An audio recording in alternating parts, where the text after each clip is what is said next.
All right, hello and welcome everybody back to another stream. I'm your CFI. Thank you for joining me today. We'll be taking this old Air Canada Express CRJ 900 from Minneapolis to Toronto, and our day is not over. We got to go from Toronto back over to Charlottetown, and realistically, you'd probably be going back to Toronto in that day as well. But we're not going to do that. I'm just going to stay put in Charlotte. So I'm just going to get our GSX settings here a bit set, because I notice the audio is quite loud. So I'm just going to lower that really quickly. There we go. Yeah, we've already started boarding. We're in the new Flightbeam Minneapolis. It's a beautiful looking airport. Sorry if the colors look a bit weird. I just put on a new, what's it called? Our RTX filter with NVIDIA. So if it's looking a little weird, that's basically why. So anyways, yeah, so we're gonna jump in the flight deck and I'll say hi to whoever's here real quick.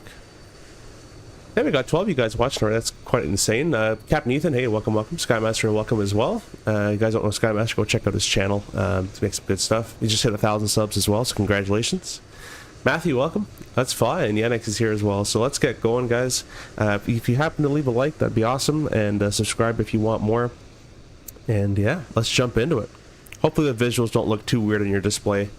They look fine on my end, but anyways, we'll get going here.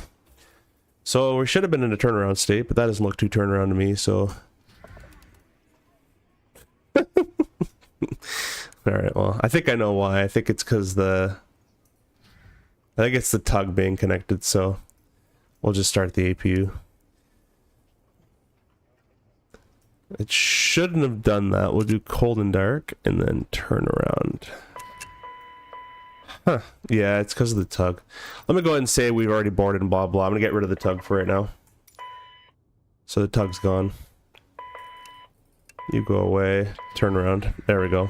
Yeah, sometimes if the tug's connected, it like does a GSX system where it lifts the airplane and there can't be ground power on it. So even though real world the tug is usually connected, but anyways, we're in a turnaround state. People have already boarded. We'll say that, and you can see this airplane's been left in a pretty nice turnaround state. So nav lights are on, ground power battery is on.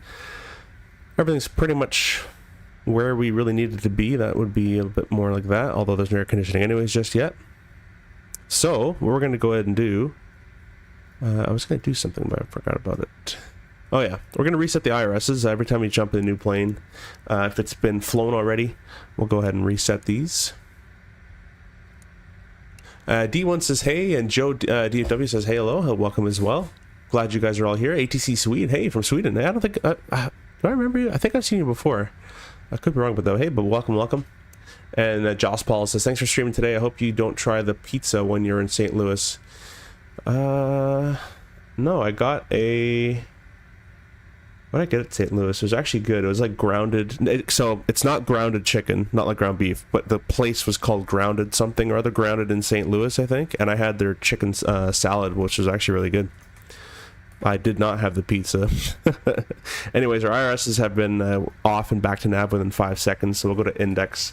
position, next page, grab our GNSS1, we'll throw it in the position as necessary there, and I should have made sure actually our index FMS control, just make sure our FMS are synced, because if they're independent then they don't talk to each other. I'm also a little bit sick, guys, so if you hear my voice like that or sniffling, that's because I'm sick. So you was going to start the APU. I was going to, but we don't usually start that until about 10 minutes prior to push for fuel reasons, unless it's really hot in the airplane. So I just took off the tug and put the ground power on, which would be more of a realistic situation. The other thing is the battery's been on for more than 5 minutes, and in real world without anything on the without AC power with the battery on for that long, I would have cooked some screens, because the avionics had no cooling in that situation, and the APU probably wouldn't have enough power to start. But anyways, that's why I didn't turn it on, and that's why I'm leaving it off now. I was watching a video on Skydoll earlier, whatever it's called, and I may implement it. Yeah, it's awesome. It's super awesome. It's free, so that's a good part right there. and it works really well. The only thing that I have trouble with is when you're doing the replays, your engine sounds aren't the same. You kind of control the sound with your thrust in the replay. That's the only thing I've noticed, but other than that, yeah. Sick, I'm safe checklist. Yeah, no, I should actually be working today. I had a pairing today, but I've been booked off sick for the last 2-3 days now, because if you guys ever flown, first of all, flying sick is terrible, but secondly, if you've ever flown with a stuffed nose or a blocked sinus in any sort of way, and then you've gone into a climb or descent, it feels terrible, and you can actually rupture your vestibulars and do some damage there in your ear canal. So you don't want to fly sick, even as a passenger. I highly recommend not flying when you're sick. Anyways, we've reset the IRSs there. We'll go to the flight plan page, and it's hard to see, but we'll go import. We're not going to send it to the FMS. We're going to do it manually like we do real world. We're going to set payload and fuel. I'm going to spam that just in case. We'll refresh the METAR. And I picked Minneapolis because there was control on here, and everyone jumped off. So that seems to happen every time I start a stream, is people are controlling it and then they all leave. So we're going to be on Unicom or CTAF. Skymash says, yep, it happened to me. Yeah, it happened to me before at 172. I went with my buddy, and I was feeling a little sick, but I was like, whatever, I'm licensed, I'm all, I'm PPL. And I went and I felt terrible, and from that day on, I said I will not fly sick ever again, no matter what. It feels terrible. You could do damage to your ears and lose your medical depending on how bad it is. So it's just not worth it. Book off. The airline I work for is very good about that. If you're sick, book off. No one wants to get sick. They don't want you flying sick. They got somebody else in reserve. They'll take it over. So hopefully, I'm starting to get better. So hopefully in the next few days, I still have 4 days or so of work left to go. I can maybe book back on for a few trips. I do miss the air a bit. So anyways, payload and fuel's been set. Performance, it's going to be a flap 8 takeoff, dry runway. We'll set all the speeds. And it wants a 6.3 of the trim. We'll just go ahead and do that now, even though we wouldn't really have that number until the load final came in from our ground crew. They called in all the bags and all that kind of stuff. So that's all been set up, and we're going to go ahead and go to the FMS, and we'll type as we go. So we're KMSP to CYYZ. And do you guys like when I bring up the flight plan, or you don't want to see that? Because I used to bring up the flight plan, and I don't know if people actually cared about it, but I'll just start typing. If you guys want it, let me know. They have Trenton as the alternate. That's a military base, so we're not going to do that. We're going to go, we'll do Hamilton. Actually, better yet, we'll do London as the alternate. All right, the flight number is 720. We'll execute that.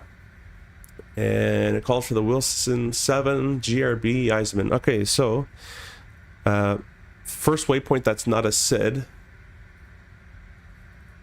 Captain says, oh, it's terrible. I got sick on my first solo out of, oh, that's not good. A pattern, felt it when I landed. Yeah, then a day later, 102 temp, that's Fahrenheit, something like that. Yeah, that's not good. Yeah, never fly sick. Flew about 4 days after getting a COVID, and oh, that's not good. COVID in summer 2024, but I was on medication and felt fine. Had to mask up the outbound leg as a passenger. Yeah, again, I'd stay away from it. You can do some damage. I remember I was flying home just as a passenger, and I was starting to get sick, and my as soon as we got to the descent, my ears started hurting. I'm like, uh-oh. It was not a fun descent. So anyways, first waypoint on the route is GRB. This is obviously not the SID or star just yet, but we enter everything first and then the SIDs and stars, so it formats it correctly. Then the Iserman. And that's it. Departure SIDs and stars. So we'll get up Navigraph going on here. We don't have our ATC online anymore, unfortunately. But I'll bring this along, and I think we can get a ATIS through this thing. And we'll press Minneapolis, weather, ATIS. So it's variable at 8 knots. It's not a big deal. BFR 2967. We're just going to press the B button for the altimeter because I can, and it's amazing, and I'll always do it. Visual runway 212 left, approaching use. Departure. It's all NOTAMs. Departure is 17. Does that seem right to you guys? 17 for departure. Yeah, I think I have used that one actually before. Yeah, I'll go with it. Sure, why not? 17. And the Wilson 7 via GRB. Execute that. Departure arrival. We're arriving. The flight plan says Nuber 6. Uh-oh. Alright guys, we're not in date. So we're gonna do the new V2 feature and hope that it doesn't freeze. Check for updated nav data, install nav data, update. Alright guys, we're updating. Everyone cross every single toe and finger they have. I'll read chat while we do this. I can't remember if you're in my Discord or not, but I got my instrument written schedule for next Monday at noon. I don't think I am. You can throw the link in here. I can join it. I don't think I am. Good luck for it. The instrument I liked. I did not like the CPL and I did not like the ATPLs. The ATPs, those ones kind of sucked. But the instrument I actually didn't mind.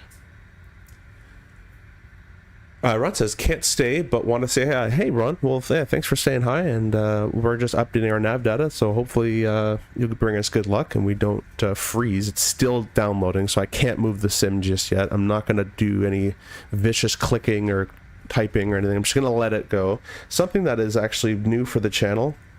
I'll be making a video on it shortly. Hey, we've updated successfully. Awesome. We'll just reset this, make sure it's synced. Awesome. Well, we'll have to redo that. But something that's new to the channel is my buddy who flies the Embraer at my airline gave me, like free of charge, well, I owe him a dinner, but his Honeycomb Bravo throttle quadrant.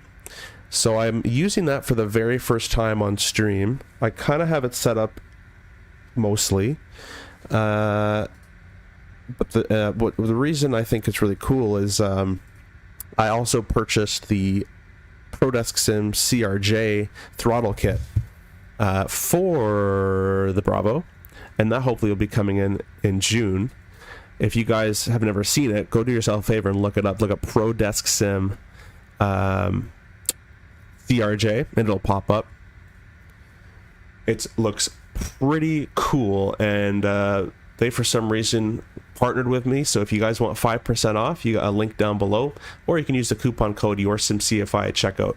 But mine will be coming in the mail hopefully very soon, and that'll be awesome to check out. It's supposed to be a life-size CRJ throttle, so I'll be judge of that one. And it comes with detents for the it says a detented reverse, which I don't believe we're going to do that, because the real one does have detents, but there's multiple detents.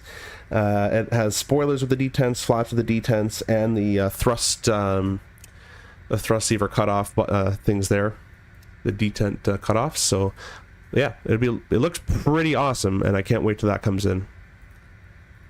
GRB, do that real quick. Do this new bar 6. It should be via Yzerman. Execute that.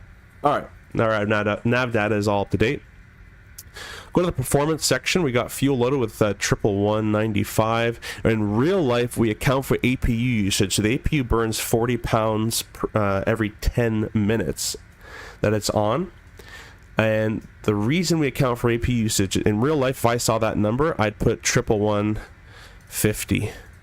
The reason is this counter, where it calculates your gross weight constantly as it keeps going, only calculates from engine running. It does not start calculating from APU running. So you're going to have to keep updating this number as you're burning APU fuel on the ground. But in the sim, it doesn't quite work that way, so we'll just plug in what it says in the sim, because it starts counting immediately as soon as you start burning fuel from the APU, which is not correct. Flight level 370. Whoops, and our alternate cruise, I'm going to scroll down. This was for Trenton. It was 15,000. We'll do 12,000 to London. Our zero fuel weight performance, zero fuel weight is 69,279. Now, let me just check real quick. Now, SimBrief likes to load these airplanes quite heavily. It looks like we'll be burning enough fuel, but every time I do a SimBrief flight plan, they always got me at like max landing weight, so we're going to be more than fine for fuel. So I'm going to take out just a little bit here because I'm always having to burn just extra fuel because they just plan it so tight in SimBrief. So I just brought it down a wee bit there. And the 0 fuel weight is 69,595. And that'll give us our gross weight. So you don't have to fill in any of this kind of stuff. Just fuel weight, or fuel plus 0 fuel weight equals the gross weight. That's pretty much how that does that. Captain says, I've been grinding Shepherd Air. Yeah, just doing questions over questions. I hear that, yeah. Mehmet says, my best FO online. Have a nice flight, man. I took my first solo check. I feel so free and chill. Nice to watch your stream like a... Yeah, did you on your first solo? I'm sure the airplane was a lot lighter. You're like, you set the throttle in there, and you're like, whoa, the airspeed's already alive. I'd always brief my students on that one. It's going to take off a lot quicker, especially with my heavy button there. But anyways, we'll go next one. Our IC deviation is 6 degrees above standard. And a -1 for the headwind. That's not good. -4 headwind. Could be worse. And a -5. So the winds are quite light, basically, at cruise and the entire flight, really. Got this enable cruise out to keep popping up. It's not quite real, but that's okay. That's fine. Whatever. Sometimes real plane glitches out like that, too. So that's fine. Our reserve fuel is 1733. A little bit more than I would usually see or expect. Usually in the 14s to 15 zone. And our taxi fuel is 400 with a planned off time is 1850. That checkout, that gives us 20 minutes. Yeah, it's not too bad. Perf page. Let's go ahead and refresh the METAR performance, takeoff and landing. They have runway 17, flap 8, flex runway, flex of 29. A flex of 29 is basically no flex at all. I'm going to leave it blank. We'll just do a full rated takeoff. Toga thrust, no flex. I'm not going to bother with 29. Anyways, VNAV climb 287.7 is good. Our VNAV cruise, the flight plan has us cruising at 262.73. 262/.73. Execute that. Next page is a 4-degree descent. Everything else here is fine. Radio page, auto, and we'll carry the squawk over there. MFD menu. Don't need airports. We're on the right-hand side, VNAV. And the left-hand side is the pilot monitoring in this case, so they get on. Flight plan, copy active. Flight plan, copy active. And in real world, once it's if I did the FMS preparization, I can't speak. I would leave my FMS on this screen with it saying completed, and I would say to the captain, hey, you can check my work. And then they would leave their screen once it's all checked and they've gone through it, and vice versa. If they did the FMS, they would fill it out, leave it on the screen, and I would go through and, flight plan, legs, and check all the waypoints in the legs, go to perf, do all that, and then I would leave it on the screen and completed. So that's how we leave it, and then we'll put it back on legs page. All right, we're about 10 minutes to push now. We'll go ahead and start the APU. So I'll press the APU power. APU and byte, wait for that test to be completed. The LCV and SOV are open, and the gauges have appeared, and the door is open as well. So we'll go ahead and press the start button. Anthony, hey, welcome to the stream. Hope you're doing well, my friend. It says, if I wouldn't have selected for Airbus program, 100% I could push all my things for the CRJ cadet pathway program. In Europe, only Scandinavian Airlines using it. Yeah, it's a bit of a different path in Europe to become a pilot. I think you guys get an Airbus like 100 hours or something, which to me it's quite insane. But yeah, go big or go home, man.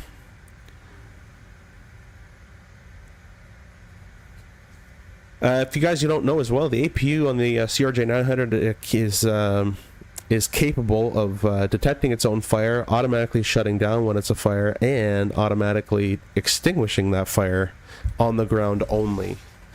I should not say capable of extinguishing a fire. It can discharge its own APU fire bottle. Doesn't mean it's gonna, you know, work. Doesn't mean it's gonna actually combat that fire, but it's gonna try by itself, is what I'm trying to say. It's kind of neat. APU's online. The hydraulic 3A can be turned on. We'll go ahead and check the electrics as we've thrown on a new electric source. You can see the APU is taking the load. The external power has been basically disconnected from the airplane, software-wise. Now we're going to disconnect it physically. So we'll turn the switch off. We look out the window and give the signal for a GPU disconnect. And the ground crew would walk up and basically disconnect the cart, close all the doors, although the gate should be...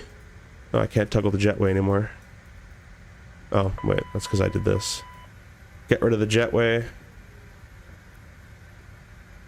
Close the aft, let's say, get rid of the jetway. Alright, let's do it with GSX maybe?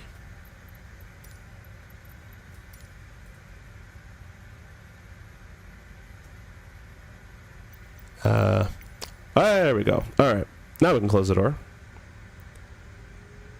It's all closed. Everything's removed and closed. If you guys want, we can do a... actually, no, we'll leave it for a different one. Disregard that. We'll go ahead and remove the chocks. Seatbelt sign can go on.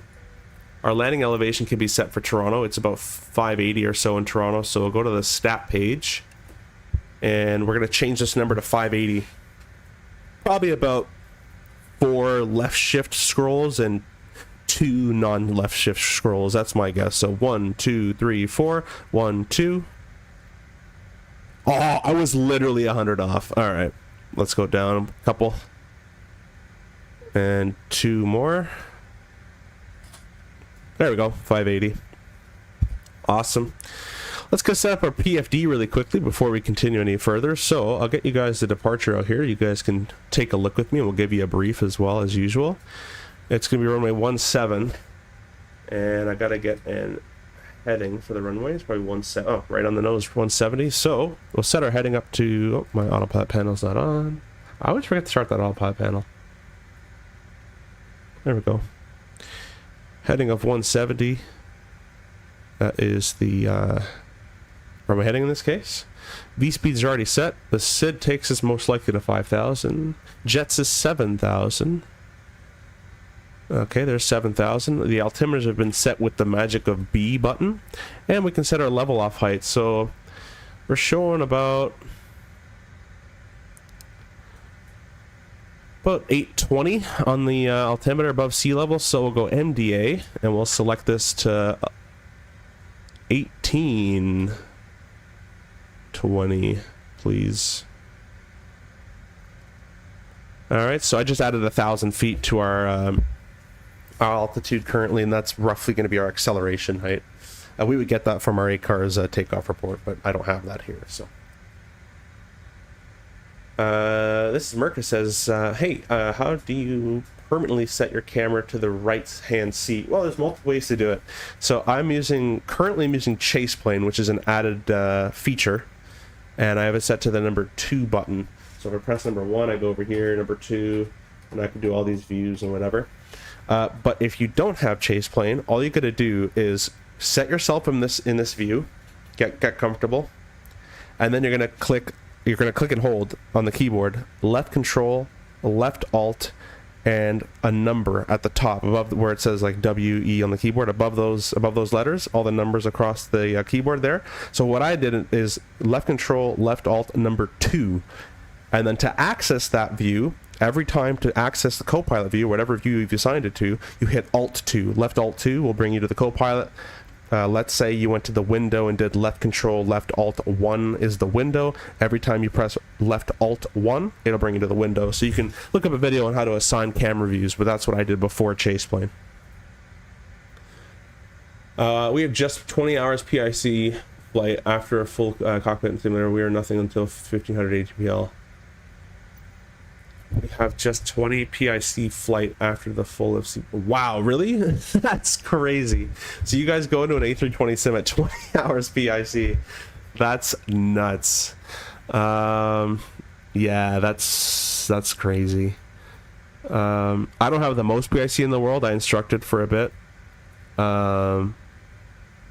But anyways, yeah, 20 is insane. So So we've set that, we've set that, we've set that, we've set that. We're going to change our arrow to the flight director. So right now we're the captain side is on. They're using their data, but we're going to use our arrow data computers. So now we're flying from the right. And let's do the rest of this. So that's been on, that's been on, that's been on, that was set. We'll go to the doors page real quick. Back to status page. Fuel pumps can get turned on, and we're going to hold there. I'll give you guys a bit of a brief. So I'll bring you over to the iPad. Get rid of this thing. It's going to be runway 17, flap 8 to be full. I've changed it. I'm not doing flex. Full rolling bleeds open. The anti-ice and continuous conditions are not required, and the visibility is beautiful. It's VFR. Runway 17 on the Whistler 7 departure calls for a heading of 230. For assigned headings from 230 clockwise to 285, cross DME of 7.0. So I assume railroad then they'd give you a tower would give you a takeoff clearance with a heading assignment, which I don't have that. So I'll be just give my own. At or above 3,500, maintain assigned altitude if unable to comply. Advise ATC. Well, there's no one here. Just up to 7,000. The engine out. The noise is built into the SID. The engine out procedure upon reaching 1820. It'll be straight ahead to 7,000.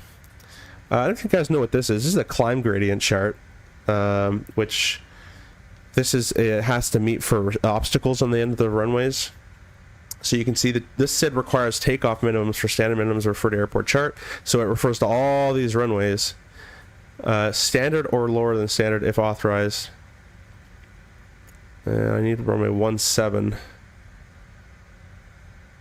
not seeing a 17 in there, so I don't really care.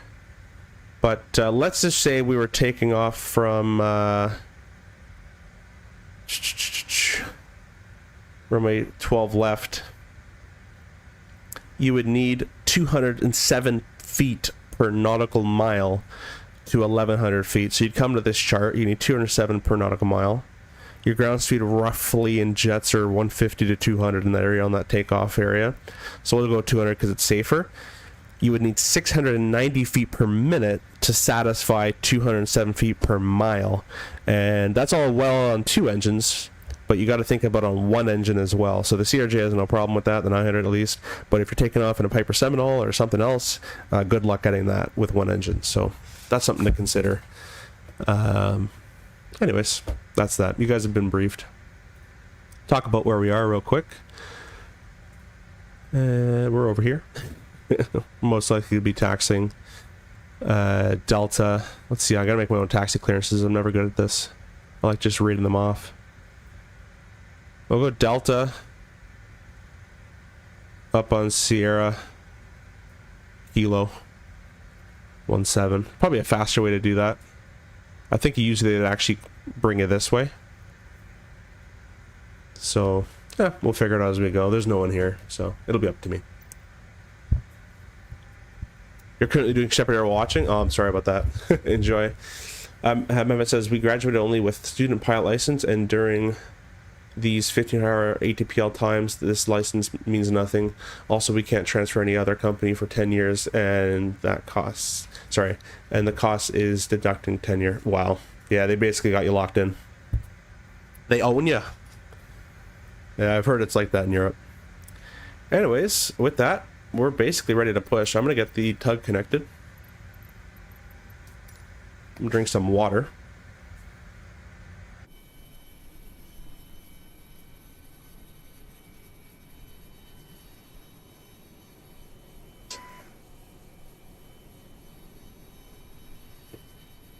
Hope you guys are all enjoying the stream so far. Really appreciate you guys joining as well on this early afternoon. It'll be a pretty long stream if I'm actually able to do all of it, because we're going to Toronto, which is about an hour and a half, and then we're going to Charlottetown, which is about an hour and a half as well after that. So we'll be parking at a swing gate in Toronto, which means swings between domestic and US. Because we're arriving at as a US flight, those passengers will leave through US customs and all that, and then we're going to be boarding Canadian passengers or Canadian security checked people over to Charlottetown, if that makes sense. All right, they're getting connected, so we'll go ahead and throw the beacon on, and we'll go ahead and throw the transponder number 2. The parking brake will be on until they tell me otherwise. Let's get CTAF rocking.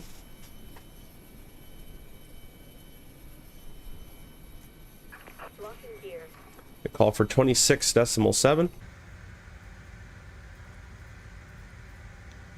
You actually can't do that in real life, 267, but it works in the sim, so. Anyways.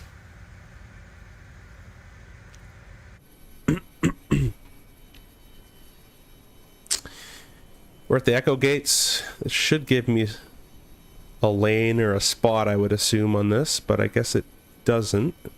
So I'll just say push an Echo 7 into the alley.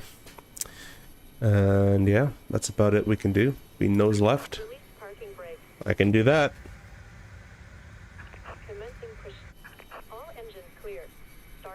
So real world, they wouldn't say all engines clear at this point. They usually will get you turned, and once you're turned and on the line and going the right way, then they'll get you to start an engine. Very rare to let them start an engine like this.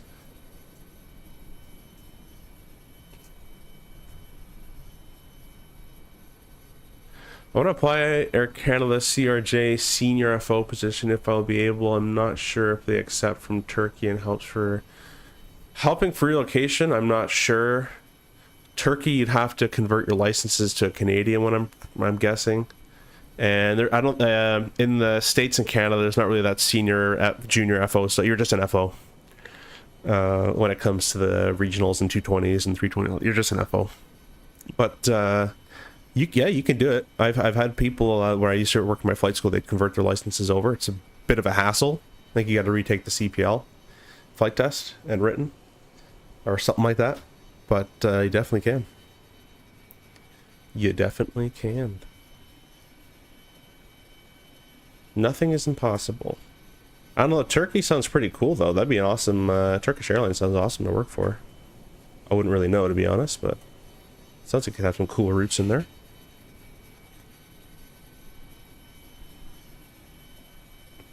Oh yeah, I forgot to make my call. Oh yeah, I changed my throttle, so my V-Pilot, I don't have a button for that anymore. Let me go make one. Push to talk. There, put it on my yoke. Minneapolis traffic, Jazz 720, pushing the alley, Echo 7, Minneapolis. This is about where they'd say you can push, or you can start. And we're starting right. Click and hold. Start the clock. Should say GPS. And if you guys remember the numbers, we're looking for a 20% on the ITT, or sorry, 20% on the N2, and below 128% on the ITT. I shouldn't say percent, I should say degrees. Because this is percent, that's degrees, and that's percent. So there's 20%. We're going to add fuel. Give you guys a view back here. Those Boris sounds. I'm going to just turn off my mic. You don't even want to hear me.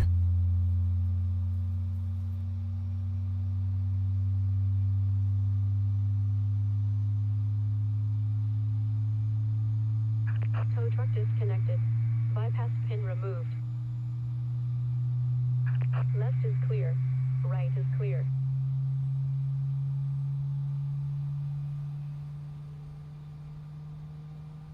Ladies and gentlemen, please pay attention, as we will now display the safety features of... That I don't want to hear. That's starter cutouts, and the start was successful, so we'll go ahead and restart our clock, and starting left. Reset it again. I'm desperate for some Boris sounds, yeah.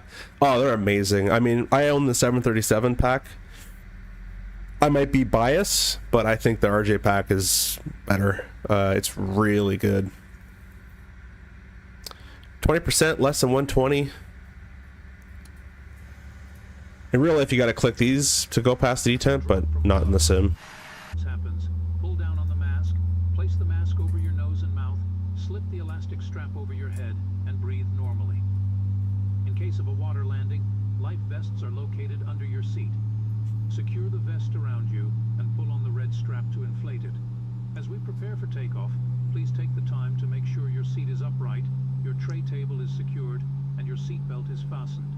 Thank you for your attention.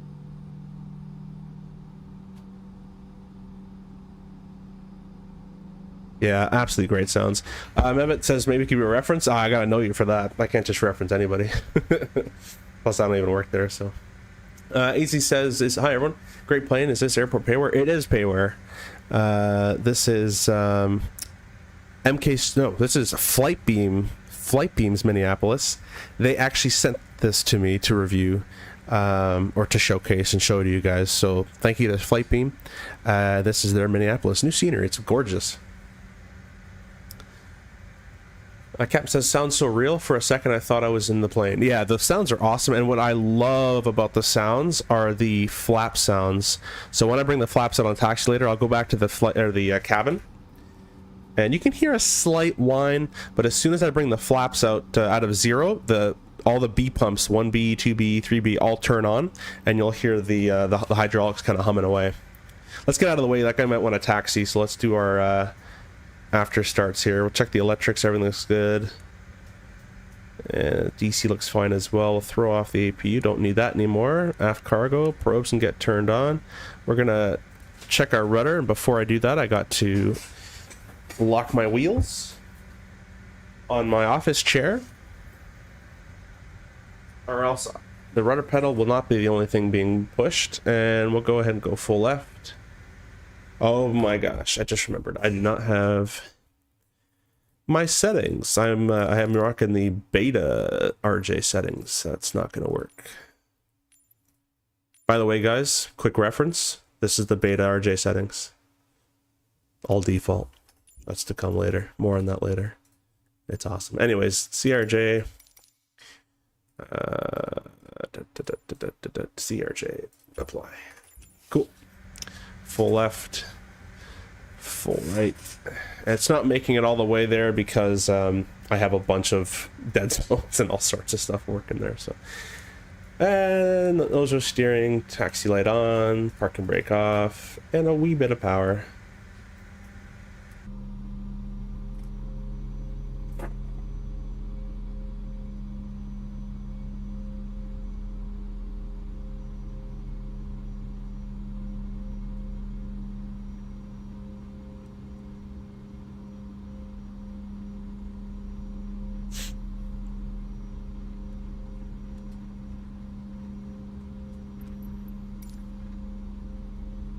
That guy just left. Huh.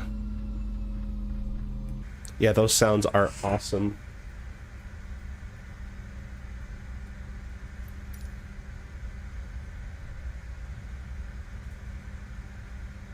Elise says, a passenger, it sounds so real, just waiting on Xbox. Yeah.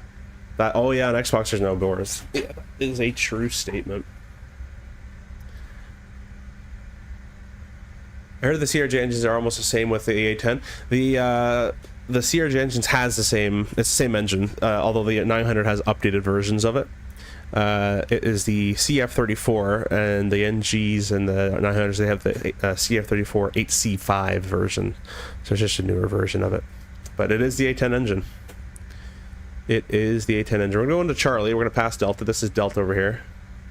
I'm going to pass it, and we're going to take a left. And then we're going to take a right on Bravo.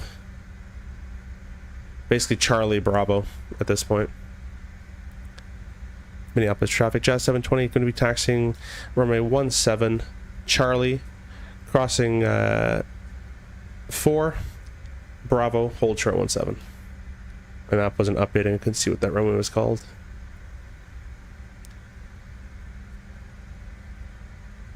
I love this chart. This is kind of the same style we use rear world. Problem is, I want track up. Right now this is north, this is south, east, and west. I want the map to be flipped so it's facing the direction I'm going. That's how we use it real world, most people at least, and same as I do. And I've never figured out a way to do that. Anyways, I'll put that to the side. We're looking for Bravo, which should be coming up right here. I'll get to the comments as soon as I'm past this runway, guys.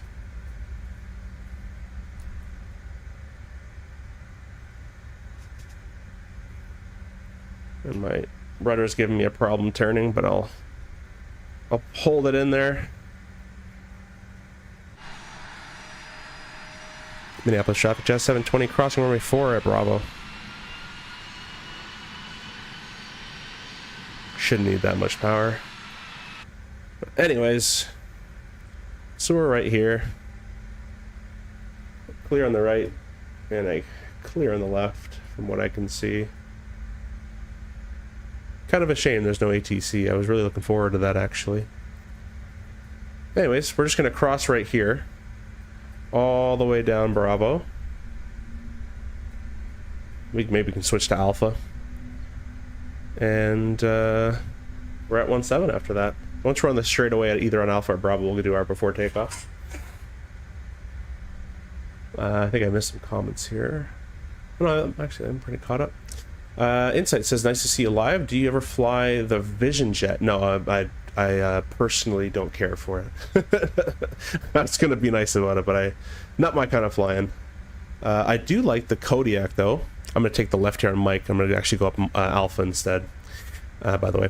I do like the Kodiak and some other stuff. The Vision Jet just doesn't interest me. There's too many screens and too much Garmin stuff. And I don't like all that stuff, personally. I'm sure it's a cool plane. I'm sure it's awesome, especially in real world. Like if I had it in real life, sure. But yeah, I'm just not a fan of the Garmin system. Hey, Flight Sim Gaming, welcome. Hope you're doing well. And I'll be streaming for a while. Maybe you can catch us on the flight from Toronto to Charlottetown. So we'll be in Toronto in about maybe an hour and a half, 2 hours, and then maybe you can catch us at Toronto to Charlottetown. Catme says, Friday I'm going old school, so no iPad, only paper charts. Hey, well, have fun with that. That'll be pretty sweet.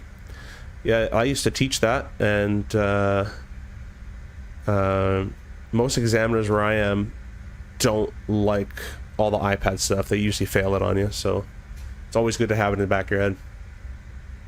This stupid question, there's no such thing. Why your chart is in color?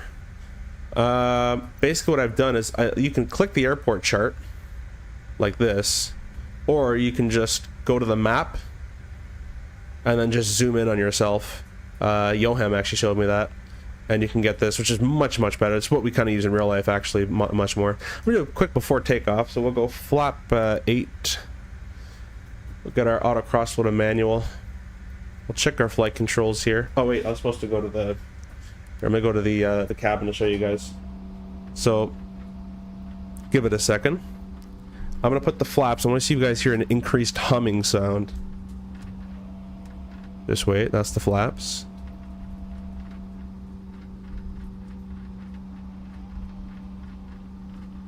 I actually don't hear it. In real world, you'll hear an increased humming sound because all the beep pumps just got turned on. Anyways, oh, full left, full right, neutral, full down, full up, and we'll neutral on that. Here comes the end at Alpha. So we're gonna go ahead and take this left turn. And this is gonna be crossing 12 right. Minneapolis traffic, Jazz 720 crossing 12 right, Alpha, Minneapolis. We're clear on the right. We're clear on the left. I can't, they're technically not in use 12 right. It should be 12 left for approach and 17. So there shouldn't be anyone using this one, so I shouldn't require strobes. But in VATSIM, anyone does anything they want, I guess. We're going to cross this, and we're going to go over to whiskey, basically whiskey all the way to kilo.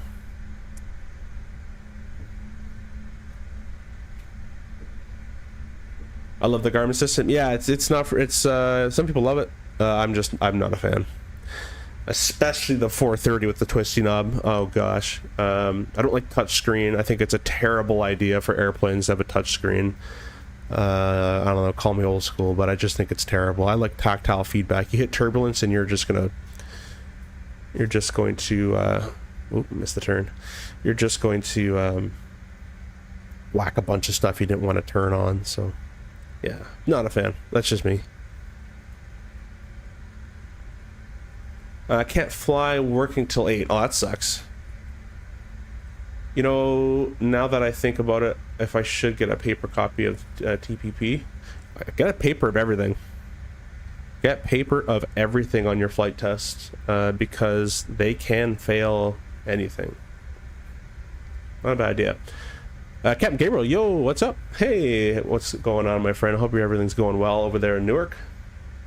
I didn't actually get to go as I was sick. So I was planning to go to Newark, but I had to book off. So here we are. All right, well, it's going to be runway 17, the Whistler 7 departure with a 170 heading set, and we're stopping at 7,000 with the engine out upon reaching 1820. It's straight ahead. So I'll give you a bit of a summary brief of what we're about to do. Minneapolis traffic, Jazz 720, lining up runway 17, Whistler 7 departure, Minneapolis. 17's confirmed with the signs. We're clear right. We're clear left. We'll go ahead and do our lineup. We'll get the logo or the strobe lights on. And we'll go ahead and box that. I don't have my toga button anymore because of these new Bravo throttles until my CRJ throttles come in. So we're going to click the toga button with the actual button. And I just realized that my push-to-talk is going to have to be changed as well because that's my sync button. But anyways, you guys are all ready to go. Landing light on.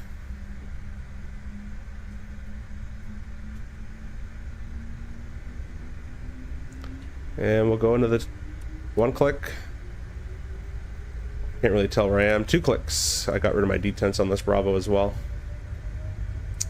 Set thrust, set.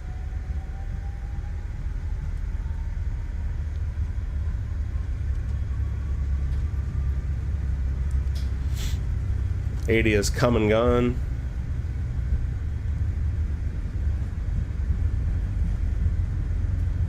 Quite a bit of right rudder today to keep on the center line. V1, rotate. Maybe. Maybe. Maybe. Hey! Yeah, the new flight model is going to be so much better. Anyways, gear up. And we'll press speed. Climb 174. And we'll press heading. And they said expect something like 230. I'm just going to give myself a heading of 230. Somewhere around there. We'll start turning for it. Press the autopilot button. We can also start accelerating as well because we're past our acceleration height. Autopilot's engaged, turning right at 230. Although it should be turning left. But I'll just make my way all the way around. That's okay. Do a bit of a flyby. I'll go flap 1 as we're V2 plus 12. I'm gonna mess with that ATC. And we're looking for VT minus 15 knots, and that's the window for flap 0. We're in it right now, flap 0. And we'll select this guy to climb thrust. And landing light can come off. Crossflow can go back to automatic. Reverses can get turned off. Accelerating 250. And we're gonna take the long way around to our waypoint. That is it. That's how you do a CRJ takeoff, just with incorrect headings. You tried the TBM 930. I used it a long time ago. If you talk about the free one that comes with the sim, and there's like a free mod I had. I don't have the TBM 850, I think it is. The one with like the Steve-O Knievo pack. I don't have that one, but I had the free one. It was pretty fun. I don't mind it. It's still, you know, the Garmin stuff, so. But I think the reason I don't like Garmin, it's not because the system's bad or anything. I'll just turn off my chrono. It's because every airplane that gets it is just a Garmin airplane at that point. There's nothing. Alt cap. We're going to click speed mode again. We'll go up a bit higher. There's nothing unique about it anymore. It's just shell with a Garmin system. I think that's kind of the main thing. It kind of takes out the beauty of having a different plane to me, and different designs and different philosophies of different designs. On top of, I just don't like, you know, the system works and it's a plane, you know, it'll do what I want it to do. I think that's what I don't like about it. That's kind of why I don't like Airbus in that kind of way too. Like, I appreciate it and I respect it and the technology and all that stuff, and then, you know, if I fly one real world, I'm sure I'm gonna love it. but I kind of miss the character of going from a 747-400 to a 777 to 737. You know, CRJ has its own character to it. That's kind of lost in modern aviation, I think, personally. IRL, how high do you hand fly? Oh, you can hand fly till 29,000 feet. I can disable the autopilot here. And we'll go direct shine. The highest I've ever done it was 28,000. The reason we have to do it below 29 is because that's RVSM airspace after 29,000 feet. Reduced visual separation. And to be in that airspace, it requires an autopilot. I don't think my yoke's actually working right now.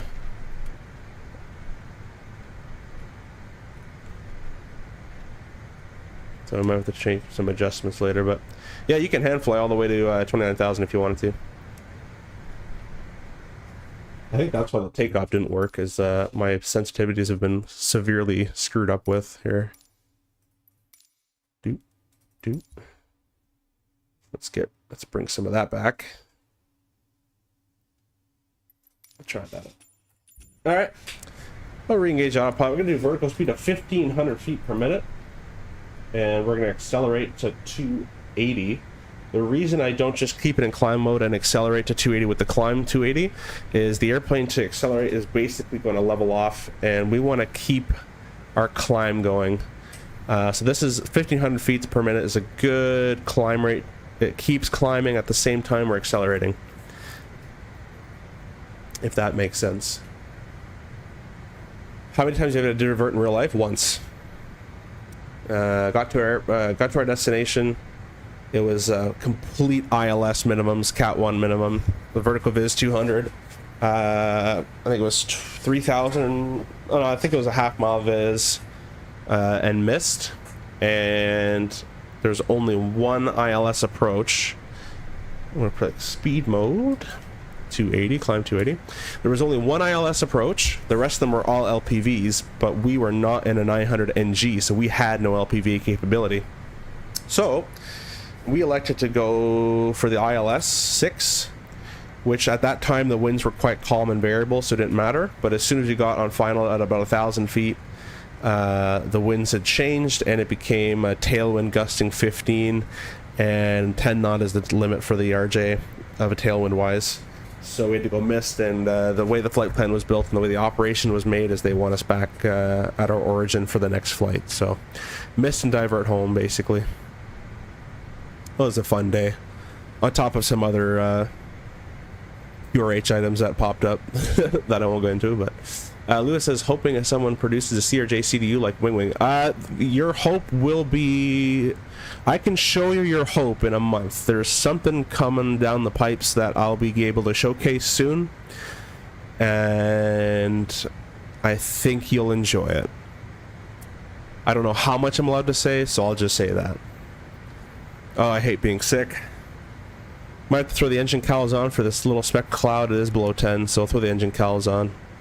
Anybody know why we don't need the wing anti-ice on if we're going into some expected icing conditions right now at this current state? If you do, put it in the chat. My tech review says, you recently had a cold and dark video and it's no longer available. Are you planning to post it again? Yeah, I think I took it down and I just haven't gotten around to it, but the cold and dark video had a lot of mic popping because I didn't have my spit filter thing, whatever it's called, on. With the anti-ice off. So I have to make another one of those. Transition. I should probably get on that pretty quickly, actually. I completely forgot about it, so I'll try to get it done shortly for you.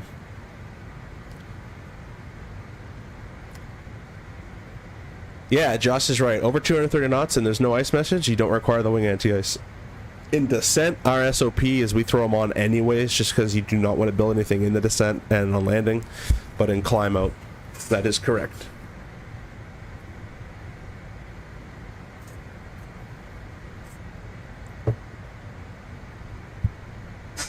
No. Wing anti-ice. So all the RJ, basically every jet aircraft, all has anti-ice It does not have de-ice. So if you are using it as a reactive, you're de-icing the airplane with the anti-ice system. That doesn't work. You have to proactively turn these systems on. 787, 777, 380, 350, CRJ, that all has anti-icing systems. So you should go, hey, cloud ahead, temperature is this, let's throw the anti-ice on prior to getting icing. Now if you're in a turboprop like a Q400, they have boots, de-ice boots, so you can actually wait till you have icing and then deploy the boots and get rid of icing. So there's a difference between anti and D when it comes to icing systems. So in the RJ and most jets with a bleed air and or electric system anti-ice, it's prior to getting into icing conditions that you will throw the anti-icing on. You're anti-icing, you're not de-icing, if that makes sense. So we're climbing away here. Go ahead and throw the belts to auto. It should be pretty fine. There's 10,000 to do my checks. 10,000 lights out. Pressurization has been checked. And we're good to go. That means the DS boots, I had to learn a lot about that when I was doing Pilot Institute videos for instrument. Yeah, I've never actually used one. The most anti-icing I've used is the anti-ice system in the RJ and then a pitot heat on the 172. That's about it. But my buddy's on the queue, and he's all about the boots. They got prop heater and boots, and obviously windshield heat as well. So hope that helps you. Gordo says, what are some goals you hope to achieve in your airline career? Most likely go to the major that's associated with my carrier currently. I would like to get a mix of long and narrow body flying, somewhat possible in there. Going captain is a goal to be achieved. That'd be cool. And then eventually, I'd probably like to retire as a trainer, like the last 5 years or something, or 5-7 years as a training captain in whatever plane I land on, and more of line training, like in the actual airplane, rather than sim training. But I think to get to line training, you have to be a sim trainer for a bit, depending on seniority and all that kind of stuff. So that's kind of what I want to end up. I started as an instructor as my first job, so I'll end as an instructor as my last job, I guess.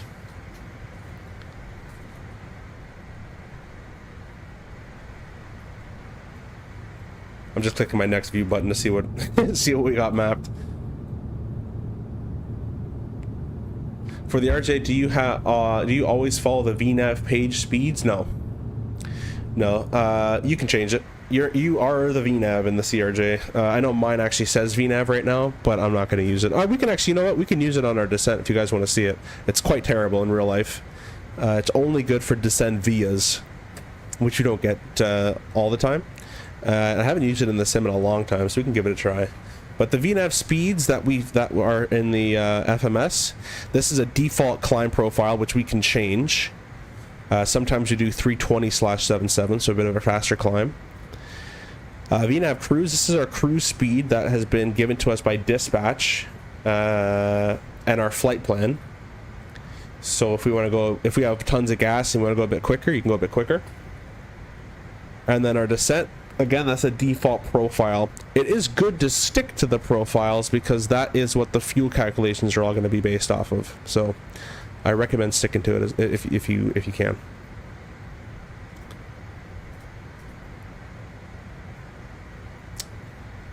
Captain says only heat I've used is pitot heat and carb. Yeah, I have used carb heat too. Actually, forgot about that, and cabin heat. Yeah. David says hello. Sorry I'm late. Hey, no worries, David. Thanks for jumping on in. David, I think this year you're going on as the most commented person on this channel. I think you've left the most comments last year and this year, which, by the way, guys, if you please leave a like for this stream as well, I'd be greatly appreciated on that.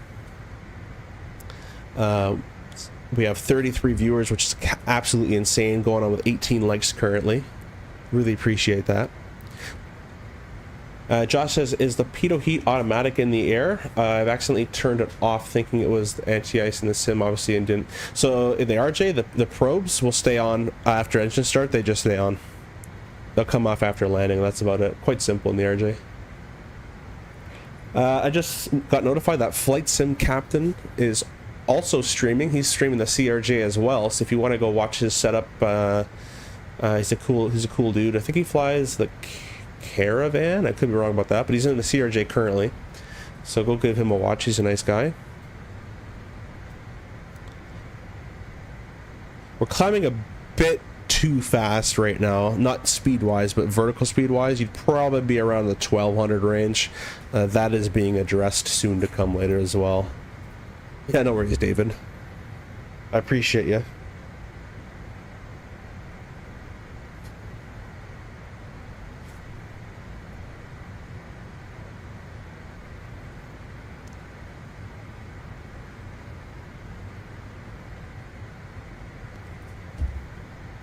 Josh says, that makes sense. I was just expecting to get a message on the screen telling me I turned it off accidentally.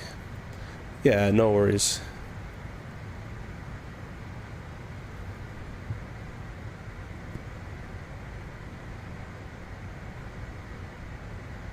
I'm gonna turn my fan on because my AC has recently been busted. So hopefully it doesn't make a giant noise in the background. If it does, let me know and I turn it off. But we're getting to the altitude 31,600 where some special stuff happens. Basically what's going to happen is it's going to transition by itself from 280 to climb 0.77, and you're going to see half bank appear as well. And it's at 7.6. We're going to match it up to 7.7. That's what we should be doing. And yeah, so that's it's going well. Climbing on the way. Is the Lido SimBrief OP layout good for the CRJ flying? What other OP? So I recommend any of the CRJ operators, if you have them on SimBrief, I would recommend those. I'm currently using the Jazz one as we're in the Jazz airplane, and the Jazz one works very well for it.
I'm gonna go stop by Flight Sim Captain's stream as well, and just give him a little bit of a hey.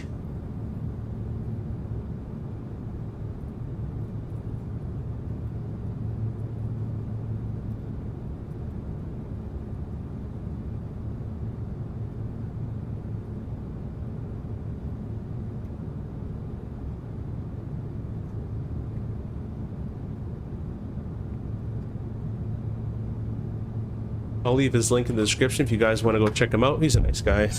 Flying the RJ right now, actually. David says, that's the view that I always see when I'm PIC, passenger and coach. That's it. I have a lot of PIC time then, I guess, don't I?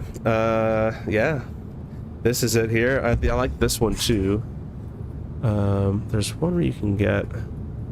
like, to actually see the engine, I've sat here and I've never seen the engine like that.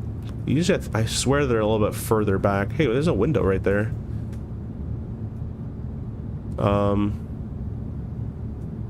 Excuse me? Did I just unlock a seat? This is the premium class right here. Wait a minute, there's no window on this side. Bum-ba-da-bum-ba. No window, window. No, that's funny. Oh, look at that. That's cool. They even modeled up here.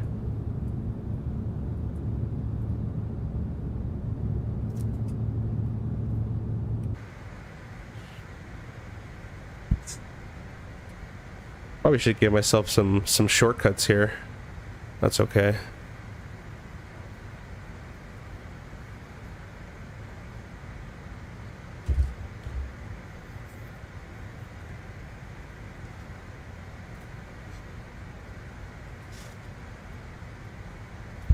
Hope your Wednesday is going well for everybody. Kind of forgot what day it is. I've been off sick for a few days, and I just kind of go into Saturday mode. There's 36 for 37,000.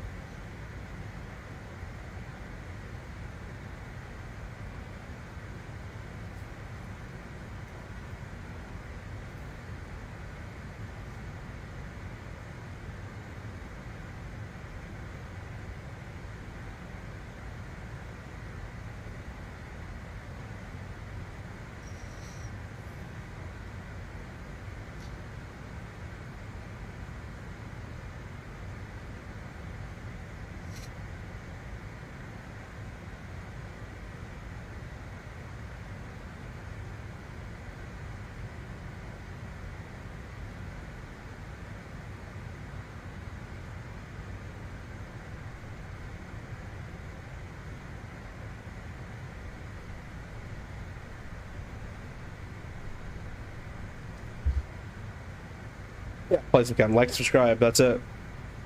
Alts cap 38,000, and we're going to hold. They wanted 673. We got tons of gas at top of climb here, so we're going to keep it at 77.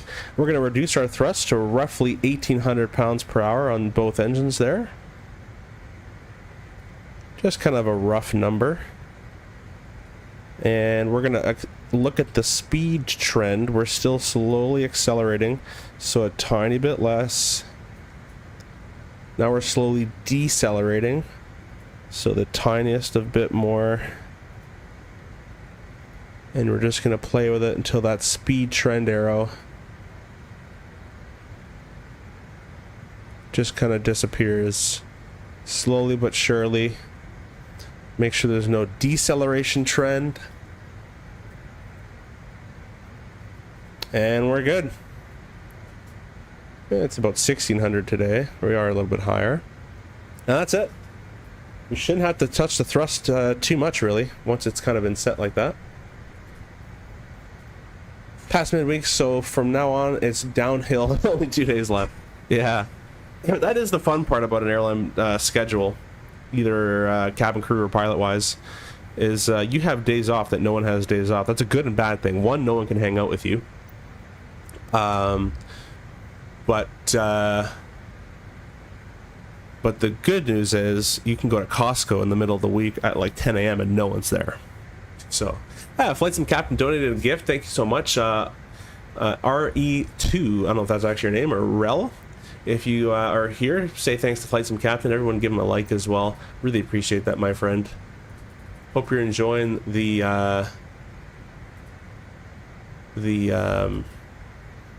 RJ so far.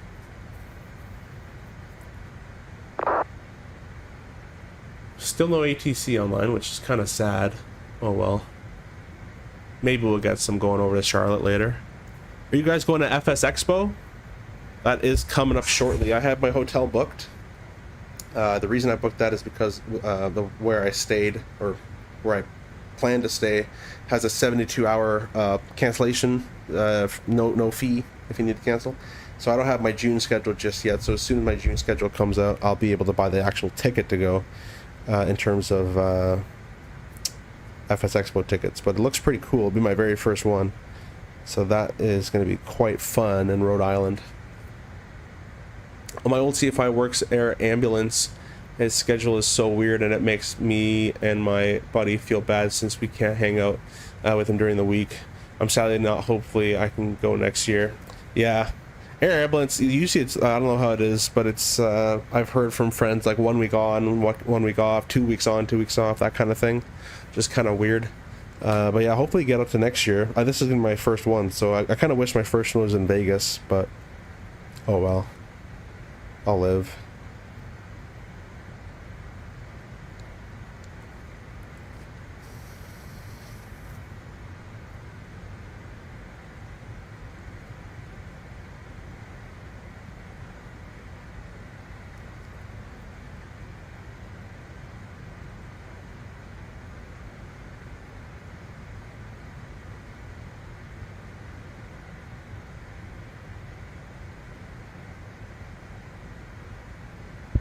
You should do Sun and Fun one year. Yeah, that one looks pretty cool too. We're slowly getting away. I'm just gonna decrease the thrust ever so slightly. That one looked really cool too. It sounds just a nightmare to get there and stay there with money wise. Very crowded, but definitely a bucket list item for sure.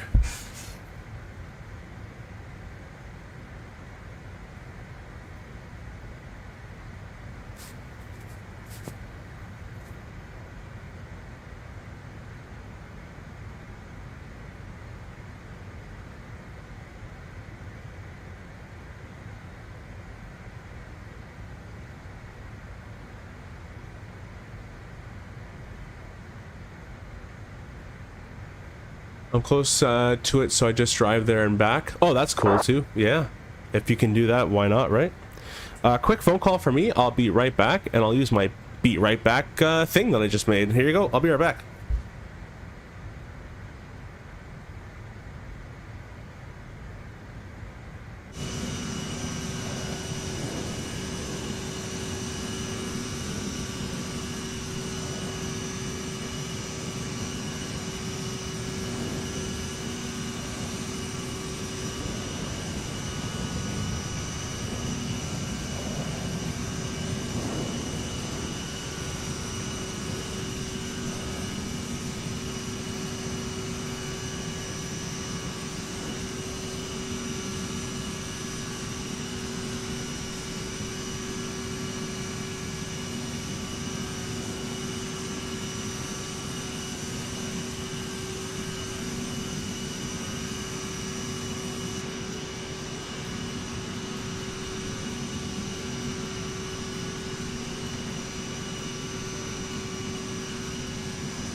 Alright, we're back. Hope I didn't miss too much. I'm gonna go edit. I have you on my TV for background noise. Awesome. Hopefully that didn't go as well. I was using CapCut today and I wanted to use the fade in feature, and apparently that's a pro feature now, so I had to pay for it. I'm like, really, guys? It used to be awesome, but now everything's a pro feature.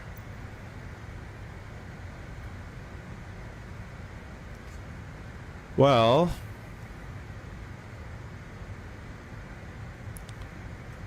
I don't know why it says 7 hours and 20 minutes, but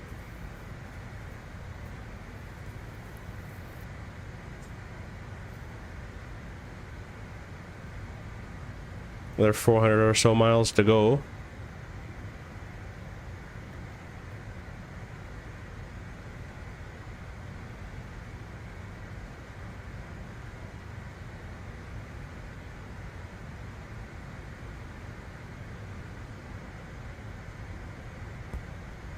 Yannick says, love those CRTs too used to the 737 flat displays.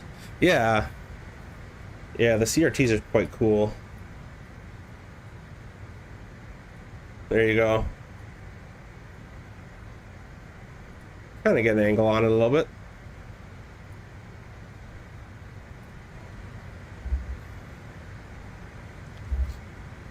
Yeah, the CRTs are quite cool. They're obviously really old, and in real world they don't get as bright, so when it's sunny you kind of can't see it sometimes. But in the NG it has the new screens, and they're very bright. So,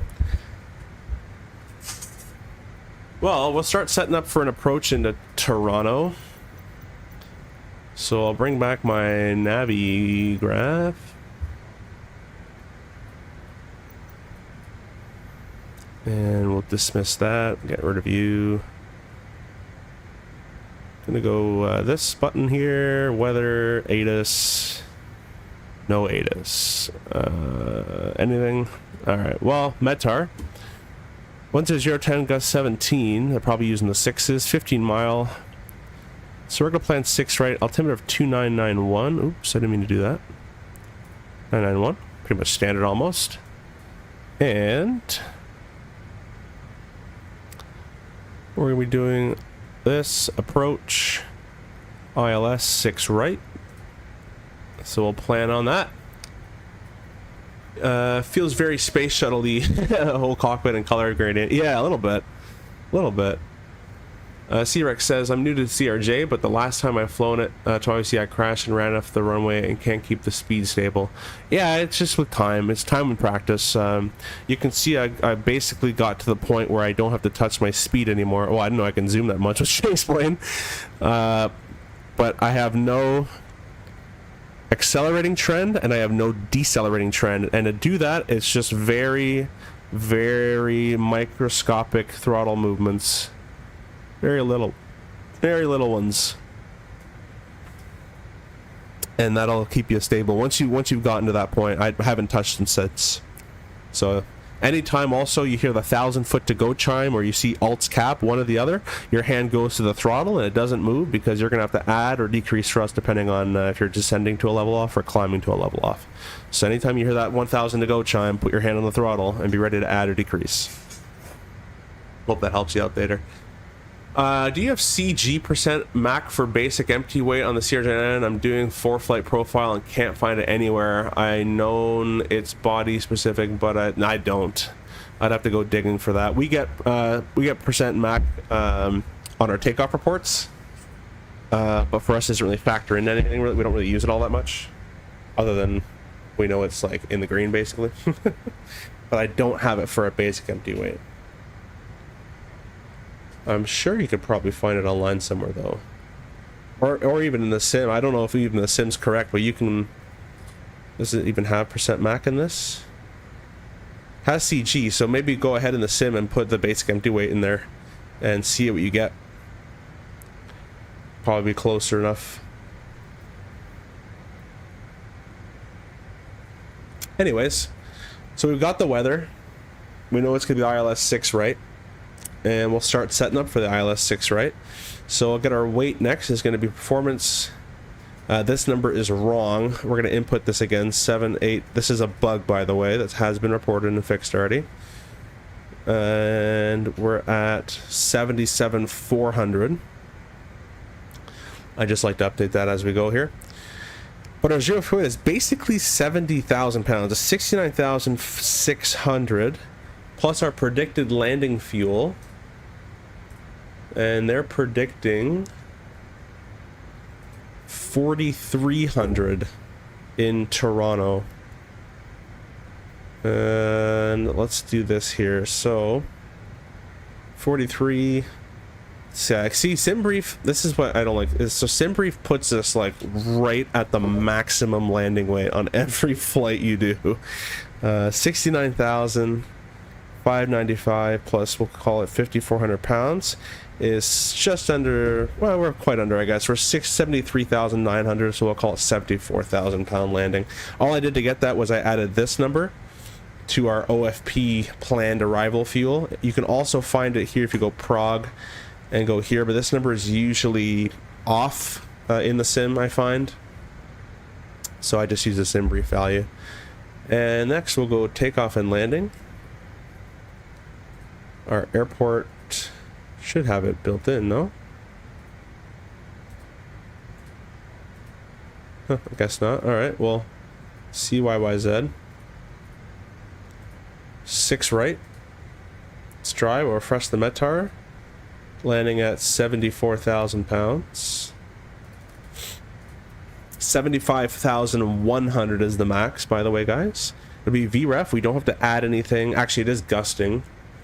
Let's see here. Let's go back to the weather. Weather. It's 10 gusting 17. It's a 7-knot gust, so we'll add 3.5 knots. We'll call it 4 knots extra. Calculate landing distance on that. We're using 3,400 feet out of 9,000 feet. We'd also set up the HCP, the HUD control panel, but it doesn't really do much in the sim, plus I'm flying from the right seat, so I'm going to skip that step. And I'll also show you guys, because the EFB numbers right now are wrong, I'll give you guys how I calculate my landing speeds in just a second here.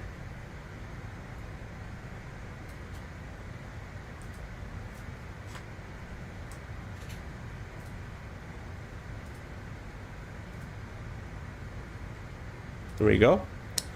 So this is our speed card. I just found this online, and it happens to be close to the one I use real world. So we're going to scroll down to the 74 area. Oh, look at that, 74,000 pounds. Our VREF is going to be 140. And then we'll obviously add 3 knots once we're on final. Our V2 go around is going to be 149.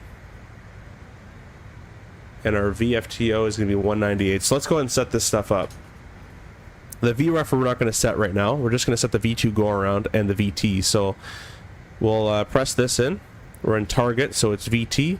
We'll scroll that to 198, and then our select to the right side, which is V speeds, and we're press the select button to get to V2. And our V2 go around, as we calculated, was, oh, I just realized I wasn't showing you guys that. Let me take this window off here. This is our speed knob here. So target is for VT speed, and then you can set the speed with that little knob, 198. Click the thicker part to V speeds, press the select button until you get to V2. And our V2 go in the go around is going to be 149. So we'll scroll this to 149. And that's been set. I have a link to that weight card, speed card in my Discord under training resources. It's the second last post currently. So we've done that. We've got the plates. We've done the weather. We've done the weights. Now we're going to do the plates. The plates include the star and the approach. So let's plug everything we can with this approach and before the FMS. So it's 11195. So we'll go over here. We'll do 11195. Left side, right side. That's been set. Our MDA we can also set at this point. Our ILS MDA is 740. Scroll this guy down. And we're looking at that top blue number for MDA, which is decision altitude, not to be confused with decision height. Decision heights are only used for Cat 2, Cat 3. And that's based off the radar altimeter. And decision altitudes are used for everything else. LNAVs, LPV, ILS, Cat 1.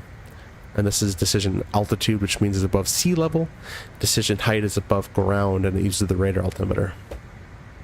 We've done that. We'll go to do the FMS now. The last step here, it's new bar 6. We'll go 6 right. Legs page. We'll bring the Iserman. So currently we're going to GRB. We're going to be crossing GRB. So I'm just going to sequence this like we've passed GRB ready, because I'm not going to press execute just yet. But when I do press execute, GRB will be gone, and we'll just be directly Iserman. Now I'll bring up the star. Check our speed real quick. Doing good. Looking over here, we got coming in from Iserman. Shoot, plenty, penalty box, NACBO, Noombar, ICBAT, 220 at 7,000. And I want a 3-degree descent for that. Shouldn't be a, there we go. I was gonna say it shouldn't be a climb, it should be a descent. Kedro, Lokbo.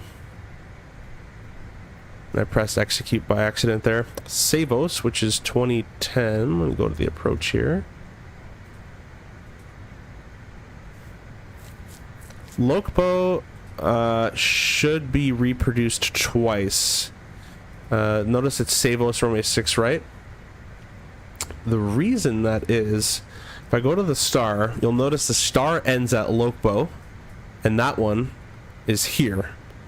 But if I go to the approach starts at Lokbo, so that also should be here under the discount. There should be one above the discount, one below the discount. I'm actually going to take a picture of that, and we'll bug report that later. There we go. I've screenshotted those for later. Save us at 2010, runway 6 right, a ref of 140. Missed approach, heading 057, 1100 feet, direct 2-dog, holding at 2-dog, 200. What do my speed cards say here? 210 knots at 3,100. Confirm, execute that. Everything's been set up for the FMS. this thing's turning wherever it goes. That'll be hopefully changed later too. Don't worry about that. Next says, is there no DA? Isn't MDA for non-precision? No, in the RJ, MDA is decision altitude, and it also can be used as an MDA for a non-precision. All MDA means is minimum descent altitude, so you can use it for either one. And then decision height, which is the other one, is Cat 2, Cat 3. This is based off radar altimeter, AGL. This is based off above sea level, ASL. So this one uses this number, and that guy will use the green number that'll appear. Yeah, no worries. No problemos. We're expecting a descent in 46 minutes. So basically, because there's no ATC, what I can do at this point is clear myself down to 7,000 feet. Right? Let's just say. And press VNAV. And it shouldn't descend. Okay. So that doesn't work. We're going to pitch this guy back up.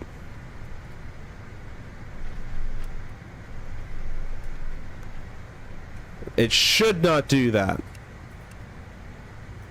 I'll pop back on. We're VS just to go back up to 37,000 feet. What should have happened is path should go to armed. Let's go 37,000. Path should have went to armed. It should have said path in white. And then once we get to that top of descent point, it would actually activate and start following it. So that doesn't work like the real point. The real one's trash, but I guess this one's a little bit worse. So we're not going to be using VNAV today. But honestly, I don't use it in real life. Basically ever, unless I want to be fancy. And be a little less efficient with the engines, because you're always having to crank the engine to use spoiler or do something like that. Or I'm using an LPV. LPV I use VNAV because you have to. It works really well in an LPV though.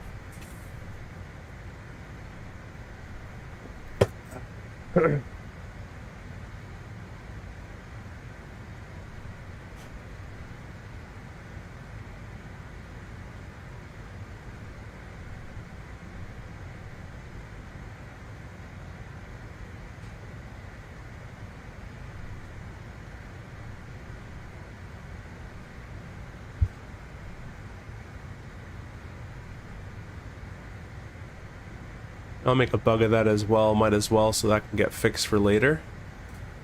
That's why I fly this thing so much, so I can make bug reports.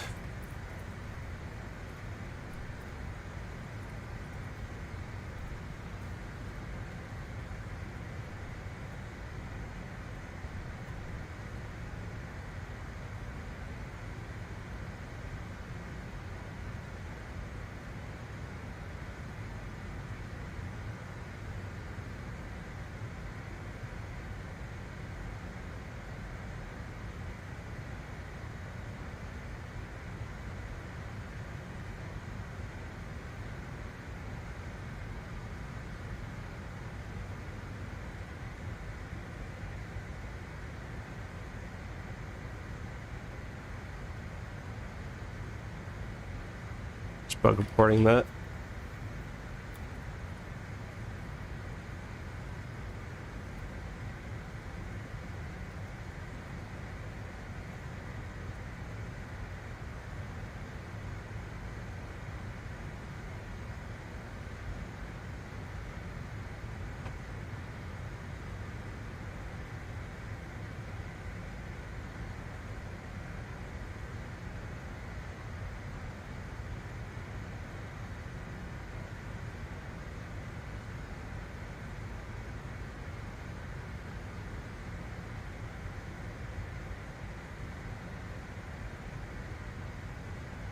Alright, go back to the comments here.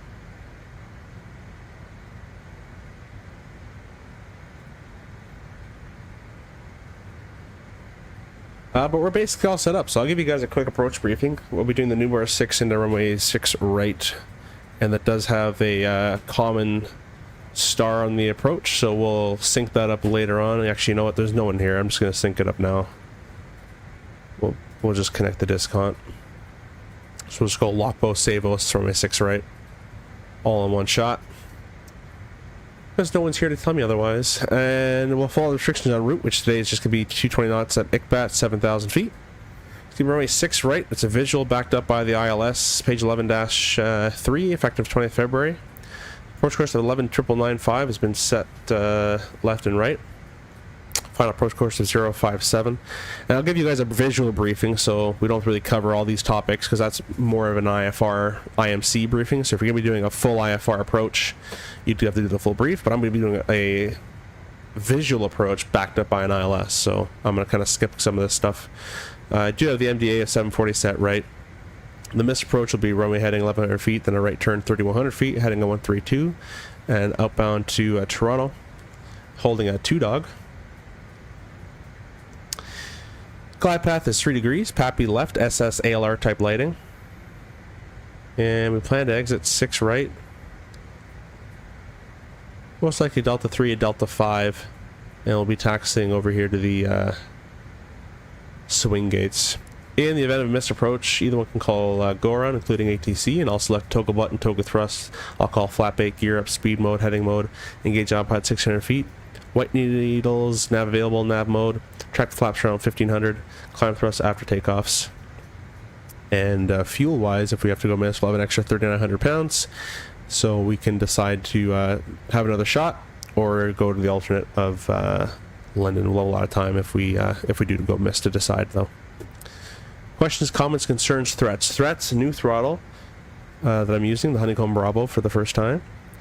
And another threat is I'm used to the beta flight model, which is closer to the real airplane. So I'm not going to fly this thing probably properly. We'll see how that goes. And chat. I keep reading chat. So that's a big threat for me. That's about it. Consider yourself, guys, briefed.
Top of the sentence in 35 minutes. I'm gonna go find myself a snack. I'll be right back.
had a weird suspicion that something changed.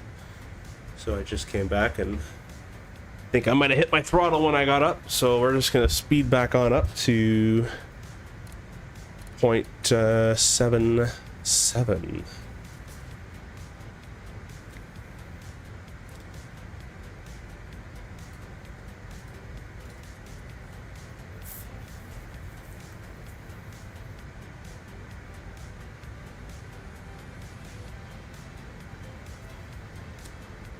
Yeah, next, his favorite model, the CRJ 900 and 1000 feels way too long and low.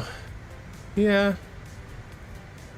I've never flown a 1000. The 1000 looks pretty cool though. Like on approach, it looks like this massive swan type of thing coming on in.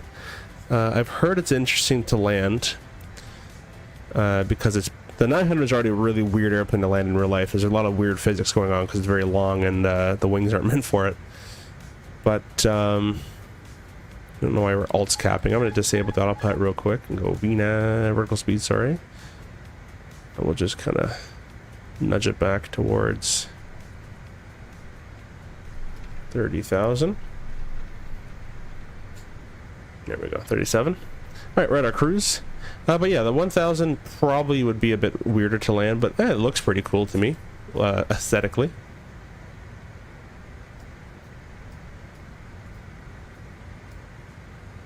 Look at the zoom, I can see the pixels. Anyways, now I'm gonna be right back because I was about to have a bit of a snack, and my RJ senses went off that something was wrong, so I'm gonna leave it like this, and shall be right back.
Alright, I am back.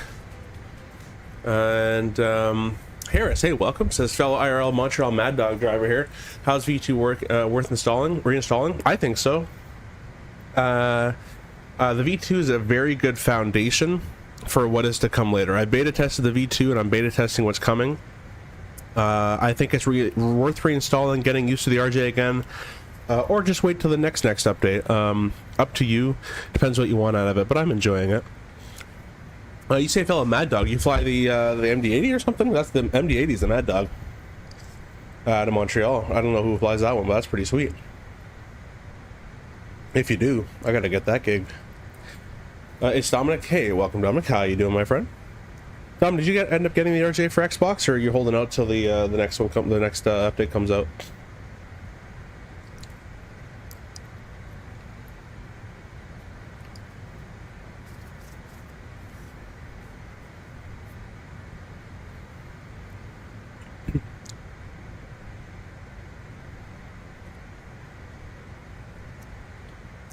You see, guys, EXPO at 7,000 only requires 900 feet per minute, so we'll be waiting a bit.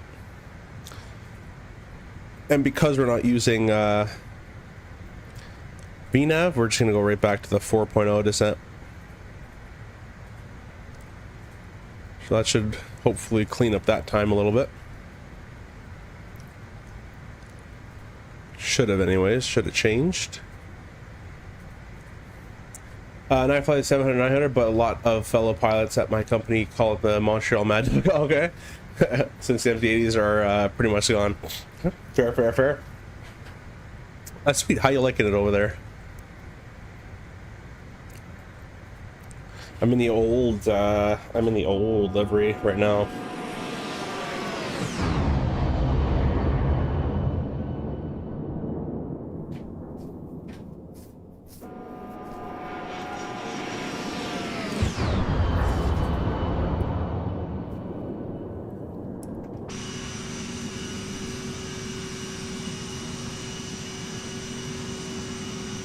Well, if we got another RJ driver here, you can hit home.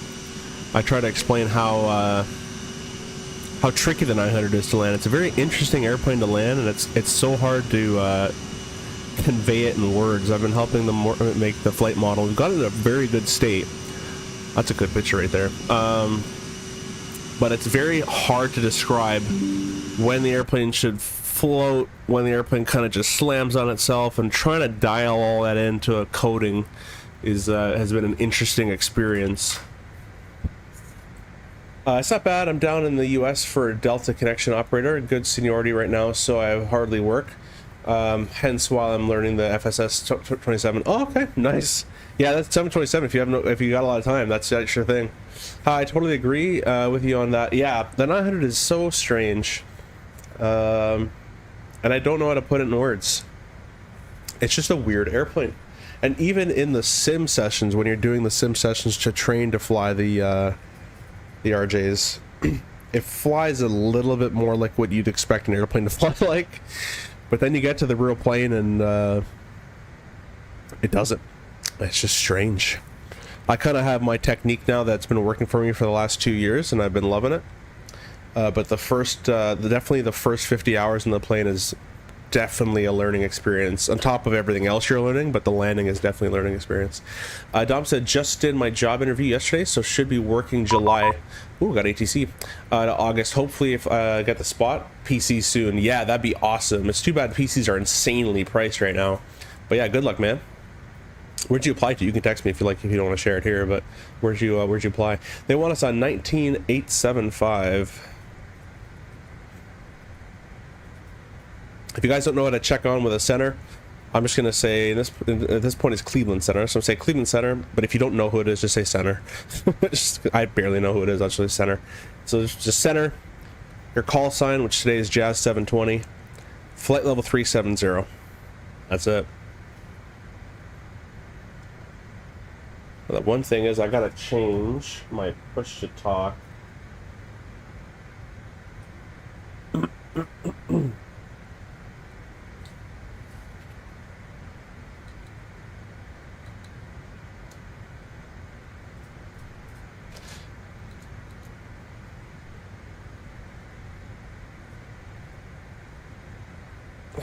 wasn't good. My push talk was automatically activating every second there.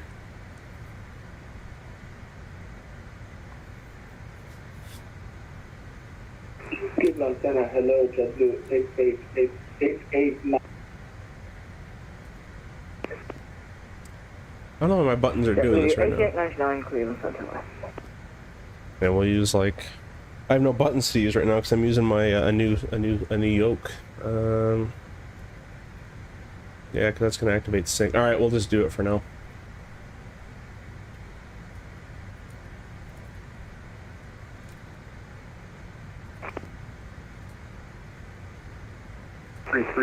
Climbing 370. Delta 98 Cleveland Center, Yeah, I can't. My buttons are just activating by themselves right now. Climbing 370, clear Papa Sierra Bravo Delta 98 heavy. There we go. Cleveland Center Jazz 720 flight level 370. Southwest 725, cross Lundy at the maintain, flight level 290. I'll get to the comments in just 1 second. Just figuring out my push talk button problem here. Cleveland Center Jazz 720 flight level 370.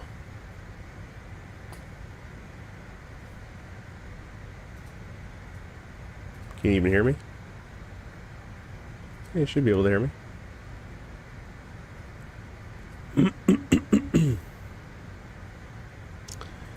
19875. I'm hearing him. My TX button's showing it's going and pushing to talking, but he's not replying. Let me go ahead and do this real quick. I should not do this mid-flight on VATSIM, but I have really no choice. Is it here? Yes. Demap this for right now. We'll put this on this side. All right. Cleveland Center Jazz 720 flight level 370 direct shoot. Or shot. Should have said.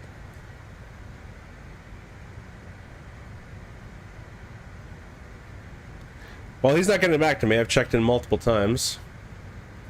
We'll see.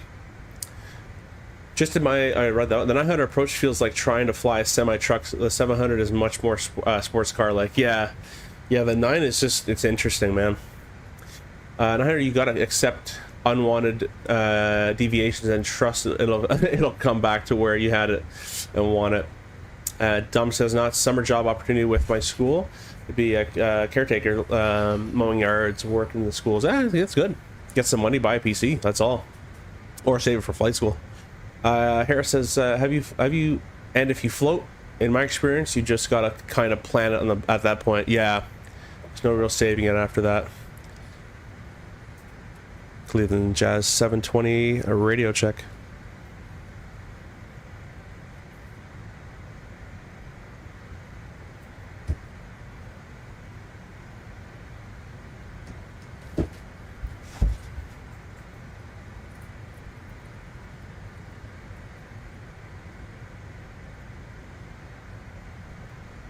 I might disconnect and reconnect from VATSIM maybe. I just sent him a message on vPilot there. Audio microphone is set up properly.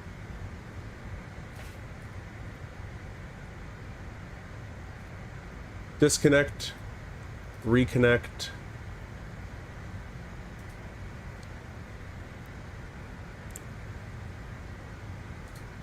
Cleveland Center Jazz 720 flight level 370.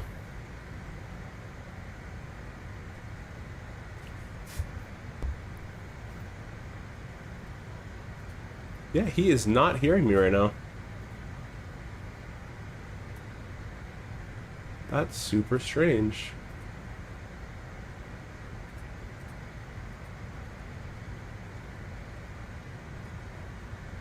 Cleveland Center radio check.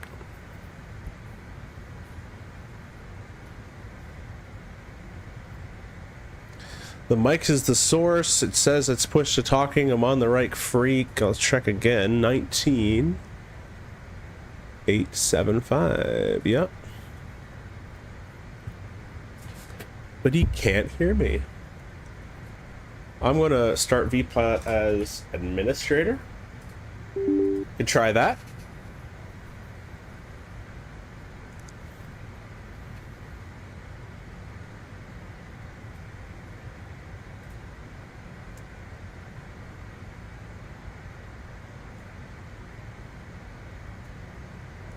Cleveland Center, Jazz 720 radio check.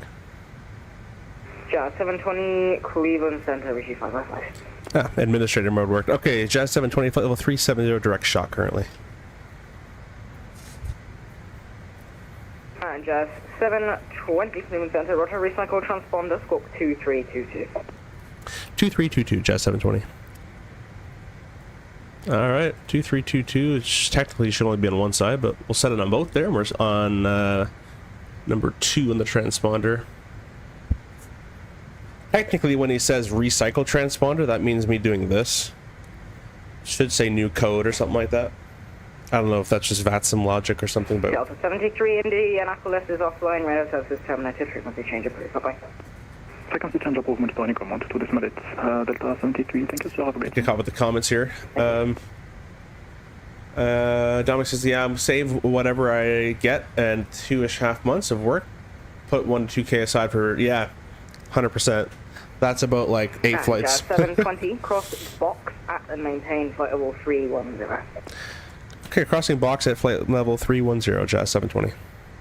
So F310, this should move our top of descent closer if I execute it. There's top of descent 8 minutes. We only have 6,000 feet to lose. I've only done 1 flight in FSS 727, but the handling gave me 900 vibes. That's pretty cool. We're working on the, well, not we, I'm basically a volunteer, but I'm helping the dev team make the RJ 900 flight model, the next one, for 2024. And we're getting it. It's going to be really awesome. As close as you can possibly get in the simulator world. Without having real data and all that kind of stuff. I'm just saying it should do this. It should feel like this, should do that. And then I'd been testing it and testing and testing and testing it to make sure it feels the way I would expect it to feel. So that should be coming out, I don't know when, but that'll be really cool. But the 727 feels like that. I might pick it up as well. I love all that old INS stuff too. D1 says, I'm starting flight school this fall. Should I do ground school online before starting? You know anything on King Ground School? I don't know anything about King Ground School, but it's never a bad idea to get a little bit of a head start. I usually recommend to fly and study ground stuff at the same time, or at least have flying mixed in eventually.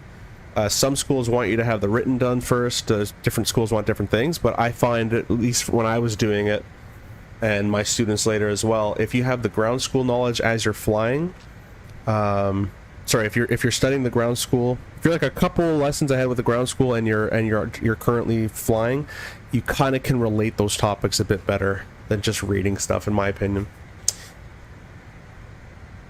So I'd say it's worth it. I wouldn't do it, months and months in advance because you'll forget, but unless you want to complete the written first, but maybe a month ahead. I'd start looking at it, maybe half a month ahead, start digging in, start soaking your feet a little bit. Awesome. If I remember, the Aerosoft CRJ last I flew it was maybe a little too sensitive. Yeah, it's insanely sensitive. I have a curve right now of negative 90%. It was maybe a little too sensitive, but that's also having no force feedback, and I could probably tune my access control better. Yeah, I have this severely tuned. I am happy to report that in the next version of this, you will need a sensitivity setting of default. And that is all. You will not have to change anything anymore. Southwest 725. Captain says, yeah, but I'd expect to still use a lot of YouTube videos as well to learn. I'd say a lot I learned from private came from free pilot training on YouTube. King School is good for fun. Yeah, I'd be careful with the YouTube stuff. As long as you're good at finding the correct sources, then go for it. But yeah, because YouTube has a lot of mixed countries isms in there, different rules and stuff. So I like to stick to whatever book says. But definitely YouTube can be a great source if you follow the right sources, in my opinion. Dom says, I'll be lurking for now. Got a dentist. I'm sorry for a dentist appointment ahead to go ahead, so go good landings. Yeah, I'm sorry. I just went to the dentist as well. I hate it. I think dentist is one of the worst experiences. I hate that sound. Hey, Biden guys. Welcome. Hope everything's going well. I'm gonna check with my school. Thanks, guys. Yeah, no worries, my friend. No worries. They need to simulate the plane yelling cell call. Yeah, at 5 a.m. on the gate in Buffalo while yeah. I think ACARS was mentioned, but I think it's a very low priority currently, unfortunately. They want my top of descent basically before the waypoint. I'm not going to do that. It wants 1,100 a minute. I'm going to wait till it wants 3,000 a minute. Center, Voyager 904, hold short. 21 right, Detroit. Actually, we're just kind of an en route cruise anyways, so we'll just start down now. Guys, I don't know how did I get 31,001? How did I manage that? Excuse me, game? Okay, well, we're gonna descend to 31,000.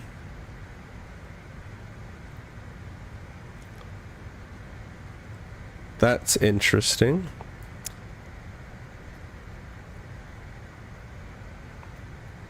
And we're gonna, that's been set, and yeah, I don't even know how that's possible. I think my knob acceleration has screwed that up. I'm gonna turn on Sky Dolly, and we're not gonna have a replay for this one. We're gonna have a what time is it actually? It's 4 o'clock. Yeah, I should have enough time. So we're gonna have a replay once we get to Charlottetown. So we're not gonna have a replay just yet in Toronto. We're gonna have it on our next flight. But I will bring up G's for all the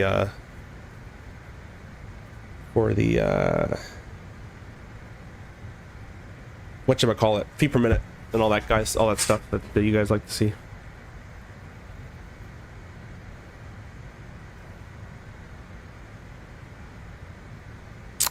Alright, descent 3 minutes, 2,300 minutes required. Start down when it wants 28 or so.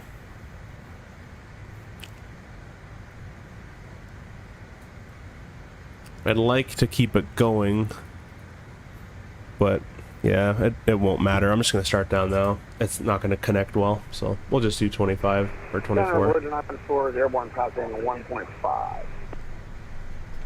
Voyager 904, your radar contact, comma maintains at level 230 to meet the speed restriction. Alright, leaving 357 for 31,001 foot. Because I can't change that.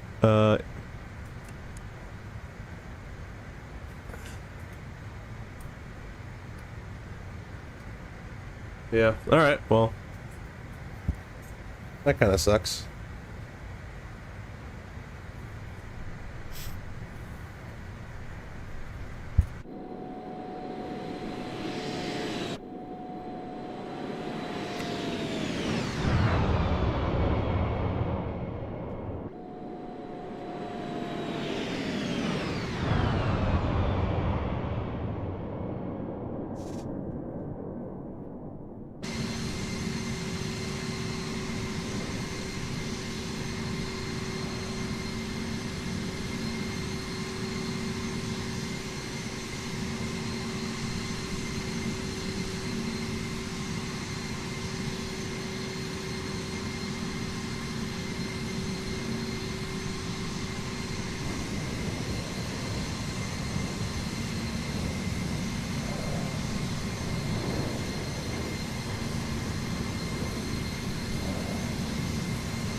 Jazz 720, Toronto's offline, radar services terminated, frequency change approved, bye-bye. Right over to Unicom, Jazz 720, have a good night. Bye. 22.8, we're on the dark side.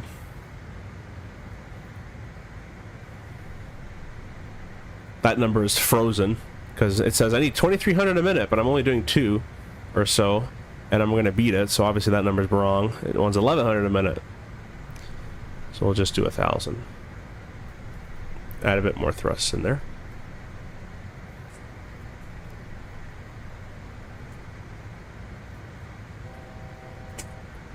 $32 for 31 and a foot.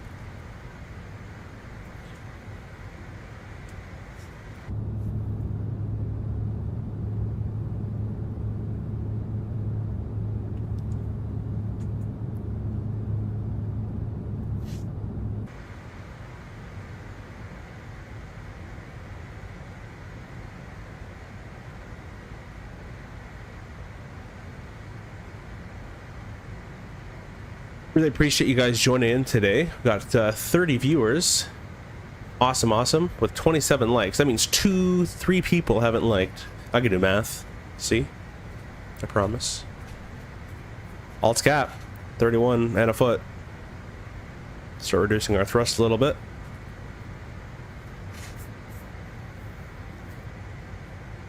If you guys are new to the CRJ as well, go be sure to check out my brand new video today called CRJ Common Misconceptions. A lot of people will claim things online that they don't know what they're talking about, so I made a tiny, very, very quick video on things that have been said about the CRJ that I just corrected, basically. One of them being that the RJ can't do Cat 3, although the RJ, some operators with HUDs can do Cat 2 and Cat 3A. It's just all hand flown. Cat 3A. Things like that. So if you're interested, it just got put up today.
Alright, well the next one is ICBAT at 7,000 feet, 220 knots. So because of the 220 restriction, I'm going to start down a little earlier than I normally would. Normally I'd start down, when this says 28, I'd start down at 3,000. But because of the 220 restriction, I'm going to start down when it says 27. 27, 26 area. We also have a headwind that's working in our favor today in terms of descent, so we should be okay with that.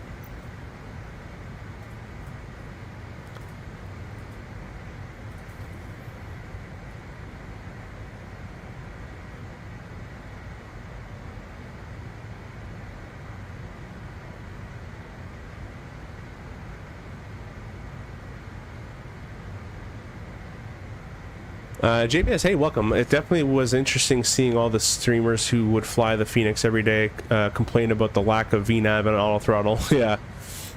Well, the Phoenix 320 is supposed to have it, no? Or am I missing something? Harris says they've got soft hands. Yeah, exactly. Meanwhile, I'm over here flying Sab out of LaGuardia. That's him, which is even fewer features than the RJ. Exactly. Exactly. And the VNAV in the real airplane, quote, works, but it's quite inefficient. It's not good at being vectored, but what I mean by inefficient is the speed kind of goes all over the place in its descent, and it's much more economical if I just start descending myself. We're going to set 7,000. We're going to start down here. I've waited a little bit longer than I said because in the sim currently this airplane is quite draggy. So 7,000 and 1 foot is confirmed. I can't set for some reason. 3,000 a minute idle thrust. And the airplane's going to oscillate like crazy with autopilot on. Don't worry about that. That's a simism.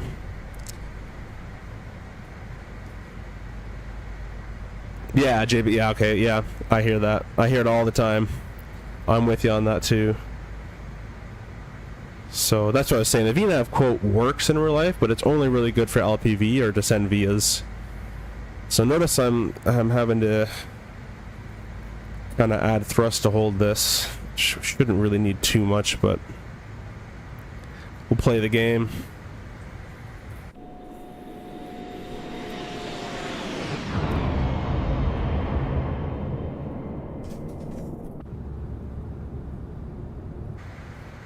But yeah, a lot of people in the sim world, obviously they're not, you know, you're not trained pilots or anything, so it's probably quite difficult, but a lot of them really rely on that auto thrust and VNAV. They don't have that, the plane's not good.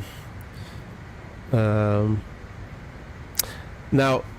if the plane is supposed to have it, then I will agree. But if the plane kind of has it, and in terms of the RJ, the VNAV and RJ was an afterthought that Bombardier threw in there. So I'm okay with it not working that great in the sim because it doesn't work that great in real world either, and not a lot of guys use it on the line. But if you're flying like a 350 and the managed descent doesn't work, then it's like, okay, well, you know, this is a key part of this airplane that's missing, or like the Embraers for that, for example. That's my opinion, though. Harrison says we don't even have LPV. Oh, you don't have them on yours? Yeah, we have 8 of them that have LPV capability. It's kind of sweet. Javis says, and they are saying that Aerosoft is leaving those features out without thinking that maybe the actual plane doesn't have it. No, the plane has it. I mean, I've flown CRJs with this VNAV button installed. The NG has it. That's actually part of my NG differences video I made. It just doesn't work all that great. It does the job. It just won't be as efficient as I can be with the airplane at a 4-degree descent with it. But it is useful for the descend vias. It'll make all those restrictions for you quite nicely, and it's good for LPV approaches if your operator is equipped with LPV capability, which mine has. So it does have it in real life, but only some of them. Very few of them have it, and very few airlines actually operate NGs with VNAV. No LPV or HUDs, maybe 10 planes with VNAV. That's, yeah, so you guys have VNAV, just no LPV capability. So we have HUDs in all the birds, but only 8 of them have VNAV with LPV capability as well. For us, a number also have single FMS. Oh, really? That's funny. My initial was on a 200, and that had a single FMS. But now all of them have. Now we got rid of those, so we're all 9s now, 9s and 7s. The other thing is people will complain about stuff breaking in the sim airplane wise, like, oh, it didn't capture the loc or it didn't do this. I'm here to tell you the real airplane has a lot of localizer capture issues. There's some tips and tricks that I've mentioned in a lot of videos to try to combat that. That's what we use in real world, and it usually works, but I've had to take my fair share of control over the CRJ manually because it just was not capturing properly. Stuff like that happens. The other day I was flying back from LaGuardia. I was pilot flying, climbing through 27,000 or so. My PFD just turns off. Boom, gone. Failed. You know, run the checklist, switch control, and all that kind of stuff. The other pilot, but stuff fails in real life. It's not like it. You know, I've actually had more real life failures of things than in the sim. Personally. But obviously people without the experience or knowledge of any, you know, no aviation experience at all, it's hard to explain to those people that have no industry at all in the industry at all. But it's okay, you know. I teach what I can. If people want to listen, they listen. If they don't, that's fine too. That's why it's a $60 game. You can buy it at home and play, do what you want, and put your money where your mouth is and vote with your money. If you don't want the airplane, don't buy it. That's kind of a nice feature about that. Majority of 700s are single FMS and former GoJet 900s.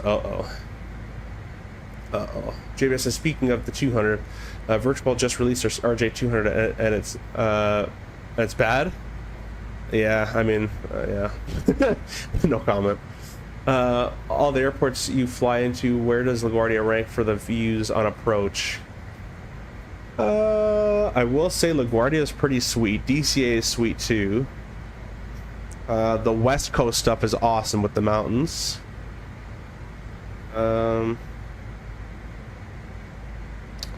I don't really know if I've ranked them ever before, to be honest with you. Probably give it a solid 8.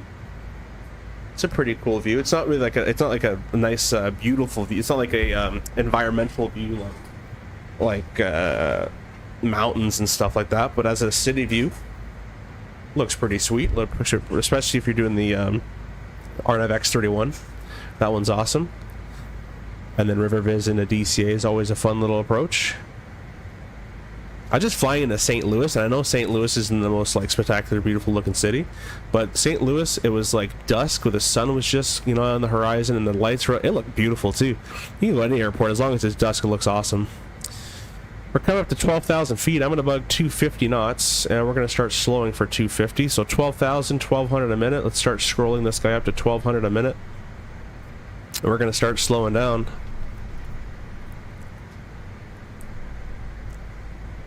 Rule of thumb is don't intercept above 200 knots and more than 30-degree angle. Yeah, 200 is not going to be nice for you. I've done it a couple times, it works, but what we do real world is once we sequence the approach, we'll go progress page, next page, and we'll wait to our off track to be less than a mile, and that happens to work quite well. But yeah, there's many tips and tricks, but a lot of people think it's just bugged. But it's 12 degrees somehow up here. It's quite warm, so we don't need any anti-icing unless it gets a bit colder. So it's getting colder as we get lower, which is interesting. Bit of an inversion going on. I'm usually sweating because ATC has me behind a slow 175, and the thermals are throwing me around. Yeah, those 170s are pretty slow, eh? Portland, Maine Harbor Visual is my favorite. I've never done that one. That sounds pretty cool, though.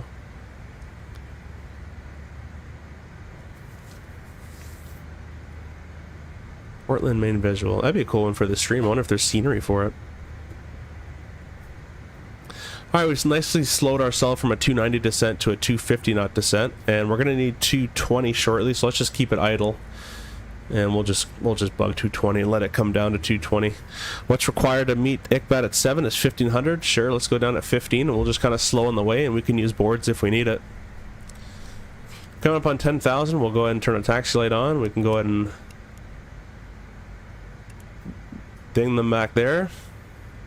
Still 12 degrees entering the cloud, no anti-ice required. Go ahead and box those messages there. Go back to the legs page.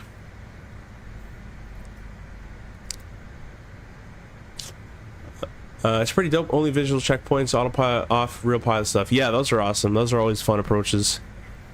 The we're going to an airport, I forget what it was, but it was it's a kind of a more of a G airport that supports regional service. And there's just Cessnas all over the place, and we were actually cleared either for the RNAV or we can do the visual, so we chose the visual. Autopilot off, flight directors were basically on a right downwind, and I just hand flew it all the way, and it was super fun. That's the most fun flying you'll have, at least to me. I can only imagine the views SkyWest pilots are get going into Aspen and Eagle. Seen it in the sim and from the back of the plane. Yeah, the Aspen one looks pretty sweet. Eagle's a very short runway, right? That one's like the super short one, if I'm not mistaken. We're slowly coming down on to 7,000 feet. It wants 13, we'll do 13, and we're slowing for 220 as well, which is looking good. Usually real world, as soon as you start to get in these clouds, even if it was hot above it, as soon as you start to touch these clouds or get into them, the temperature just decreases, and we'll usually end up requiring anti-ice anyways. But in sim, that doesn't happen. So we're going to keep it off. We are going to keep it off. 8,000, 7,000.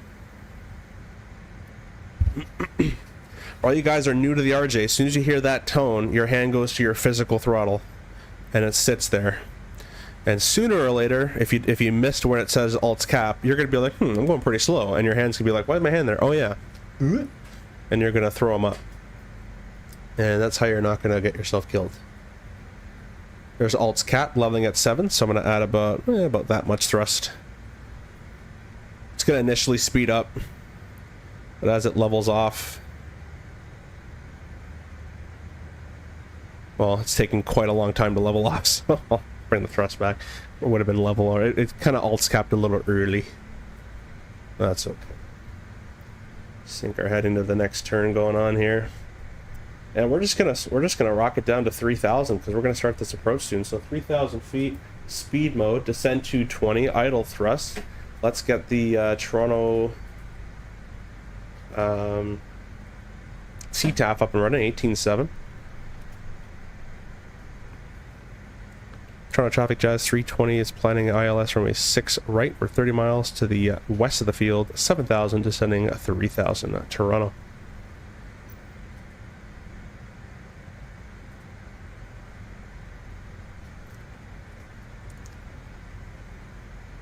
I'm going to add a little bit of thrust. I'm in speed descend 220, so I'm going to add a tiny bit of thrust, and that should hopefully shallow out my vertical speed. I kind of want this line to be closer to Lokbo. Not crazy, but just a little bit closer. So we'll wait for everything to kind of settle out and see where that lands. Start locking my office chair wheels so I don't slide all over the place when I use my rudder.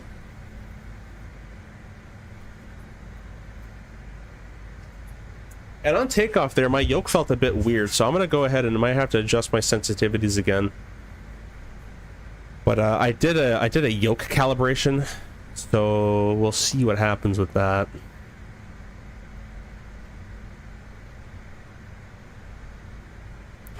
Okay, we're kind of close to lock, but a little bit more thrust added. I'm sure you've seen the Dash 8 copy pasta rant. I'm pretty sure, or probably copy paste rant. I'm pretty sure I found one for the RJ, but I'm pretty sure it's referring to the 200. I have no idea what you're talking about. Sorry. Are you talking about the virtual call? Is there a virtual call Dash 8 that got a lot of hate or something? Because if it's so, that makes a lot of sense.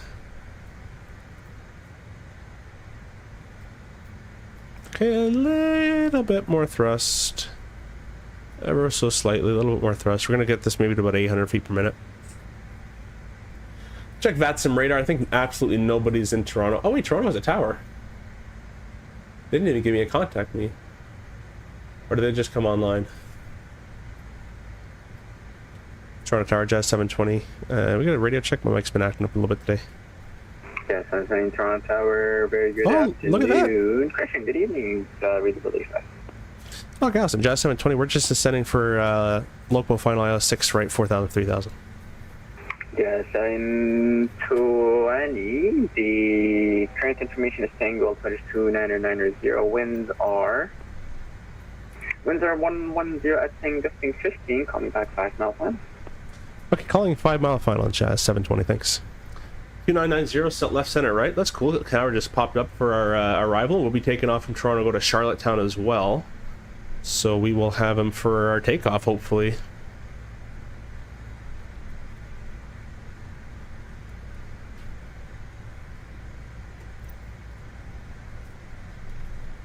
It's very much a meme. Oh, okay. Yeah, I'm probably out of the meme out of the meme world. I'm not in the know. I hate being sick. All right, guys. Well, we got the green needles. So I'm gonna go heading sync, heading mode, right? So we got the white needle is what I meant, and we got the blue needle there. Of course it's wrong. 057, it should be automatically set. We're gonna click approach. There's Loc 0 glide slope arm. And Loc 2 captured. For some reason the airplane is climbing even though it's in descend mode to 3,000. Come on, airplane. At least do something I'm telling you to do. Alts cat. And we're going to keep our speed up a little bit here. I'm going to go flap 1.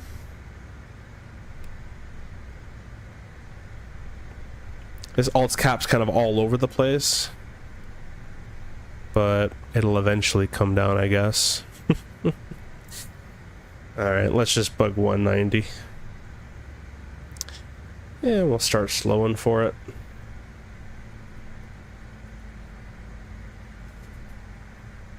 Glide slope alive. We're gonna go flap 8.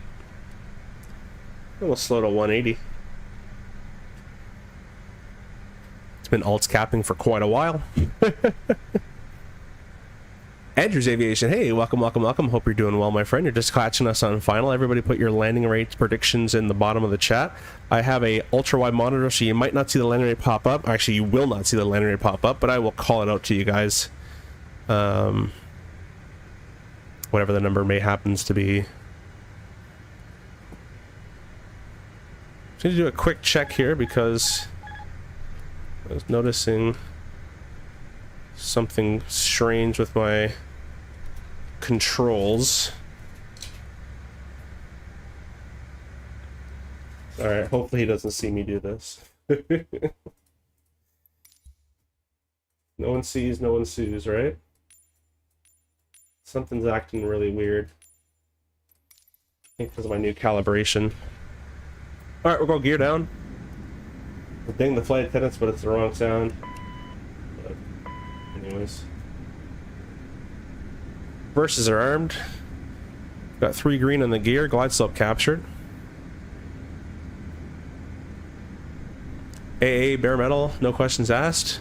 On the RJ? Do you even have one of those? That'd be pretty sweet. I love that livery. I spent the last 30 minutes trying to decide what paint job to fly it. Oh, sorry, you're talking about him. Yeah. Yeah, the that bare metal skin is awesome to look at. We'll go flaps 20. We're at a 6-mile final. He wants us to call it 5-mile final. We'll slow to 160.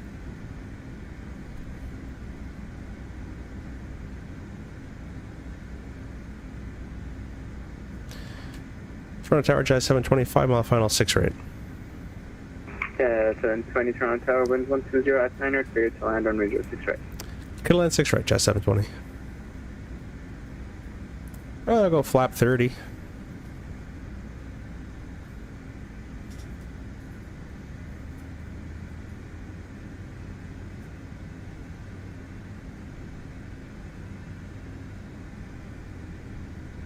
And we're visual landing. I'll call it from out here.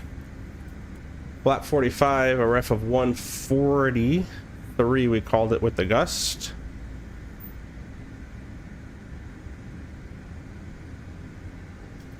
.45 set, landing gears 3 green, and the verses are armed. We're looking good. Alright, autopilot off. Let's just chuck the flight directors off too, why not? Don't need those.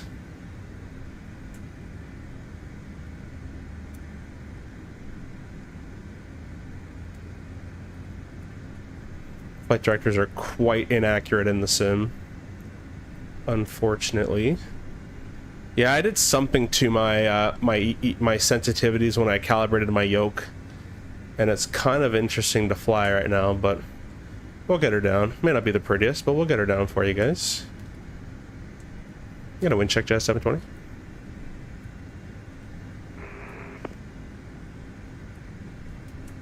Wind 130 at 13. Thanks. 3015. There's no gust reported, but we're going to keep this as the speed is kind of fluctuating a little bit more than I'd like. Check stable. 400.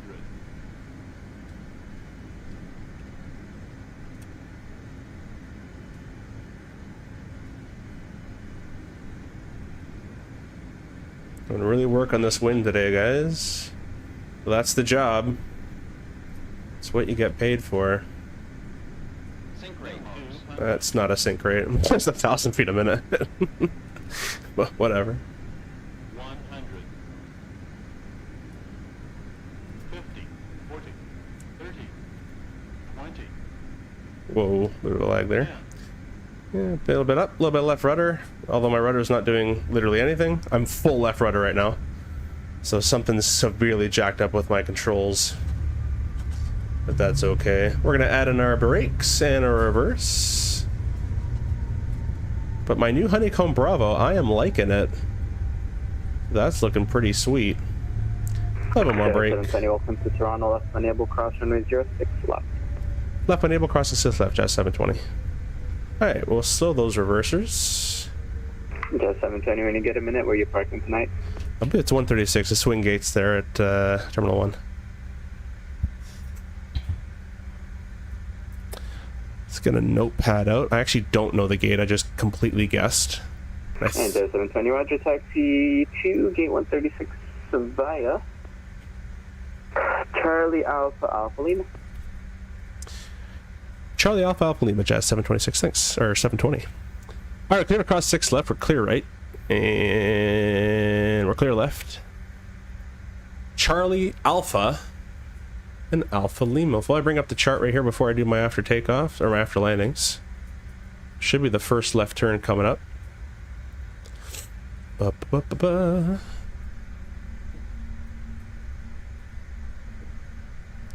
Yeah, Charlie's the first left, then Alpha. Cool. We can do that. Get that off, get that off. Get these all the way up. My mouse doesn't want to work. There we go. So, first left turn is going to be Charlie. And I'm getting some laggy spikies, but that's okay.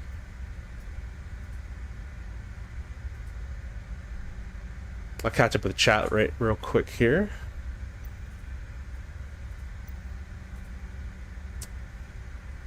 Hey, never had the bare metal and the eagle. Oh, that's kind of sad. It looks awesome. Just took that down at ABQ, and then Andrew said they did, but on the HER. Okay. Bro says nice to land over the majestic 17 lanes of 401. Yeah. Jimmy says, but they did have the RJ in the classic striped eagle livery. It's pretty sure ATR was painted white with striping. I couldn't tell you. You see your crew hotel? Awesome. We should meet up one day. That'd be kind of cool. Daniel, hey, welcome. Are you track IR or head bobbing from chase plane? That's all chase plane, my friend. That is all chase plane. We're gonna take the right turn here at Alpha.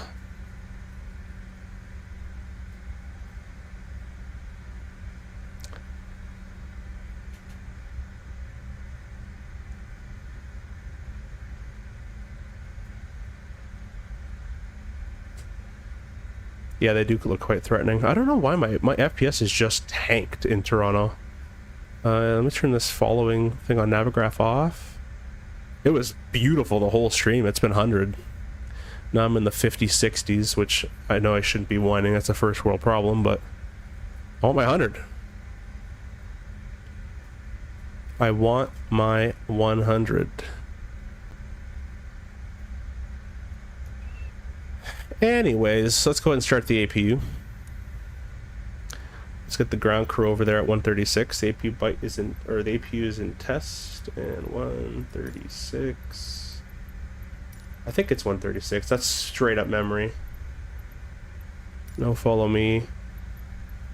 AC. We'll go and press the start button.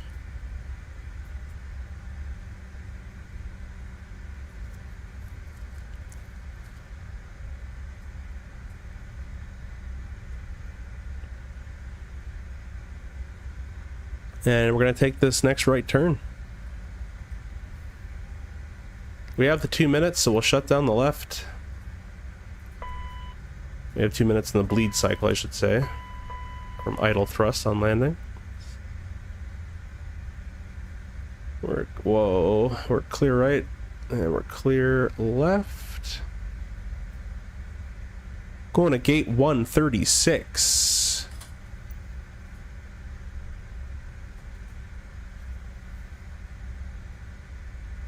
Yours tax, Captain says his tank's a lot in Atlanta. Yeah, I don't know why. It's I'm usually fine, but as Leafs are taking all the frames, yeah, probably. All right, gate 136. My memory serves should be on this side somewhere.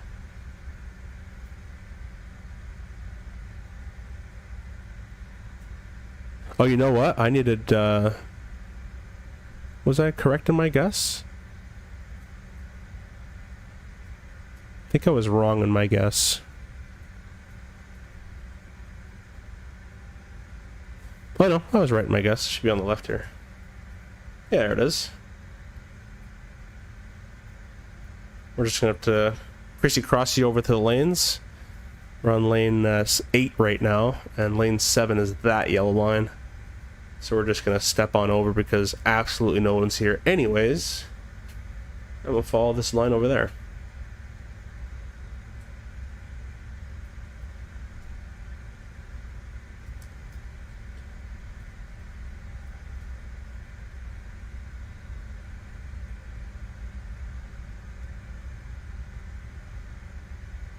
Alright guys, this isn't it. Let me check the time actually. Yeah, 5, 6. Yeah, this should be enough time. I'll be doing or not return, but I'll be doing a flight from here now, from Toronto to Charlottetown. The APU is online. Let's go ahead and check the electrics. Kind of steering in the corner of my eye. Awesome. All the anti-ice is off. Sweet.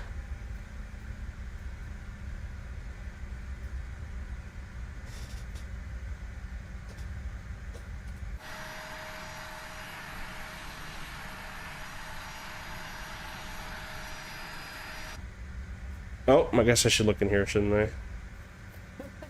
I wanted to give you guys a cool view. But, no, I should look where I'm going. Alright, park it back on. Let's see, anti-ice is all off. I can go and shut down the engine. Whoop, not that button. Click that back off. I said click that back off. Seatbelts can get turned off. The pumps can get turned off. Actually, it should have been turned off a while ago. That's all these bing bongs. Speaking off, steering off. The transponder goes standby. And oh, already did that one. Cool. We're all shut down in Toronto. Let's start getting ready for our return trip. But before we do that, let's go ahead and get GSX. We're going to deboard everybody.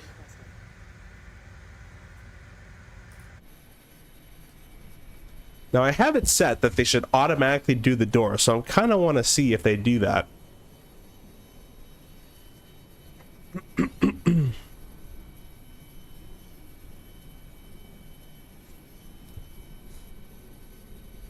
It's kind of funny the engines like stop spinning immediately. They'd still be spinning a little bit here. The N1 at least would be going.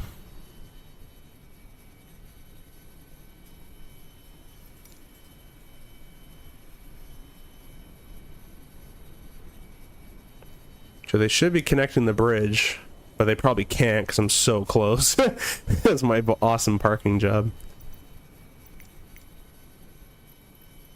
Let's see if I operate jetway.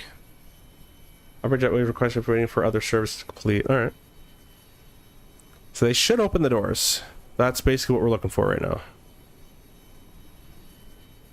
Doesn't look, whoa, like they want to. So I might just do it myself.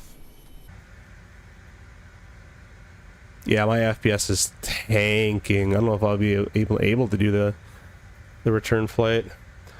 They're supposed to do everything, so do it.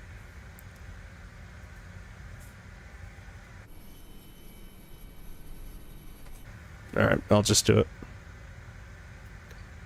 Chalks in. Maybe that's what I needed. I'll try it.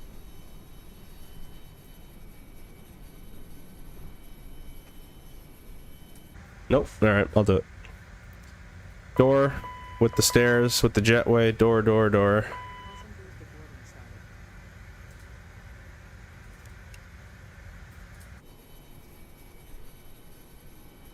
Hopefully you're not deboarding into nothingness because there's no jet bridge, so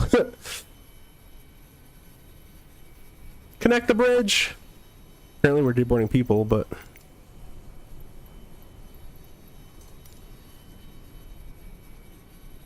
anyways.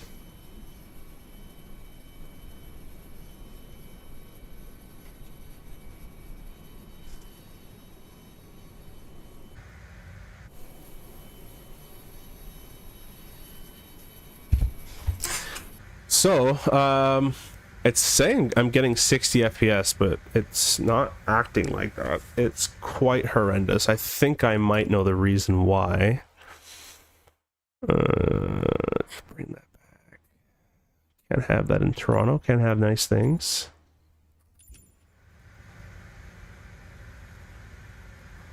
Almost basically made that worse. I might just end it there. I don't really feel like restarting everything and doing all over again.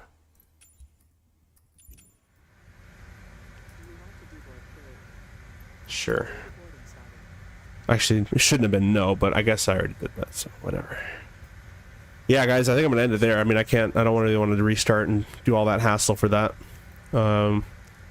This is me moving the mouse around. And it's just kind of terrible. So hope you guys enjoyed. I hope you guys or thank you guys for staying on the stream. We got 37 of you guys in here. I'd like to keep going. I'm at 26 frames, 34 frames, 50 frames looking that way. 46. I don't know why it kind of just went to poopiness. That is the technical term. Frame gen off, then on. This Toronto scenery has always been kind of heavy. I mean, yeah, I got a 4080, so mine's been fine. It shouldn't be doing that. I think it might be because of the stream. Frame gen off. And we're going to go back on.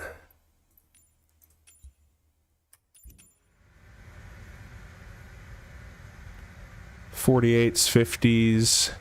I'm going to try quick CPU. I'm running that.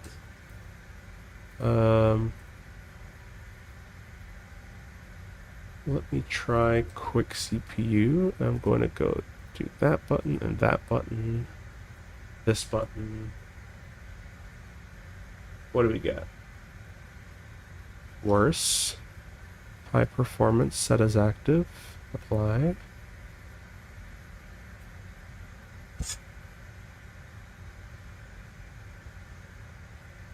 Yeah, that's super strange. Let me clear memory. Not that button.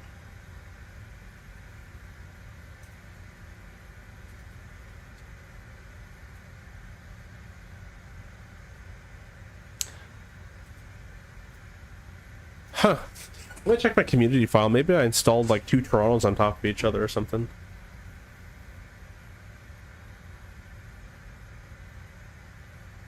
Nope. Let me restart GSX, although I didn't have GSX before and it was already lagging, but...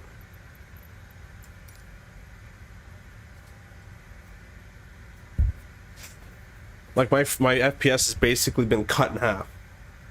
And you can see kind of how laggy everything is looking around.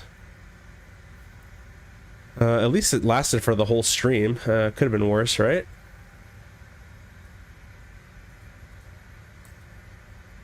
Let's see now.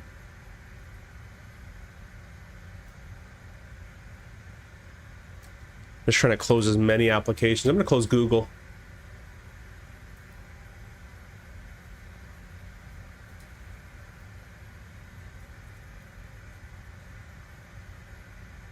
Let's see. Still bad.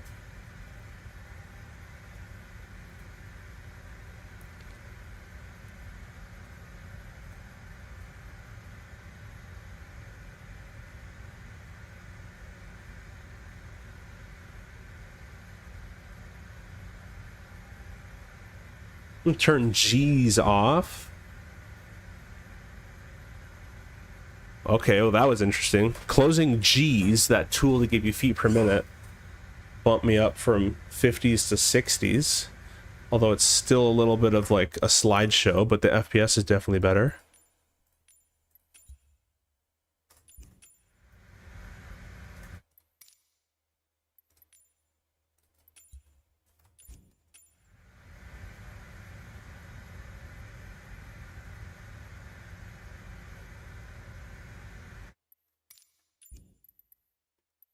Oh, my mouse has disappeared, which isn't a good start. Flight Simulator. I don't know how Flight Simulator... Like, I've done FSX, P3D. Those were nightmares. I don't understand why they can't just run. You know what I mean? Like, just work. Here's my mouse. Let's try back at 130.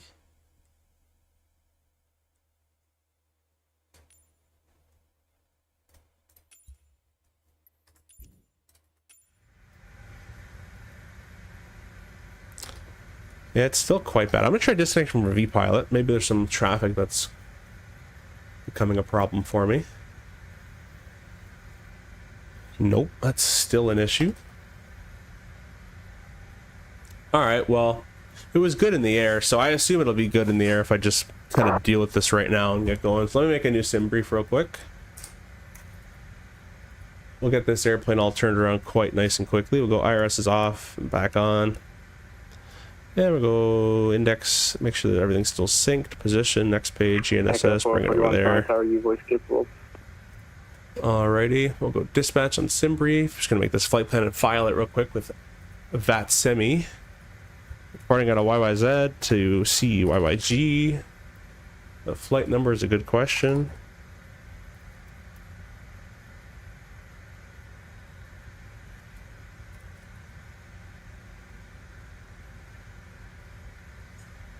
We'll be operating as... I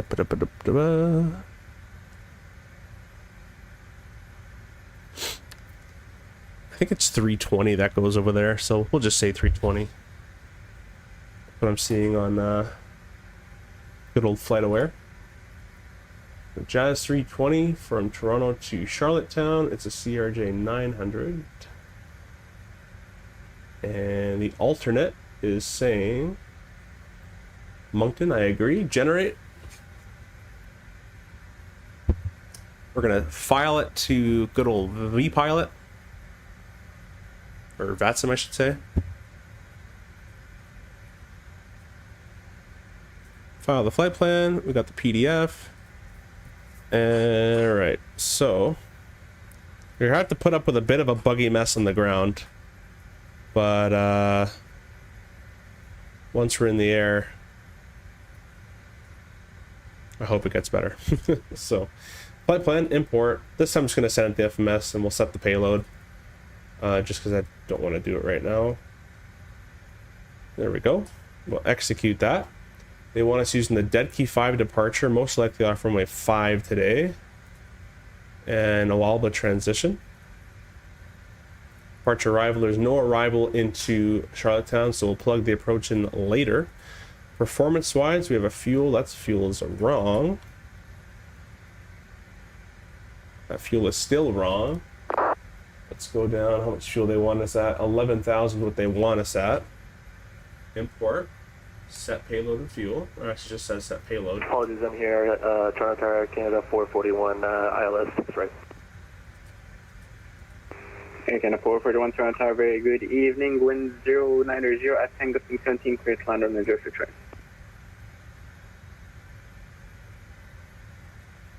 Alright, well, we'll do that manually. No worries. It's 11,000. Back MTR Canada 441. Looking for 800. Again, they're... right. I'm going to turn that guy off for a second. Again, they're planning us at max landing weight, basically just under it. So we're not going to do that. We're going to do about 10.6 and a 0 fuel weight. We'll press enter. Okay, didn't save. 10.6 and a 0 fuel weight of... We'll do 67,000 pounds. Enter. Set payload. Enter. And we'll just send it to the FMS because we're already here. Flat bait. It's going to be dry. Set all the speeds now while we're there. We'll be cruising at 370. That's where we just were at Minneapolis to here. And the alternate cruise of 14,000. Awesome. That all checks out. Next page. Harris is getting beautiful FPS down in the Cayman Islands. Miami might be different though. Yeah, I usually don't have this problem. That's why it's kind of bothering me. Just did a Windows reset as well. I'm probably going to do an NVIDIA cache clean and a C disk drive cleanup as well. That usually gets rid of this problem. Like looking at this FMS right now, I'm getting I'm getting 70 down here. It says 80 frames. The frames are high. Just the stutters are real right now. Anyways.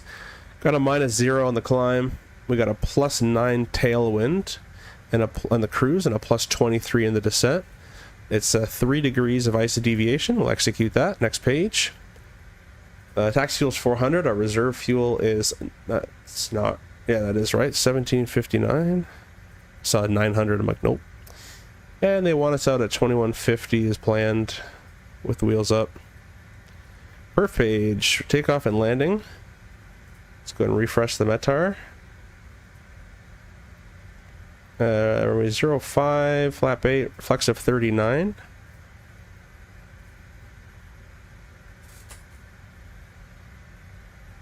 The flex in this version doesn't quite work. It goes higher than what rated thrust is. That will be changed soon. I've been told. Vina, cruise speed. I need water. It's gonna be 263.81. They want us going. They want us going, no joke. Alrighty, next page, 4 degrees, fine. Radio, we'll go back to auto.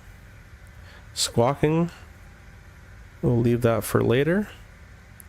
That's all been set from earlier. Copy active, and we'll copy active on the other FMS. We're good to go that way. APU is still running. Let's go ahead and get our clearance, because I guess they haven't sent us our PDC, so we'll go ahead and get our clearance the old-fashioned way. So if you guys never gotten a clearance before, make sure you have a notepad out or something to write on or whatever. Virtually is a virtual notepad is fine too.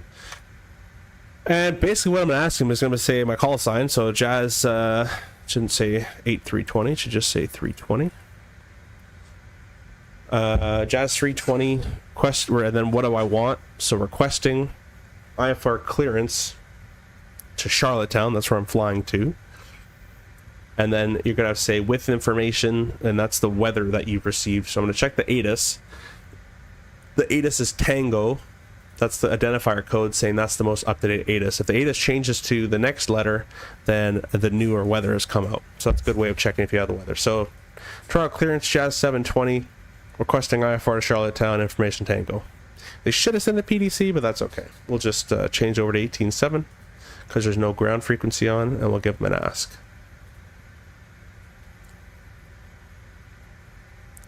Toronto Jazz 320 requesting IFR to Charlottetown, information Tango.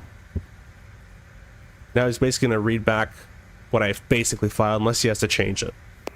Jazz... Sorry, say call sign again? Yes, Jazz 320. I see a Jazz 720 on my radar. Oh, my fault, standby. I forgot to do that. Jazz... We're doing all the 20 call signs. Yes, Toronto Tower Jazz 320 now should be working for you. IFR to Charlottetown, please. And Jazz 320, roger, standby. Awesome. That makes sense why I didn't get a PDC. Forgot to disconnect and reconnect his new number. He's probably just going to send me a PDC. And Jazz 320, you are cleared to Charlottetown via the Desky 5 departure, Alaba transition, flight plan route. Departure runway 05, squawk 5721. Yeah, clear to Charlottetown as filed. Decky 5 departure, Alba transition, then flight plan route. We'll expect 05 and squawking 5721, Jazz 320, thanks. So, they basically cleared us for exactly what I filed. Correct push and start will be your discretion. Calling for taxi. We'll call taxi, Jazz 320. They basically cleared us for what I filed. If you remember the flight plan, I filed the Decky 5 departure with the Alba transition. The ATIS said departure 05, so he said expect 05. The only thing that's really new in this clearance is squawk, the code. So 5721. Go ahead and plug that in there on both sides. That's the only really thing, unless they give you a new route. That'll be different, but they're basically clearing us for the route we filed, so you should expect what the clearance is going to kind of be. So 6.8 on the trim. Hey, you're back. Hope you're feeling better. Yeah, I'm feeling a little bit better. Nose is still stuffed, but we're getting there. We're getting there. We're having a frame issue right now, which is really bothering me. I'm going to do a recalibration of my yoke as well, because it was not acting correct, so stand by with that as well.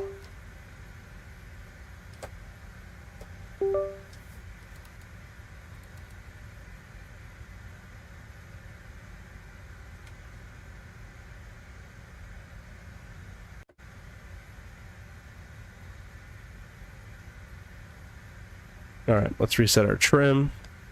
I just recalibrated my yoke because it was acting very strange on final. Trim is 6.8. There we go. No, 6.9, 6.8. There we go. Alright, hydraulic pump can go on, seatbelt can go on. Our landing elevation in Charlottetown is unknown, so we'll go index database CYYG 167, so we'll set this down to about 200. It's just so annoying to play with this much stuttering. I feel like I'm on a $2,000 PC, but I spent $45.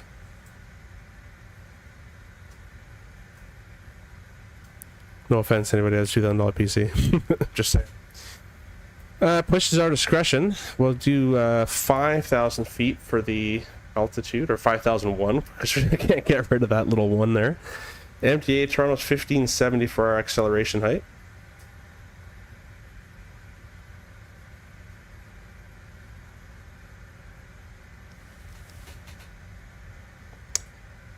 On the right side, heading of 057 is already set.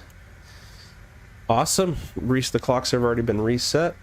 We'll go to the doors. Oh, this is bothering me so much. Aircraft. We'll close the door. The jetway's not attached. All the rest of the doors are closed. The APs are still on. We'll get rid of our wheel chocks. British Airways 647 requesting IFR clearance. Isn't British Airways Speedbird? Doors are all closed. The fuel pumps can get turned on. In British, your call sign is Speedbird. There it is. Speedbird 647, you're cleared Try to to push back and Boston start via Air the Canada. EXPO departure, bumper transition, flight plan route, departure runway 05, squawk 6153. Once again, welcome on board.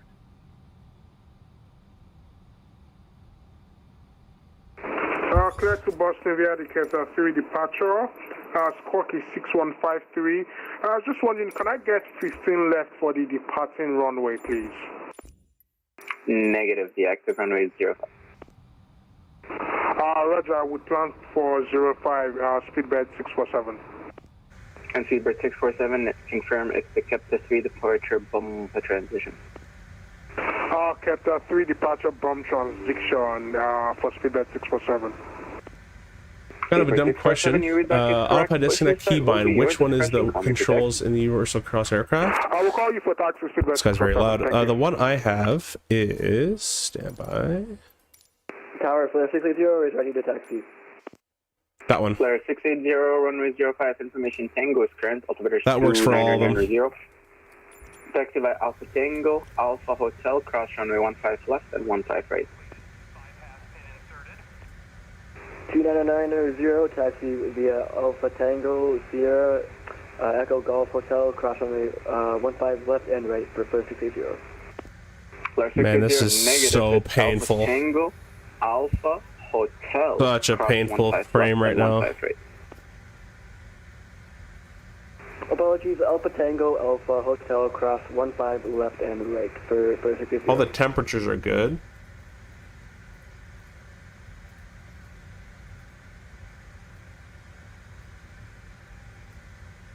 Why are they lifting me? Yeah, the RJ is not supposed to get lifted like that.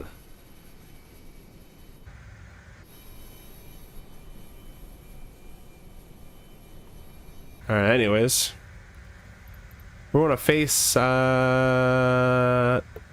southwest? That can't be right. Northeast isn't right, so southwest is the answer.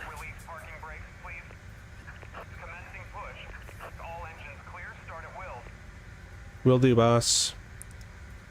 Probably wouldn't let me start just yet. They'd probably wait till I'm a bit more in the straightaway area.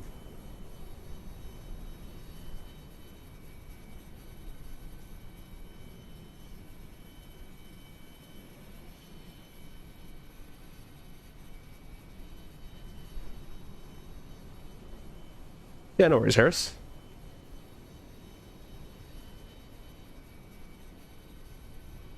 After the turn, we'll start up. It's typically what they'll do. It's very hard for those tugs, probably not that tug, but it's hard for the tugs we actually use in real world to turn us with engines on sometimes, depending how tight the turn is.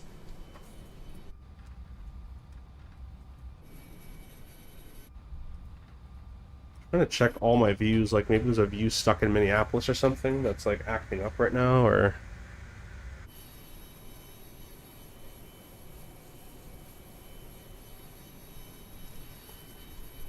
Try the NVIDIA filters, I'll turn those off.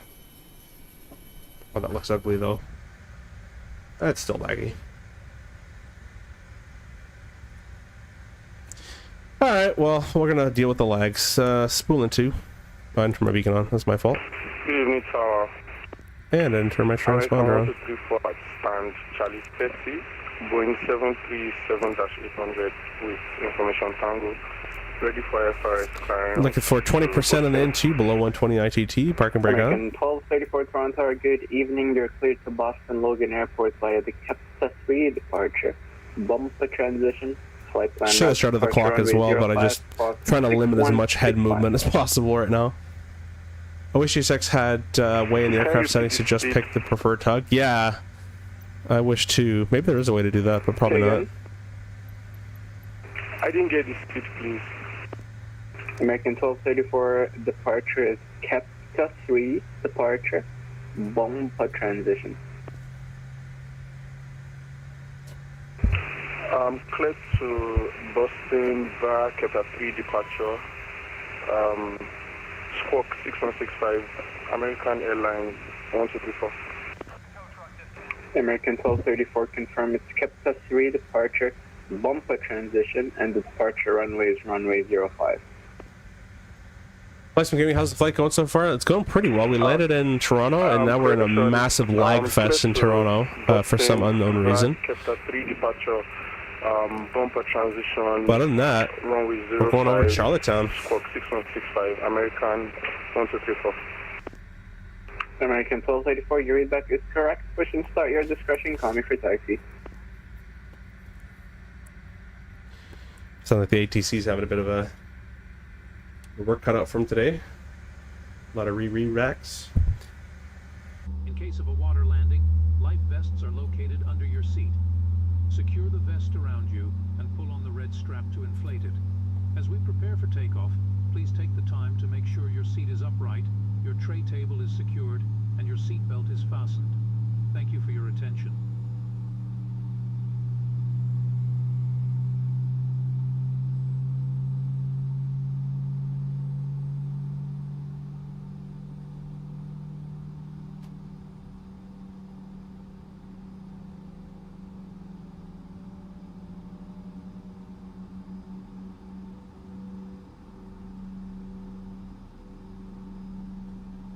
All right. Second engine's up and running. Started cutout. We'll go ahead and close that and bring it back to ET. Tower, hello again there, Canada 441. Oh my gosh. We have Tango. We're looking for IFR clearance to... Electrics are good. APU off. Actually, I should only started one engine today because it's a pretty far taxi, but it's on now. You are cleared to... Actually, stand by. We're going to wait on the taxi because he told that guy to stand by, so I'm going to give him a couple seconds here. And we're going to ask for taxi clearance. Really wish I can get rid of this lag. Oh, this is bothering me now. Hate it so much. He pays so much money and spends so much time in making this thing what it is. 441, I have your clearance, otherwise ready. And it just doesn't work. We're ready to copy Air Canada 441. Air Canada 441, you're cleared to Saskatoon via the Asset 7 departure. Usage transition, flight plan route, departure runway 05, squawk 6336. We're cleared on the Asset 7, usage transition, flight plan route, and runway 05, and we'll take 6336, Air Canada 441, thanks. Air Canada 441, read back correct. Push and start your discretion, call me for taxi. All right, get your notepad out and talk for taxi. And Tower Jazz 320 ready taxi. Jazz 320, runway 05, information Tango, altimeter 29900, taxi via apron your discretion, Alpha Lima, Tango, Echo, Golf, Hotel, cross runway 15 left and 15 right. Okay, Alpha Lima aprons our discretion, Tango, Echo, Golf, Hotel, crossing 15 left and right, we'll hold short at 05, Jazz 320, thanks. Alright, parking brakes off, we'll add a bit of thrust. Okay, 201, 50 mile, final crossing out, let's approach from So much easier when you write it down, guys. I just wrote down the letters, E, you know, Sorry, last station calling, take all off that kind of stuff, and just read it off your notes. What we do real world. 291 Toronto At least what I do. Good evening, wind 090 at 10 gusting 17, call me 5 mile final. Copy all, report on the 5 I mile wonder if final. Simlic is causing this problem. Toronto BSN Tower, Lufthansa 731, request taxi to one way.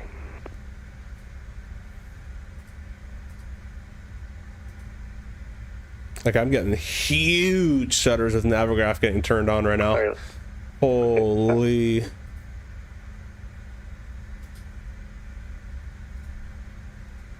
Last station calling, say again. Lufthansa 731.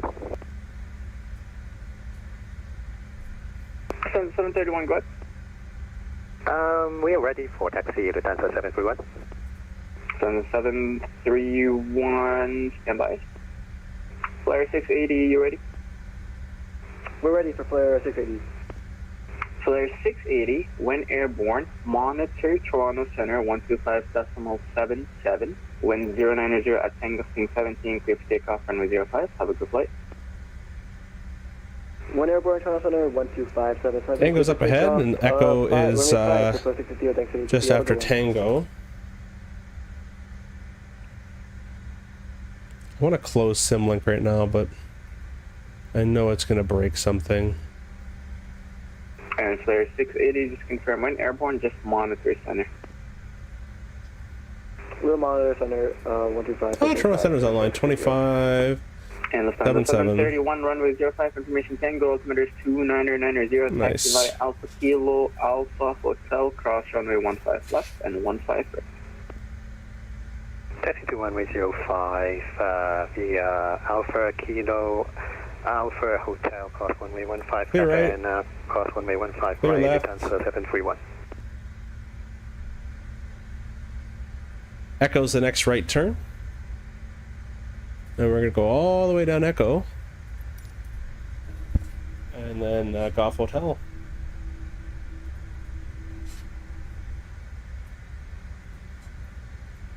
Frames are okay when it's in these straight lines, but it's when I move my head, it just depletes. Slowing down for this turn a little bit here.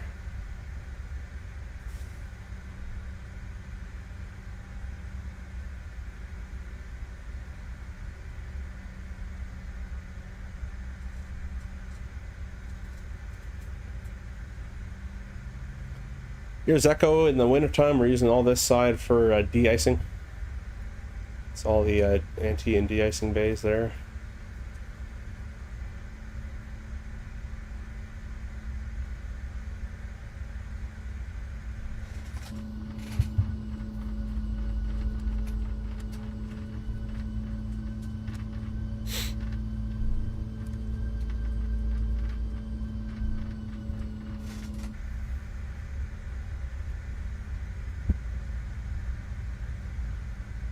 Canada 291, 5 mile final from runway 6 right.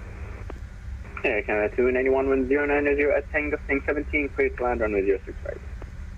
Clear to land 6 right, Air Canada 291.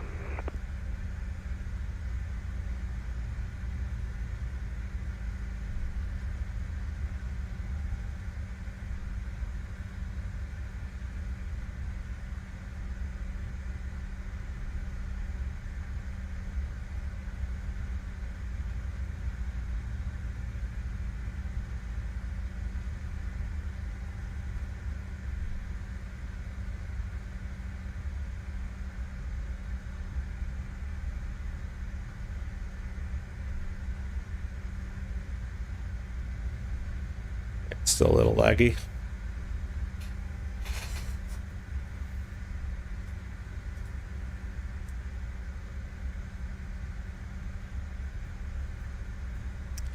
All right, here comes Golf is going to be that turn all the way up ahead.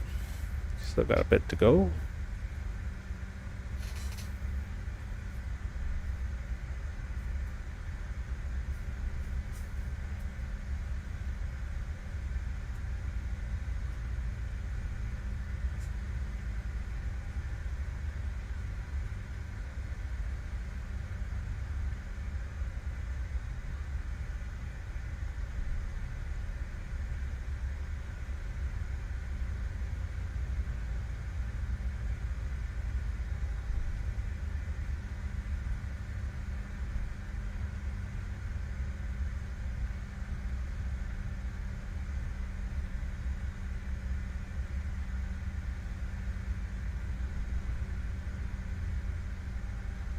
Here's Golf.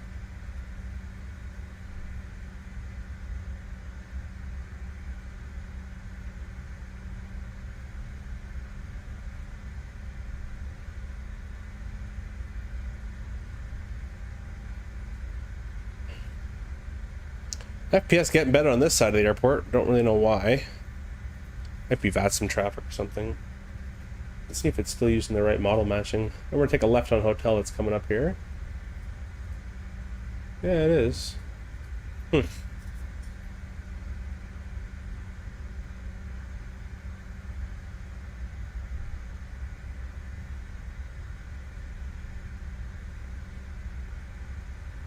Tower Canada 441, ready for taxi, please.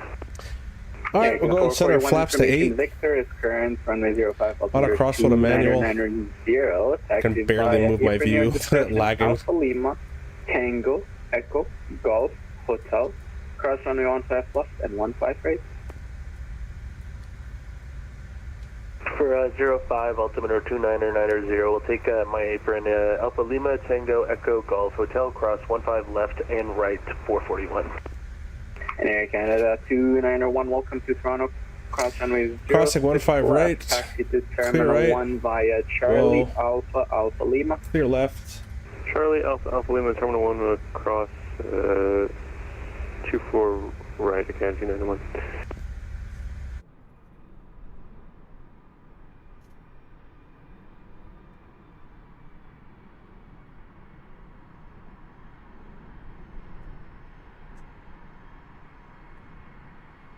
Hope you guys are all enjoying your Wednesday night. Thank you for spending some time with me here.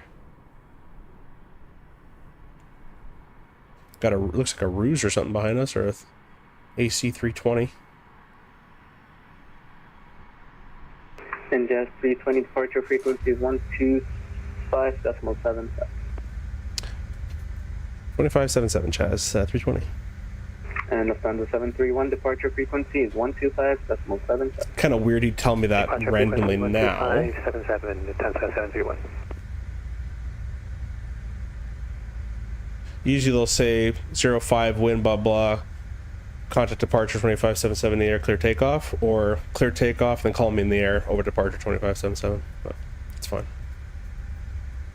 Probably just wants to get me out of his skin. 91, just hold short. Alpha Lima gives me to company Boeing 737 exiting Alpha Lima from right to left. They'll be taxiing to Tango.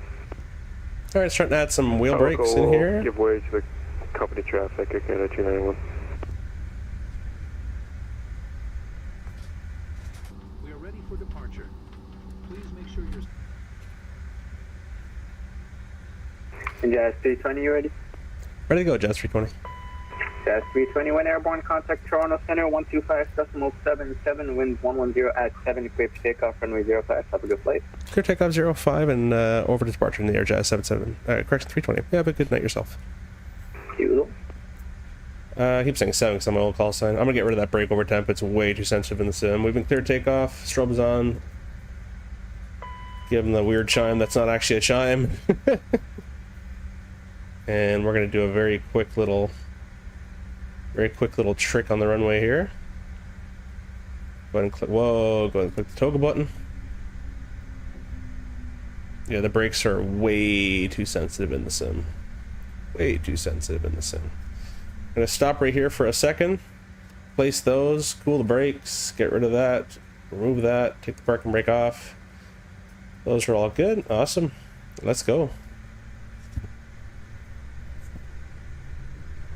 5 scare, 5 with takeoff configuration is okay. 2 clicks into the token position. Hopefully our frames get better in the air.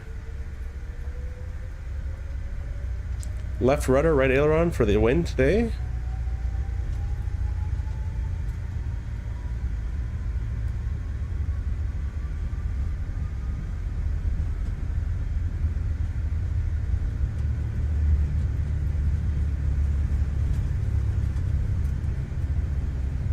B1, rotate. 731, line up runway 05. Not up runway 05, Lufthansa 731. Gear up. Speed mode. Climb 167. Nav mode. Heading. FMS2's armed. FMS2's captured.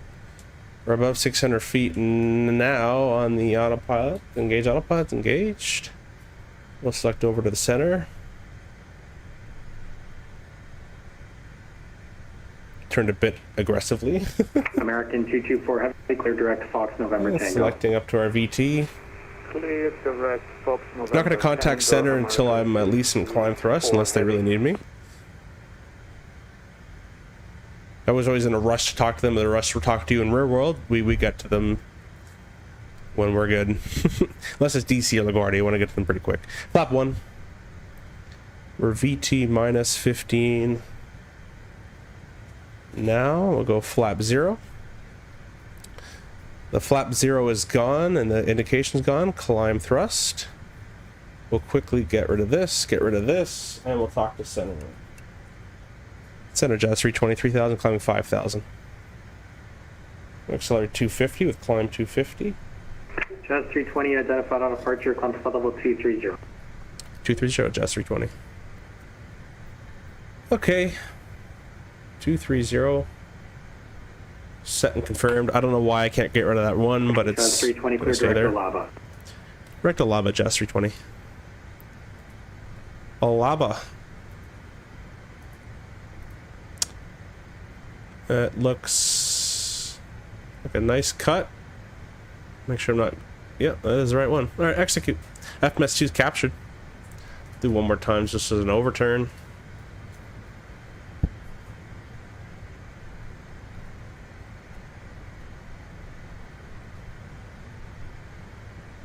Sounds like a O'Hare taxi clearance in the background. I could... That might have been an old comment, sorry. I didn't catch it in time.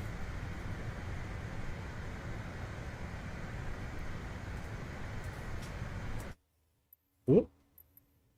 That's weird. My thing just turned on by itself there. Stand by. Stand by.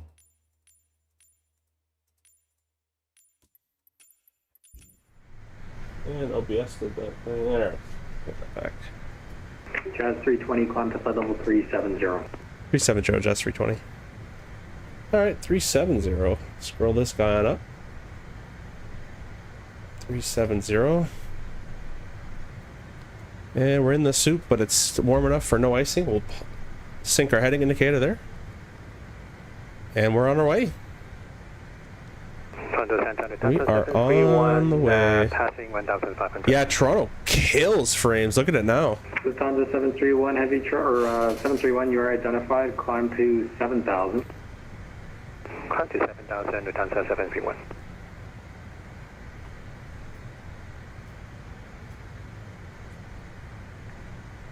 It's an interesting looking cloud.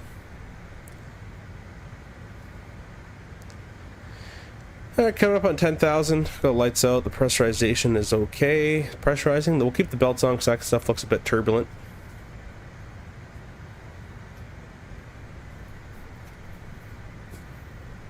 I think this is the longest stream I've ever done.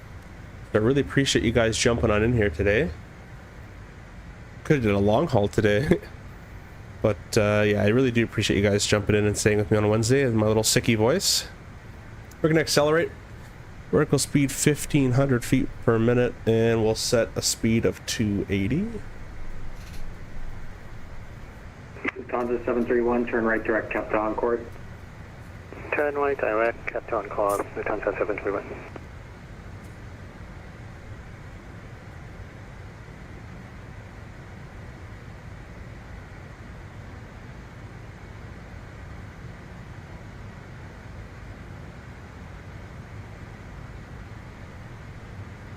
Alright, and we're going to start telling the airplane to go up, and at the same time, I'm going to go click speed mode. Lufthansa 731, climb to flight level 230. And we're going to match it up with 280. Climb to flight level 230, Lufthansa 731.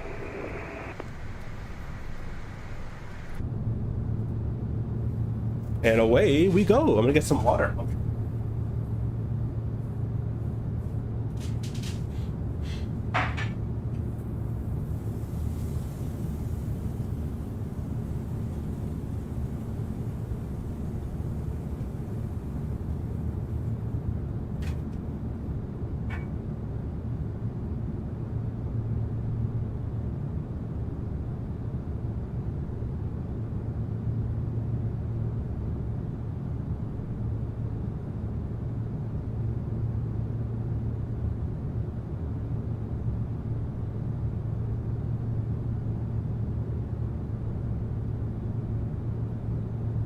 All right, I am back.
We got transition. We'll go ahead and press the button for standard, standard, standard on all three.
Got pretty quiet now. Everyone's probably eating.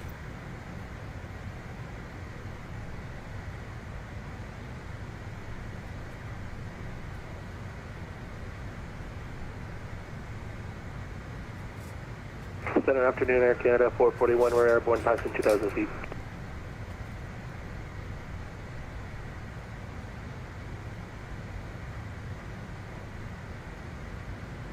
Canada 441 identified on departure, climb to flight level 230.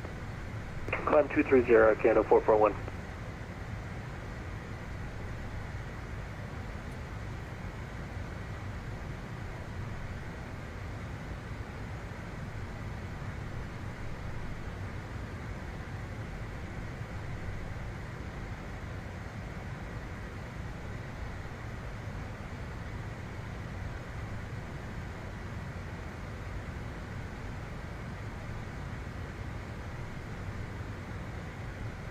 Air Canada 441, clear direct Sierra Sierra Mike on course.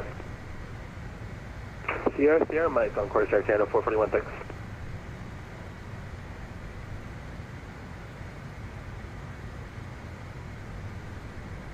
Any of you guys going to FS Expo this year? Looks like it's going to be a pretty sweet show.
American 224 Heavy leaving my airspace now. Radar service terminates. You're cleared on route. Good day.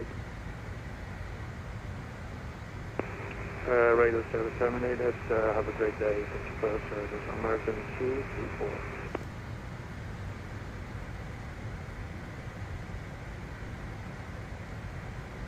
Lufthansa 731 leaving my airspace now. Radar service terminates. You're cleared on route. Good day.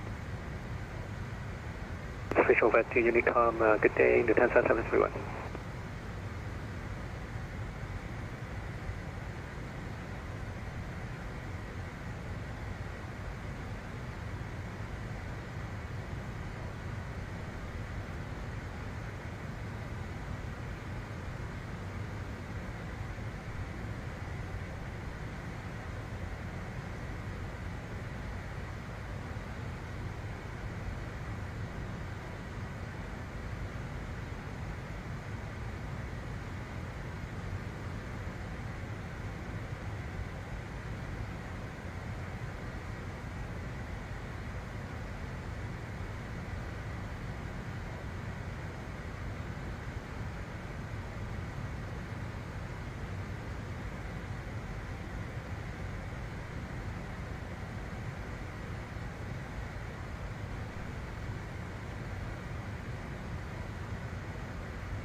That wasn't good. I don't know what unplugged, but something unplugged and got replugged in. And anyways, we're still good. We're still good.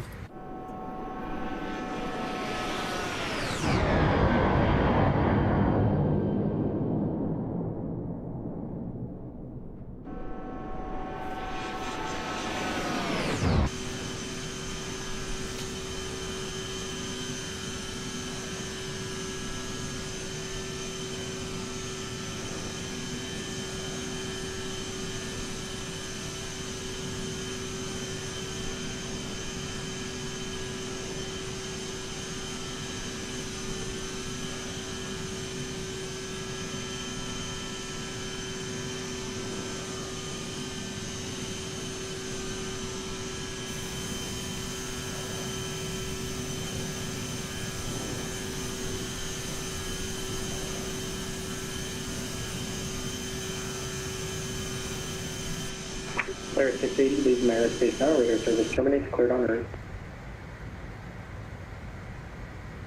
Well, but Unicom Flare 680. Canada 441, climb to level 360. Climb to 360, Canada 441. Hey, Lewis, welcome. It says, what's the maximum range on the CRJ 900? The 900, I've never really gone the farthest it can go, but they claim it can go 1,700 or so miles, nautical miles, something like that. But I don't know if that actually takes into account of alternate and all that kind of stuff. I think that's just in a straight shot. So the farthest I've seen that I've actually flown it is about 1,200 nautical miles. But they used to do 4-hour flights with the 900. Some companies do it, so I can go for quite a bit. Vero says, just freaked me out. I heard the unplug sound on short final. Yeah, I hate that. When that unplug sound happens, you know you're in for a show. Not gonna be a good day.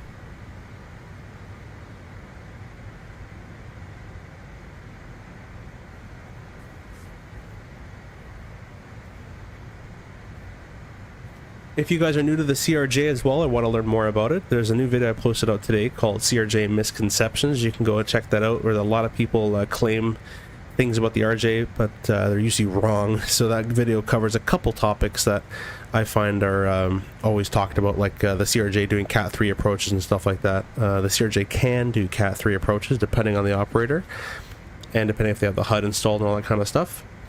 But yeah, anyways, if you're curious about that kind of stuff, there's a video out today called CRJ Misconceptions. Go take a look. Harris says we do LaGuardia 2. I don't know what that is. Longest it has taken me is 4.5. Yeah, that's crazy. Yeah, the RJ900 does go for quite a bit. Pretty impressive if you think about it.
Tulsa, Oklahoma.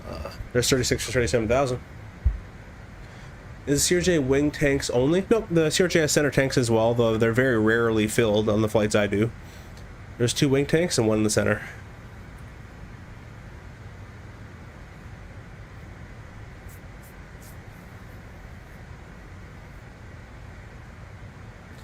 I've only really seen it filled on like ferry flights or like just really long ones, basically.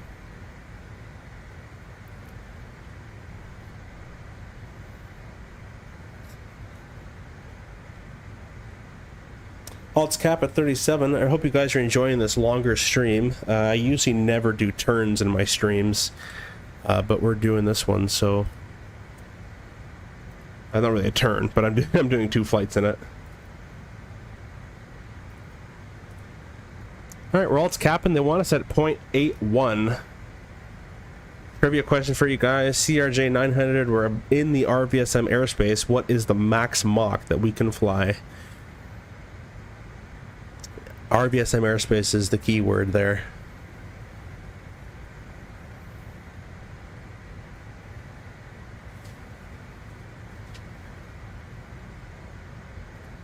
And top of climb, check.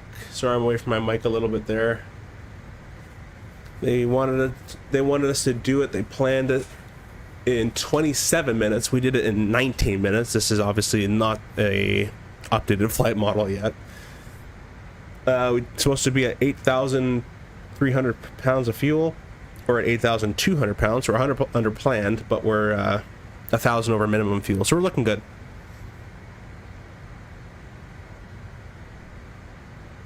Looking good, since I even shaved off some fuelage at the gate there, because Simbrief always loads way too much.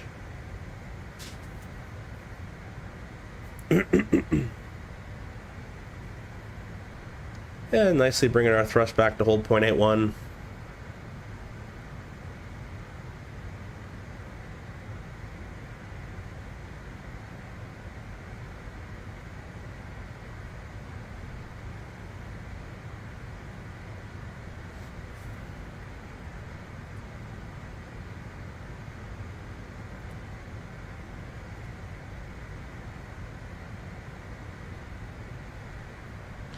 We got 44 likes right now. If we can get up to 50, that'd be awesome.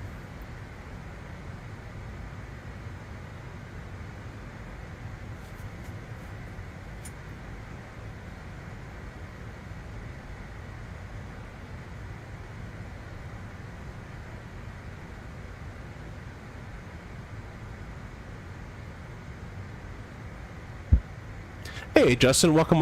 How are you doing today? Thanks for stopping on in. You're catching us on our second flight. We're doing Toronto to Charlottetown currently. Just reached cruising altitude 37,000 feet. It reminds me, everyone can go to the bathroom now.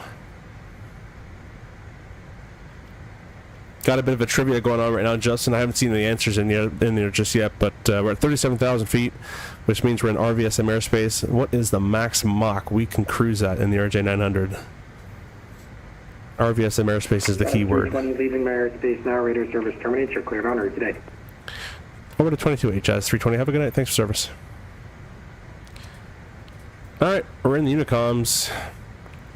I'll be right back. I'm just quickly go to the bathroom, and yeah, I'll leave you with a nice little be right back music.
Alright, we're back. I don't see any answers in the chat, but the answer is 0.82 Mach. That is the maximum Mach we can fly in the RVSM airspace, and that's an autopilot limitation after 0.82. I'm not sure if it wasn't tested past that, or the airplane. I believe it's because the autopilot gets a little unstable after 0.82, and it can't be as precise within the RVSM airspace as it needs to be. There's your answer. We're just trucking along now. Be passing Montreal shortly. We didn't already, actually.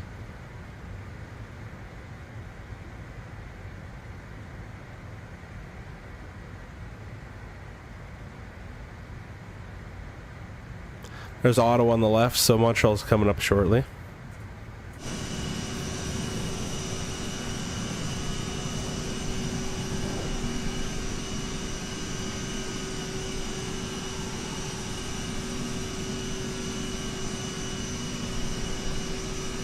If you guys are chilling as well, if you want to go check out CST Gaming, he's streaming as well. He's in the A380 currently in Microsoft 2024. CST Gaming is an awesome guy, so go check him out and say hi for me.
There we go. I don't know why my overlay wasn't working, but now it is.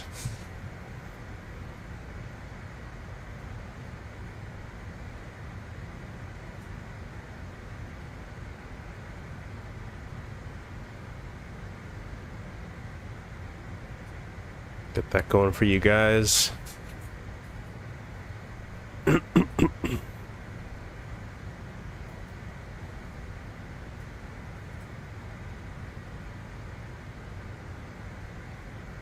Another hour and 11 minutes till we're in Charlottetown. Because there's no approach into Charlotte or arrival into Charlottetown, this is one of the very few airports that most guys will put a fix ring in just as a reminder to, if they haven't started setting up, set something up and also start descending.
We're 3 likes away from our goal today, our goal of 50 likes today.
Lewis says, how was the flight school?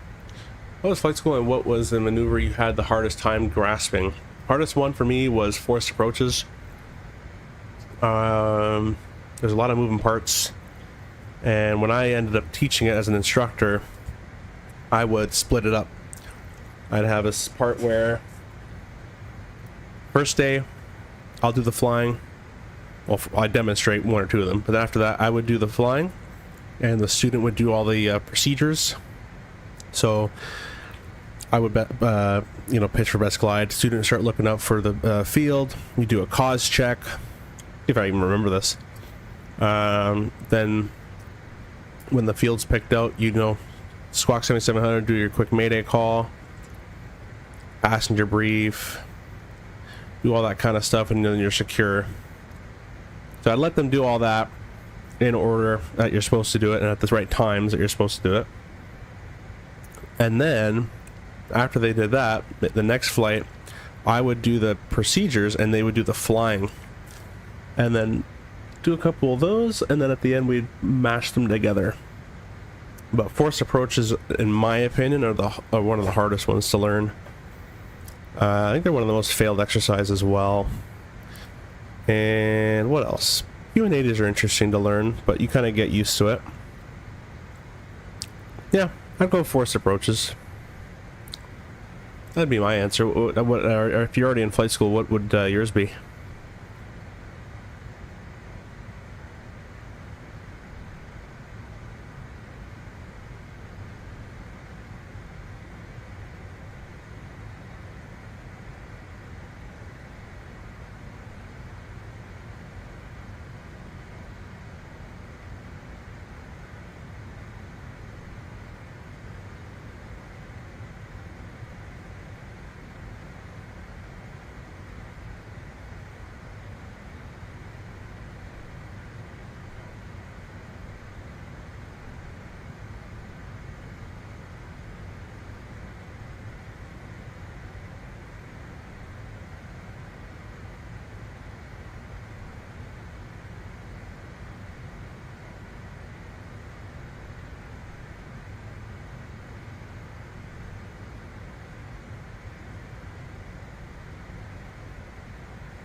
Lazy 8s for you?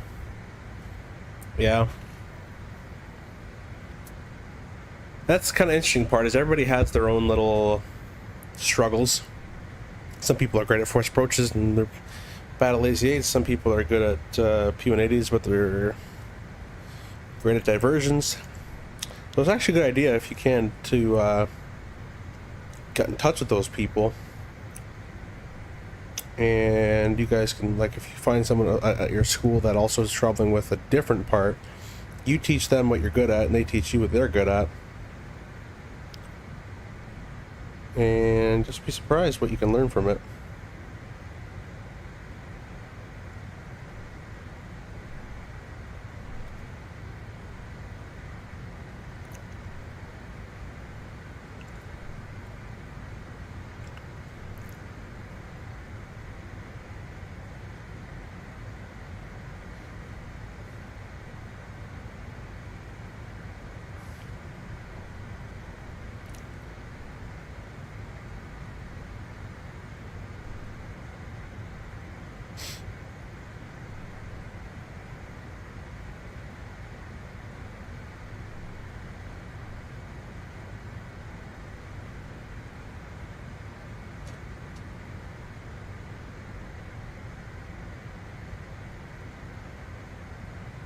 Alright guys, we're looking pretty stable. I'll just take a quick break and I'll be back. I'll be watching from my phone, so if anything crazy happens, I'll come running back.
Alright guys, I'm back and we're going to start approach prepping shortly here. Captain Burgess might have to pick the Speedy up once they get the flight model changes in. Yeah, that will be a pretty awesome update when that comes out. I've had a lot of say and work into that new one, and it's going to be pretty sweet. Let's start approach prepping. Still quite far away, but that's fine. We're going into Charlottetown, and the weather is 230, 13 gusting 22, so we're going to be using the 22 obviously for that one. The altimeter setting of 2991. Oh, the same in Toronto earlier when we left. The whole eastern seaboard is 2991. Alright, well, let's get our plates ready. So performance, perf. It is 0 fuel at 67.7. Our planned arrival fuel is 4,100. So 67,700 plus 4,100 pounds is 71,800. So we'll round up to the 72 card. Performance, takeoff and landing. Going to CYQG, runway 21. I have to check if that one's able to be used. VREF. It was 13 gusting 22. That is a 9 knot gust. We'll add 4 knots to that. And it's 72,000 pounds. There we go. Calculate the distance. 3,200 feet out of 7,002 feet. We're going to be using the 72,000 pound landing card. So let me get that speed card up to 72,000. Gives us... I should be able to do it from this side now in the V2. Gives us a VT of 195. Whoop. And a V2 go around of 147. What the hell happened? Why did the airplane just shift when I went to V2 speed? 147. Interesting physics going on there, guys. That's okay. We'll increase our thrust again for 0.81. I guess don't be careful touching the V2 speed on your EFIS panel. Alright, thrust is back and set for 0.81. Speeds have all been set. Let's get our Navigraph charts up and running.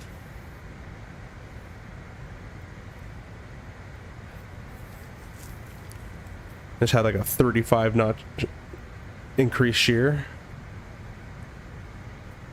And we're going to Charlottetown. There's no stars in the Charlottetown, just approaches. So runway 21, RNAV Zulu is what we're going with. That's all we can do there. We can't do RMP. Put that to the side for now. Actually, we'll bring it back. The LNAV min is 520 plus the 50 on the mist, or 50 because it's non-precision, so we'll have to make that a 570. There's no cold weather corrections required.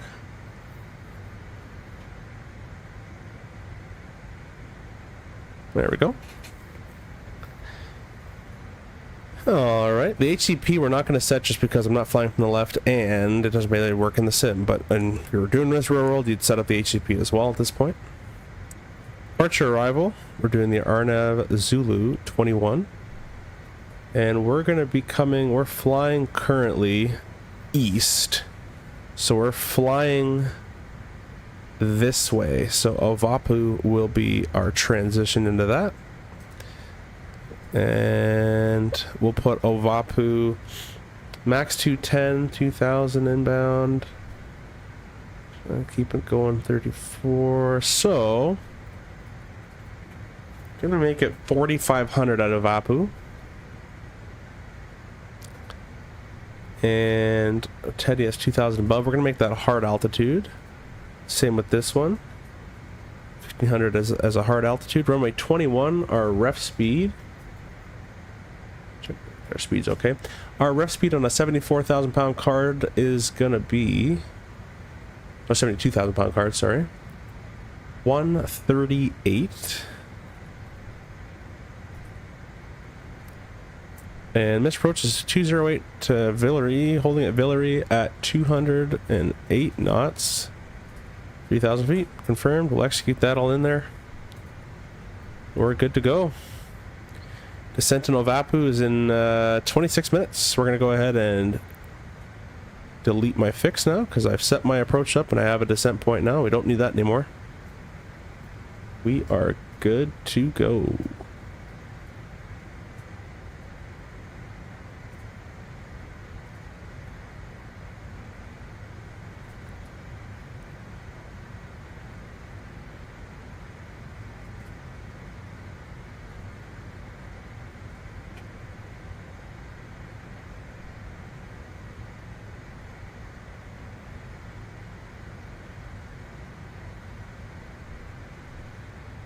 All right. We're all set up. 25 minutes left in cruise. And then we're going to be on the way down. So I'll be right back. I'm going to get ready to get going out here shortly. I don't think there's anybody on VATSIM radar, but let me just quickly check. So while we have these 25 minutes, I'll kind of just be getting ready to go out here. Starting to feel a little bit better. I'm gonna go pick up my girlfriend and come right back home. I'm not going anything crazy, but Halifax has control, but Charlottetown is empty. All right, I'll be just right back.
Alright, I am back. Still got 17 viewers. I really appreciate that. We've been streaming for a long time now. You guys are just tuning in. We started from Minneapolis to Toronto, and we took that bird from a swing gate in Toronto from the US side, and we're going all the way domestic the Canadian side, going to Charlottetown, right on the East Coast.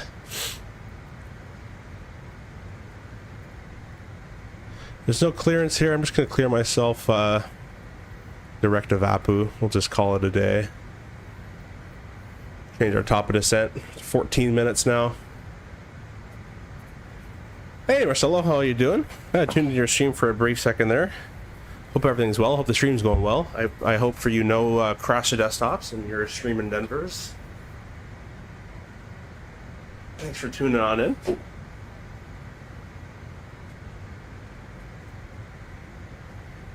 We are 2 away from our like goal of 50 today.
I thought you would have way more viewers on the sub count.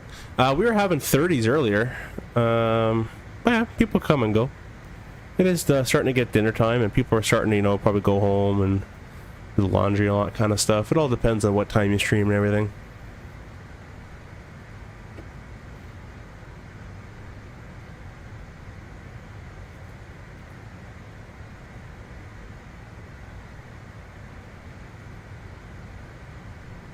Yeah, when the RJ first came out, we were hitting 80s, which was pretty sweet.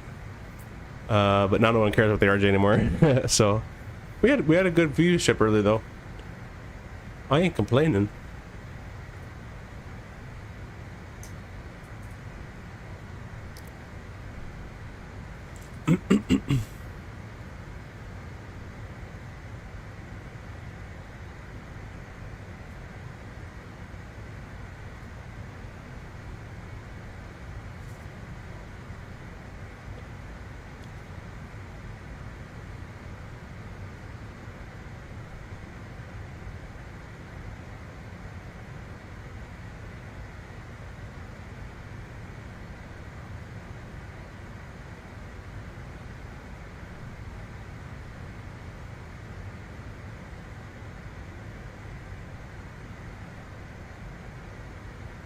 I'm gonna put this here, guys, so we can follow this as we go. I have to kind of scale it a little bit.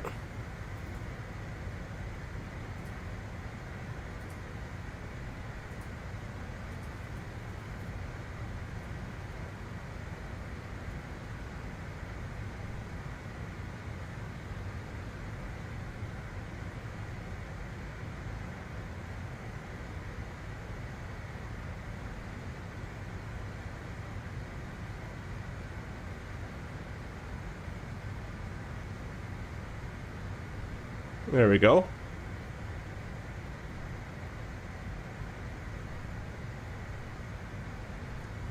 And you guys see can see the sub count now on the bottom.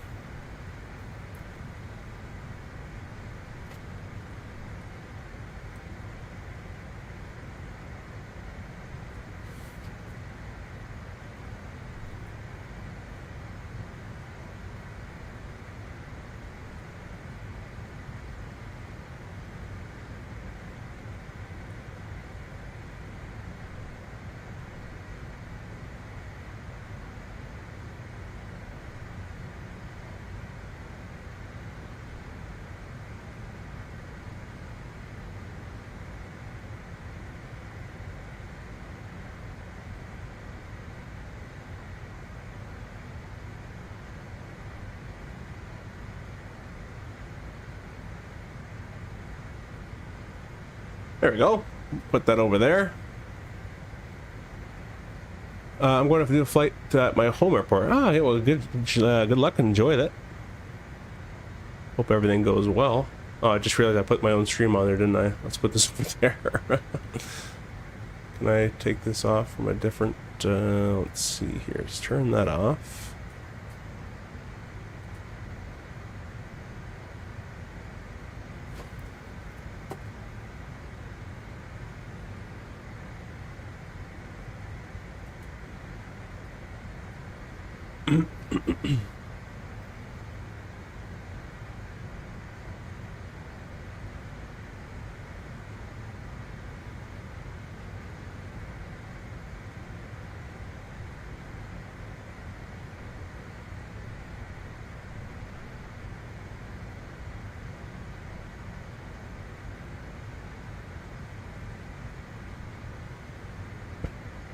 Hit my mic, sorry about that.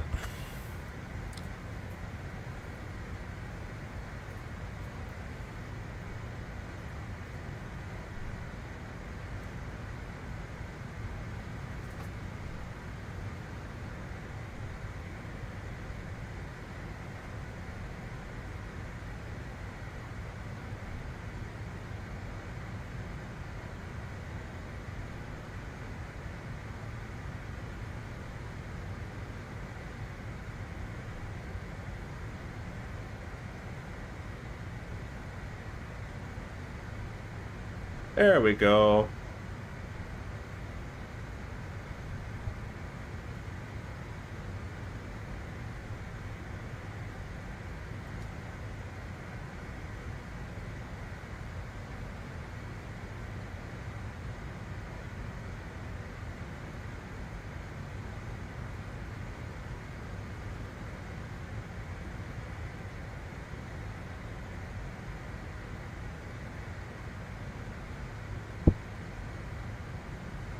No worries, my friend. It's all good. Might put this actually on that side right there. Perfect. Try it like that.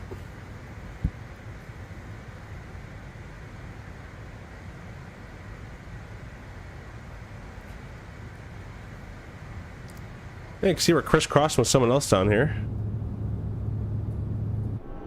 Oh, just had him. Looked like a JetBlue, but I couldn't tell.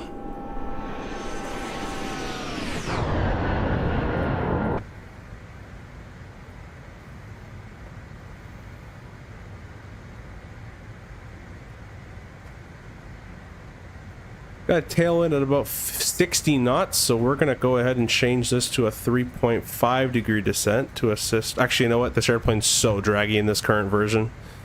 Doesn't even matter. We're not gonna touch it. Appreciate you guys all coming back. We've got 21 viewers now. We're almost at our like goal of 50. We need two more likes. And we've reached it.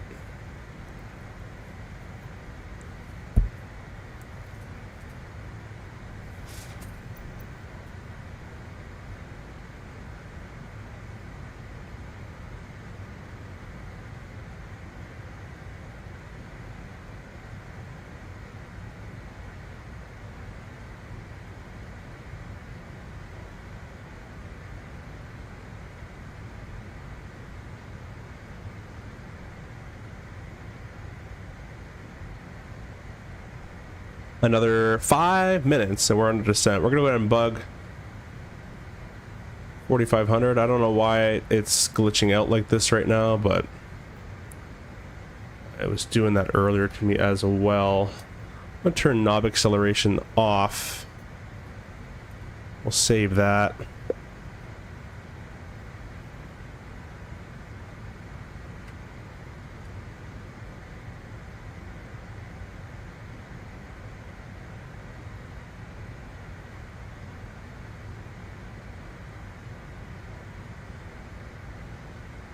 Ooh, there we go. Fixed it. Off. Turn that back on. Save. Aha! Alright. 4,500. 4,500, 4 minutes, wants 1,900 feet per minute. Let's see if that's right. Nope, it wants 2,400 a minute. That's more like it. Always freezes. Nico, what's up? I had to work a shifty in the CRJ 200 today, as you saw. Oh yeah, those are cool pictures. Those 200s. I'm sorry that you had to use it. Hope that day is done now. Hopefully it wasn't as bad as I'm envisioning. It's always fun to get back in the old stuff a little bit though, I guess, right?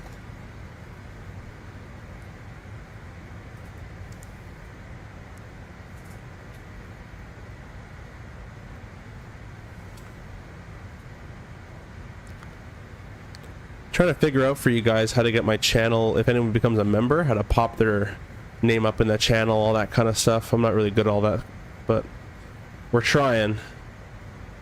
We're trying.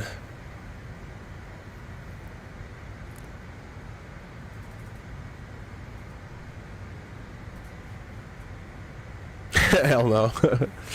The bleed air transfer is so annoying. Yeah. You have the ice. Hopefully you don't have any icing conditions today, or else that makes it even more annoying. You gotta do a depressurized, unpressurized takeoff. I did my initial in 200. I've never used it since Sims, so I'm pretty happy about that.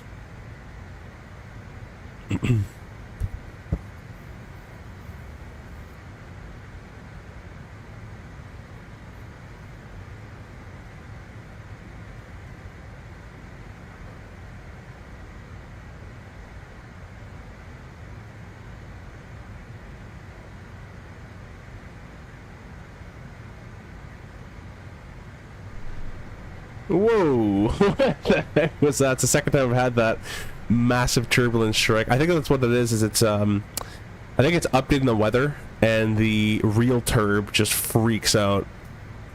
I think that's what that is. Alright, well, we need 2,800, so let's start down. Vertical speed, 3,000 a minute. Idle thrust, 7.4.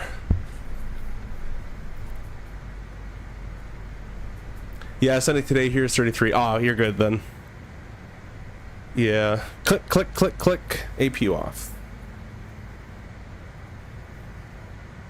That was fun. I remember we were doing our PPC, the very first initial one. It was the 200, and the checklist. I completely forget what number in checklist we were in, but it called for if icing conditions expected, turn on the APU. There was clouds around. It was hot enough, but me and my partner looked at each other. It's like, you know what? Just in case, let's just throw it on. And I actually thought it was an okay decision. Yes, it's bringing a bit more fuel, but just in case, in a PPC situation, just be safe and sorry. And we actually got a 2 for that one. It's the only 2 we got. It's like, you didn't need the APU. It's like, well, whatever. But still remember, I was so pissed. We got 3s and 4s everything, but just 2 on that one. Oh well. 2's still a pass, so I'm happy.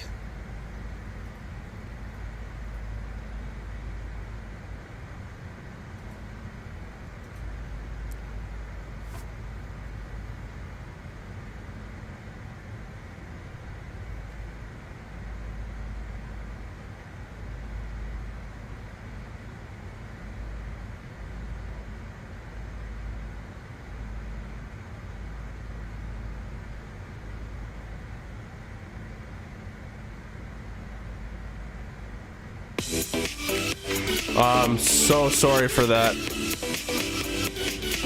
I'm gonna mute my desktop audio. I'm experimenting with alerts for a subscription, and I didn't know it was gonna blast music. As I said, I'm not good at this kind of stuff. I just fly planes. Stop it! It's doing it again. Oh my gosh.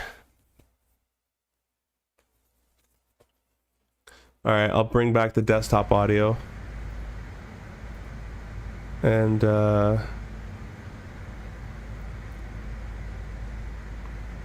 All right, well that worked. Oh, wait a minute.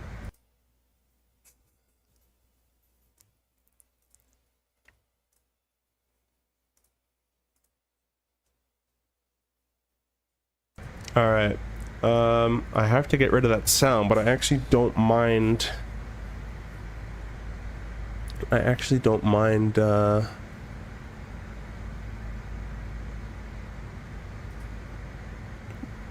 The animation of it.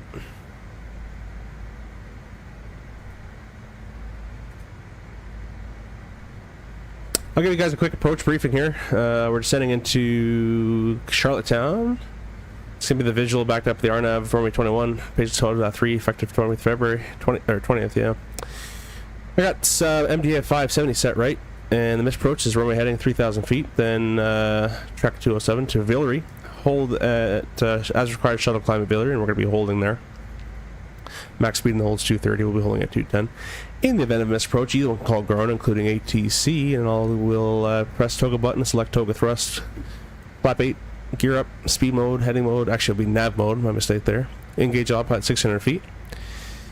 Track the flaps around 1200, climb thrust, after takeoff checks. It's going to be a 3-degree slope, Pappy's on the left, with Odal type lighting. And Charlottetown, runway 21, we're going to be exiting to the right, either Charlie, Bravo, or at the end. Our gate is going to be basically right there, Terminal 1, or whatever they want to call it. I plan to be fully configured at least 2 miles prior to Oaks Fat, whatever you want to call that. And we will descend via vertical speed, roughly 800 a minute, passing XVAT at 1500, but it is visual, so we can stray from the altitudes a bit. If it is IFR, we'll follow the alts, but it's most likely to be visual. So we're going to accelerate to 290. That's our descent speed here. A little bit of thrust here.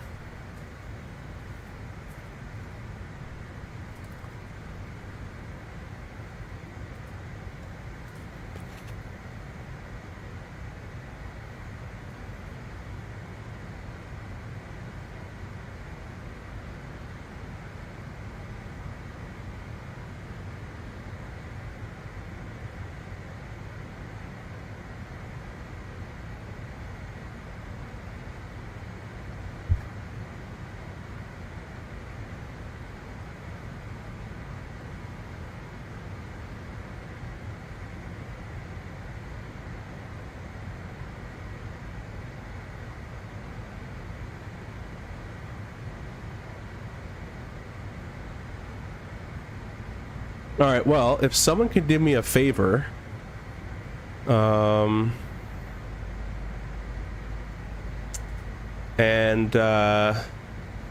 unsubscribe and resubscribe, I want to see if the new alerts work.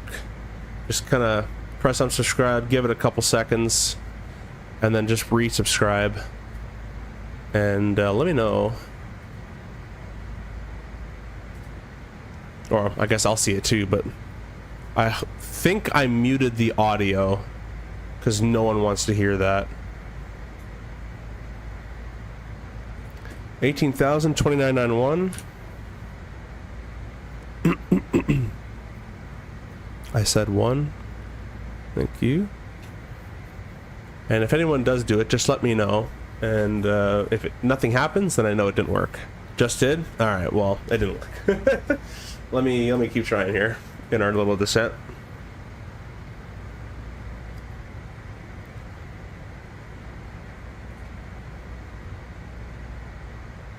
Thanks, Cloud, for helping out.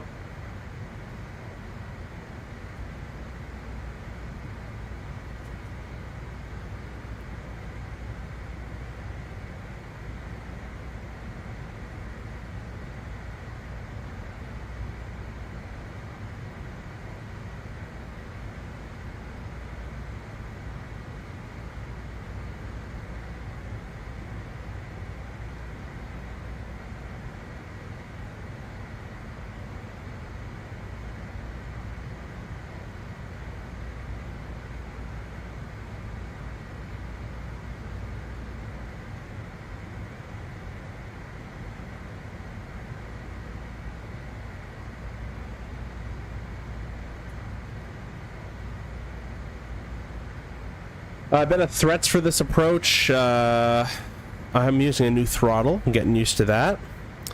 And the chat, I keep reading the chat, so that'll distract me. And the other one is I'm not used to this flight model anymore. I'm used to the new one. So, yeah. I'll be trying to treat it like the new one that I'm beta testing.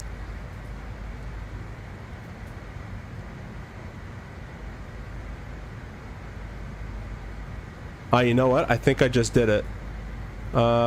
Try doing it now. Unsubscribe for like 10-15 seconds, maybe a minute, and then repressing it, and it should pop up on the screen. I really hope the sound doesn't appear. The sound is not good, but I'll have to fix that later.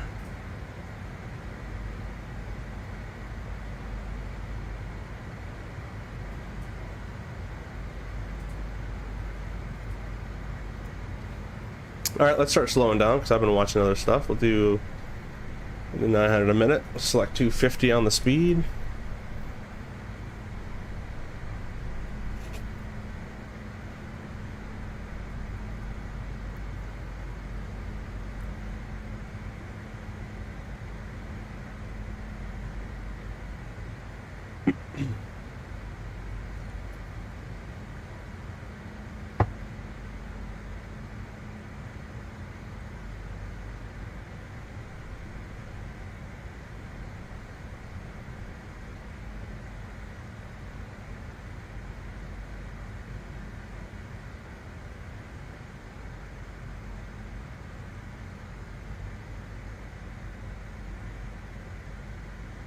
Yeah, I just saw someone unsubscribe, resubscribe with a number, but the thing didn't play still. I'll have to do some tinkering with that.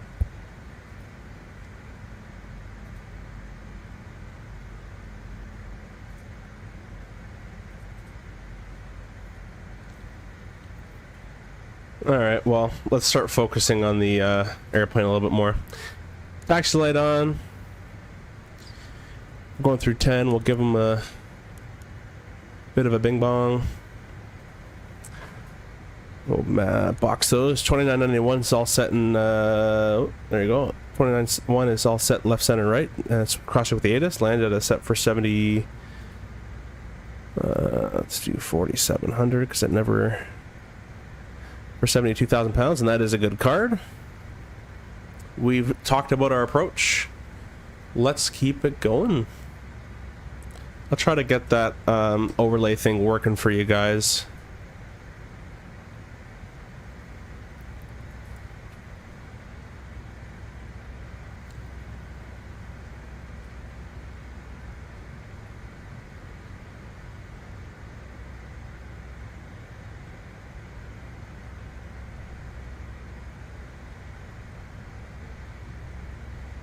Alright, and because it's not I have to be at 4,500, I'm going to do a little less than what it says so I can keep the descent going. I'll add a little bit more thrust. Whoa. Alright, don't glitch out on me, thank you.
Alright, we're going to slow down for 210 knots at Ovapu.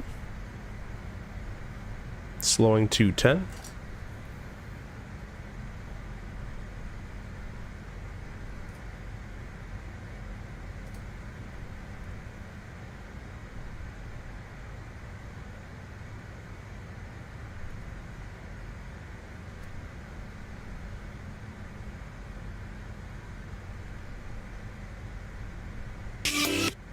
Oh my gosh, sorry about that.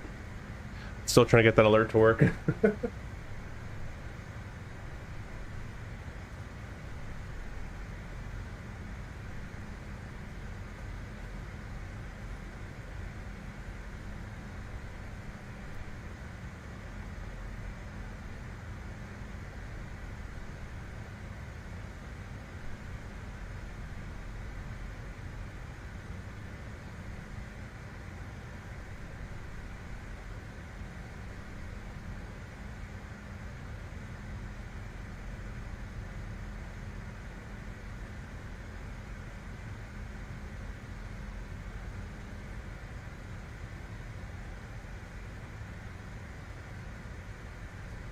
Alright, 210, we'll add a bit of thrust for that. And if you guys don't know how to do RNAV approaches, this is how we're going to do it. I'll kind of say again, but we're basically doing vertical speed mode and follow this rough descent path down, passing XVAT at 1500. They recommend starting this at 2000, or we can kind of keep it going down from 34 all the way down to Pax XVAT. So we're going to plan to be at Otedi at 3410. So let's put 3400 at Otedi, and we'll just keep it descending as we go. So we're going to do 3500 now. Otedi wants 1100 a minute, so we'll just plug in 1100 a minute. Alright. I put that manual altitude in there so we don't have to be there at 4500. Just keep that in mind. We're going to start getting some flaps and stuff ready, so let's go flap 1. It's good to configure early in these RNAV, LNAV only approaches. Better earlier than later in these RNAV approaches, for sure. Unless you got LPV, you can treat it like an ILS, but...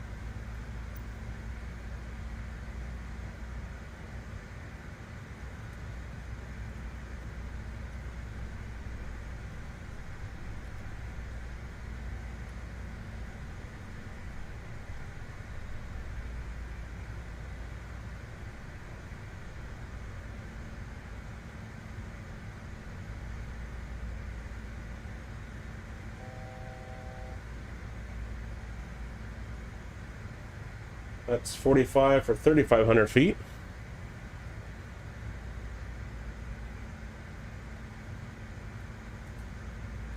Alright guys, I think I did it. If someone can try to unsubscribe and resubscribe now, flap 8. I think I got it working. We'll say we've been cleared for the approach, so we're going to start slowing on down nicely now. 180 knots. Let me know if it works, guys. Insight, hey Isaac, welcome. Insight says, wow bro, giving us a full day of work plus knowledge about the plane. Yeah man, I'm sick from actual work, so I'll stream it here. Alts cap, I don't want you to do that. Let's keep it going down. 1,000 a minute or so, going down to 1,500. Gear down. XFAT needs 1,300 a minute, we're gonna give it to it. We'll do 14, we'll do a bit more. We'll go flap 20. Speed of 160. Tried it again. Nothing, eh? Alright, I'll get it working eventually. A little more trial and error. Row is in sight, visual landing. Let's start the replay. 1,000 minutes required now. We'll go to 1,000 in the vertical speed. Flap 30.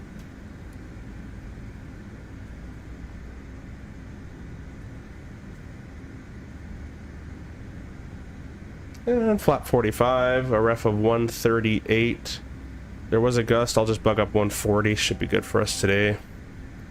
Showing a bit of a tailwind, which is not looking all awesome right now. Actually, we'll buck up 140 to a little bit more thrust. I got those reversers on as well.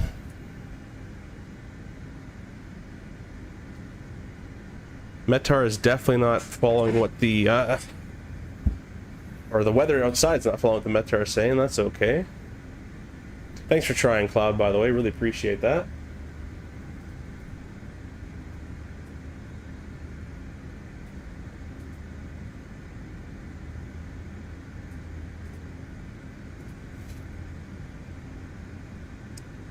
That's capping. We're gonna get rid of the autopilot there. We're gonna just keep it going down. Flight director's off. I'm gonna set our missed approach altitude. What was 30,000 feet? So has been set. Passing XVAT at 1500. Everything's kind of going to plan. Yeah, we're roughly just pitching for roughly 700 or so a minute. Our ground speed's 150. So about 750 a minute, 750 feet per minute should keep us roughly on the fake glide path towards the runway.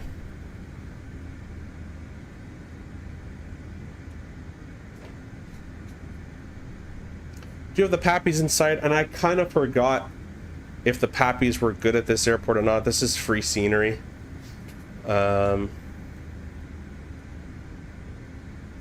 So yeah, we'll see how that goes.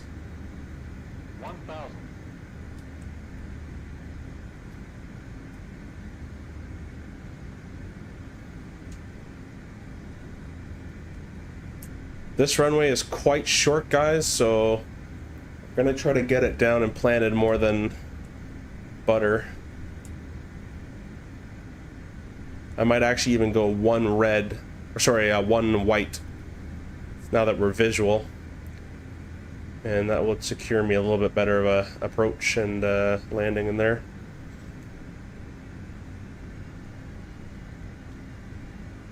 There's one red. We're gonna start adding a bit of thrust and the nose up a little bit, not too much. I've noticed in flights and the Pappies are very sensitive. In real life, it actually takes quite a bit to get that Pappy to move. 400. And we're stable at 5. A little bit of bumpy bumpies on the way down here. Always makes it for a fun approach.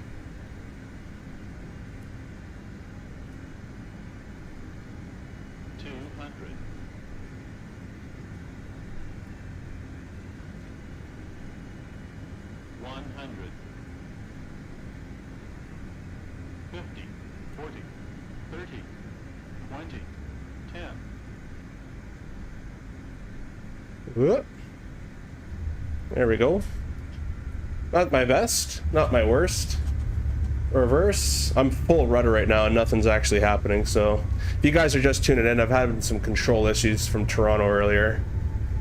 And that's kind of what's happening currently. Anyways, we'll make Charlie here. Maybe. There we go. We'll just crick it off to the right. Yeah, that's full rudder. I don't know really what's happening with my controls, but something's happening. Everything's kind of too stiff today. Anyways, welcome to Charlottetown. Yeah. And there we go, my land light on. Oh well, aft cargo off, get the probes off, get the flaps all the way up. Yeah, turn the strobe light off. I really wish I got that subscriber thing working for you guys.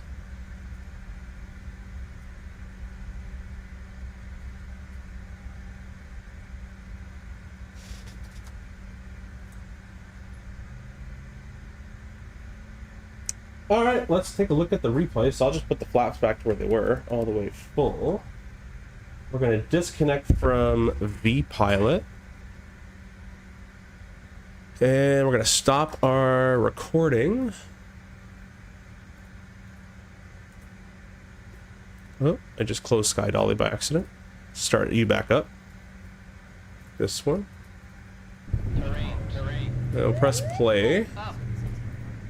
Don't sink. And that was the wrong file. I'm in... This is in... Oh, did I just ruin it all? I think I just ruined my replay. This one? Don't sink. Nope, that's from May 3rd. That was from...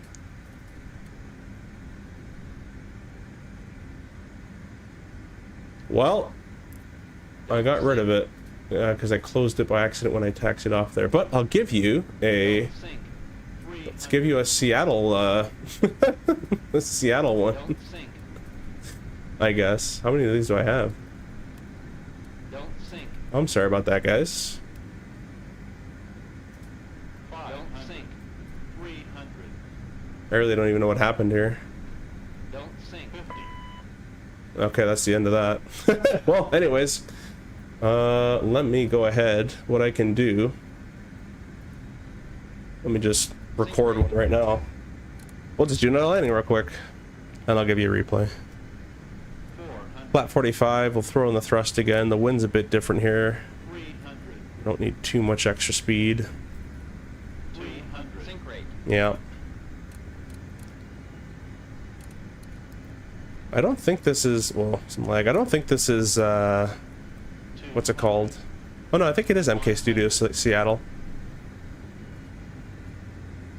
50, 40, 30, 20, 10.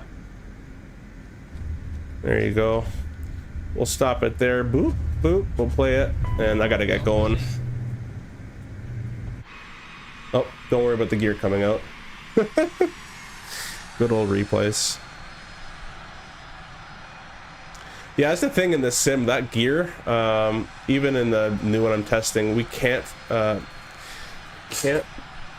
least I can't figure out why that gear always, it's always the left gear just drives itself in. I'll play it in slow-mo. It happens all the time. It always just drives itself in. Never the right gear. It's always the left gear.